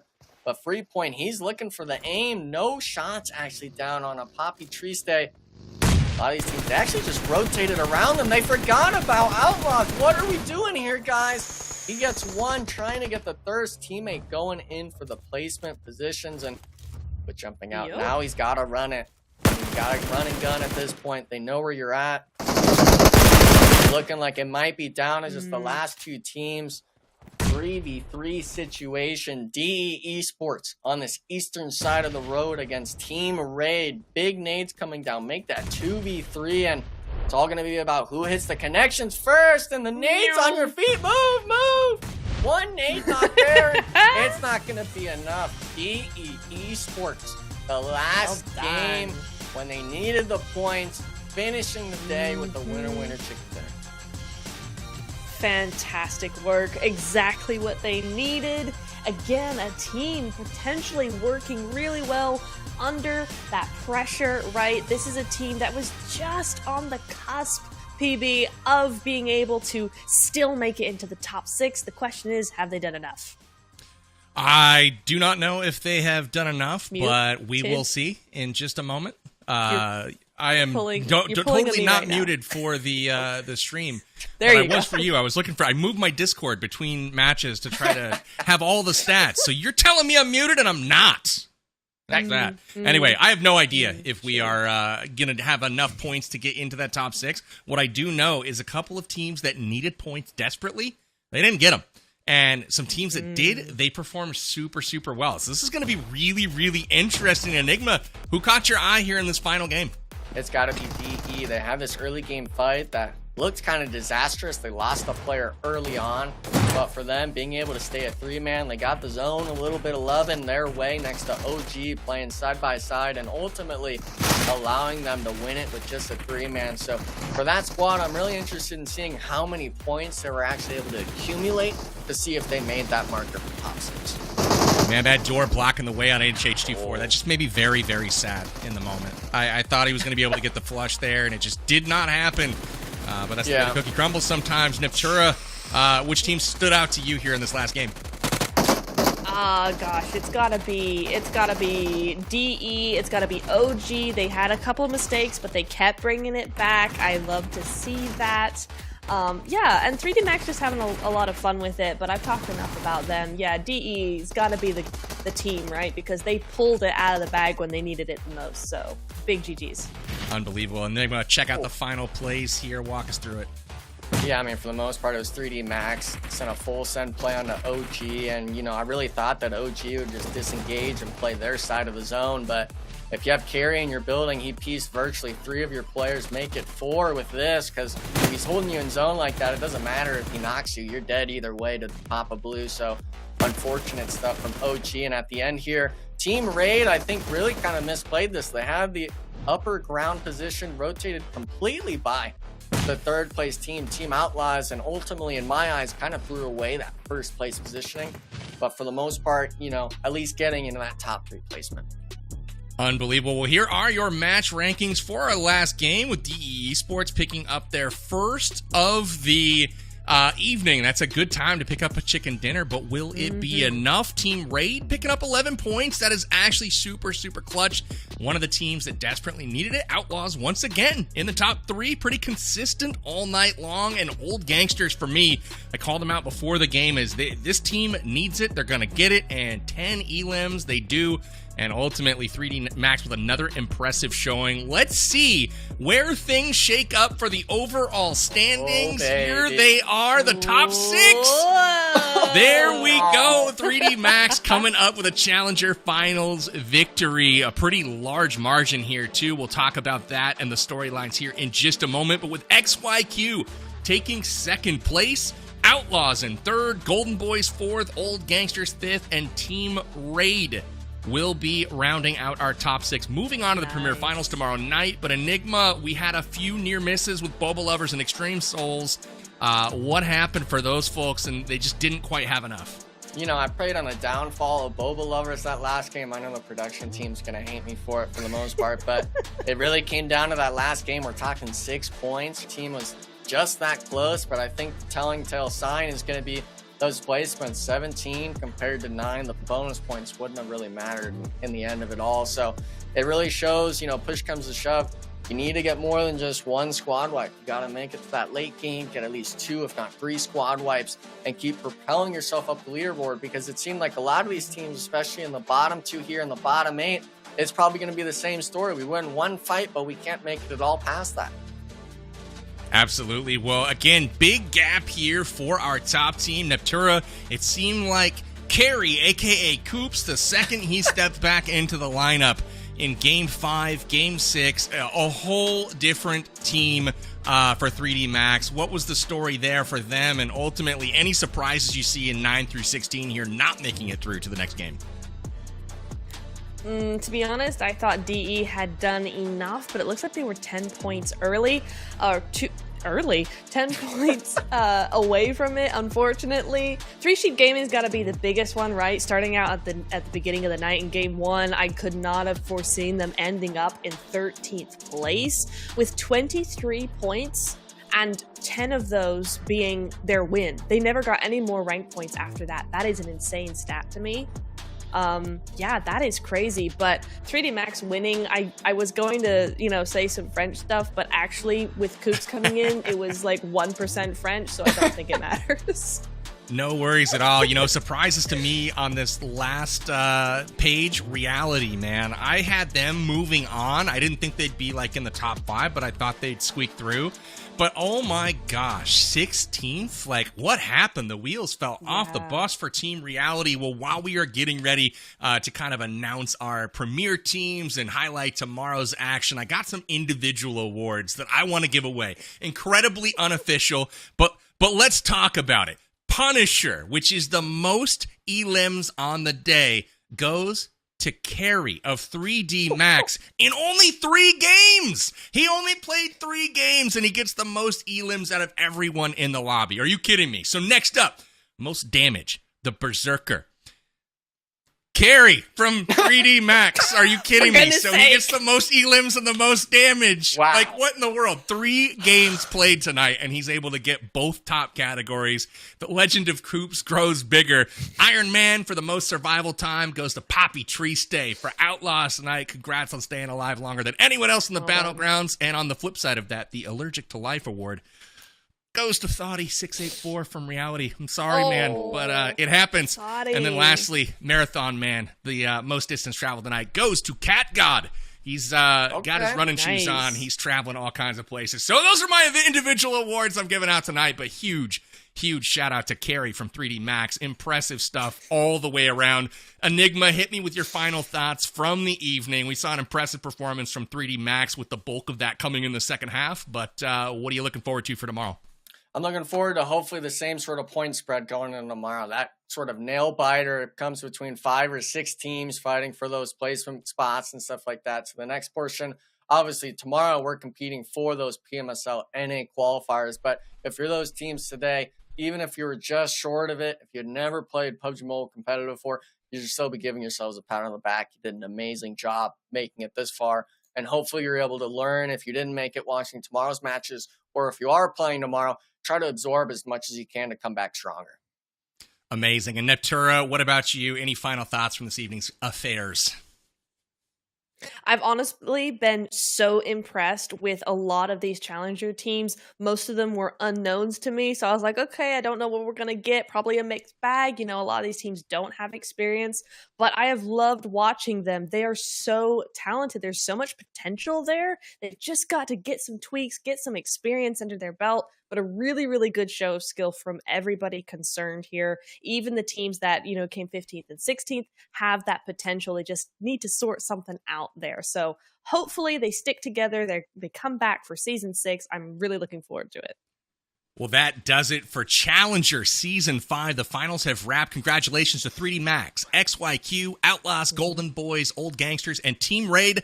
They will be joining the lobby for tomorrow night's Premier Finals, where they'll join the top 10 teams from Premier for the Premier Finals. The winners of that, the top 10, will be moving forward to the PMSL Fall Qualifiers for the Americas region. I'm so excited to see the action tomorrow night. Make sure you guys tune in at 4 p.m. Pacific for the Premier Finals, and follow PUBG Mobile on social media as well as the Titan Series for all of your favorite PUBG Mobile esports action. I have been Power Bang this evening, as I always am, and thank you again to our wonderful casters for bringing the action tonight. Thanks to production, and we will see you guys tomorrow at 4. Take care. Isn't quite gonna get it, but it just goes to show them who's a boss, right? Lotus Esports definitely saying, oi, be very aware of us. Yeah, I think he's definitely in range to just sneak one on a good bounce over. Look at that! Re-knock and a double on Illusions. Amazing. With the absolute Tom Brady of a throw. We gotta finish with the push. It's a duo 2v3, on this western side. Free fire every angle. Raid, they're actually getting 2 knocks, and the VRC Esports solo, he's in zone. He's not gonna clean it up. Amazing win for Bullet Club. He's trying to play the hero play. He's moving close to try to save his teammate from getting knocked, but calm, cool, and collected with the Bison. Bit of pre-fires coming out. No damage just yet, but shot in the back from the solo. I thought they were going to be holding hands on that one. Now on the back foot, we got to see what these players can do. 1 HP. coming in. This nade should do it for HH. Actually gonna miss. They're not gonna spot him, and H sees him on the tree. 2v1 spot, but he hits the wrap. Tensa has the angle. XYQ win the 2v2 spot that I thought they had no right winning, coming out on top. Unfortunate to say the least, but look at this, forcing the 1v1. This is the only play you've got. UMP in hand, some good damage, but you got to connect some more. Good. There's one. 2 more left to find. They don't know where he's at, actually, but he's getting the pre-fires down. It's a 1v1 now. Wait a second. He's gotta go for it. He's full sending it. 1v1 action. Hate on hate violence, but the jump shot. So XYQ, they had a force across the compound, got held out in the open. Unfortunately, down to just a solo now. Juancho versus the world. Oh, wait a second. Oh, he self-naded, I think. Okay. Team raid. Big nades coming down. Make that 2v3, and it's all going to be about who hits the connections first. And the nades on your feet. Move, move. One nade not there. It's not going to be enough. EE Sports.